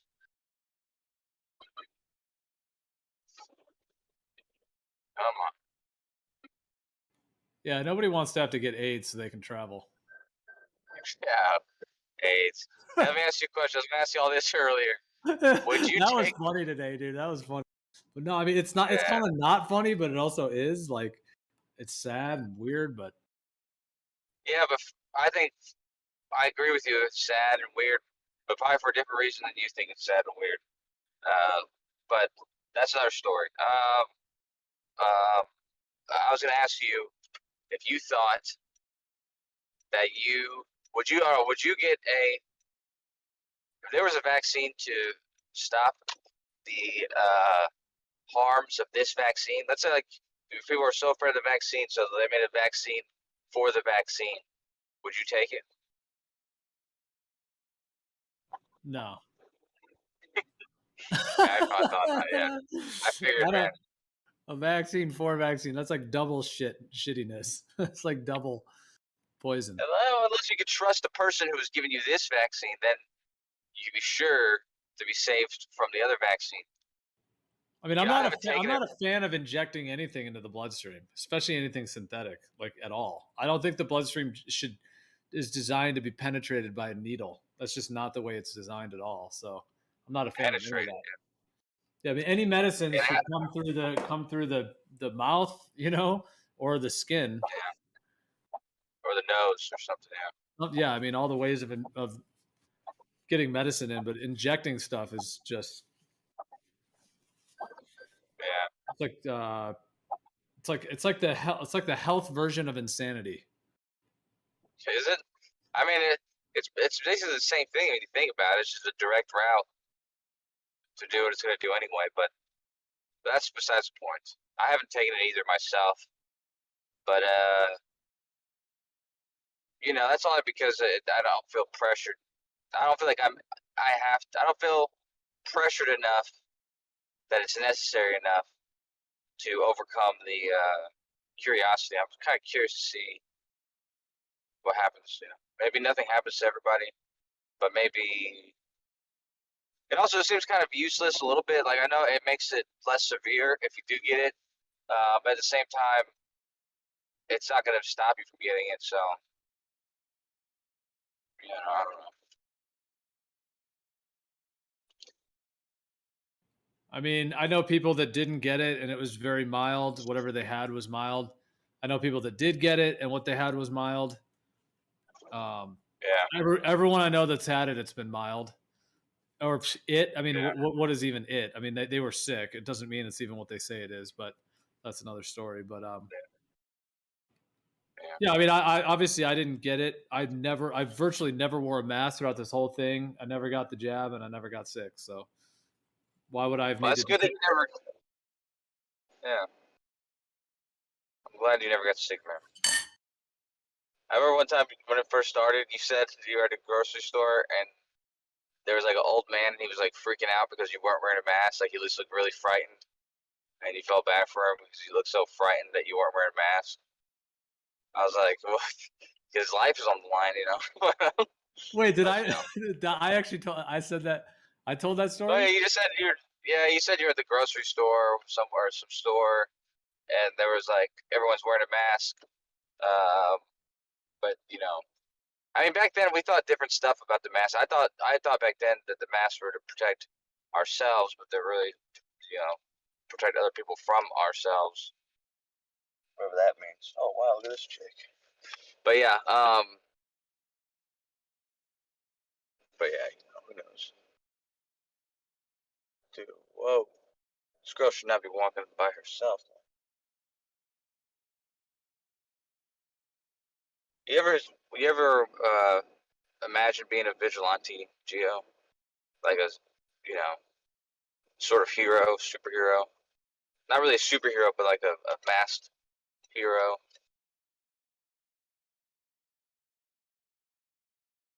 I think about that sometimes.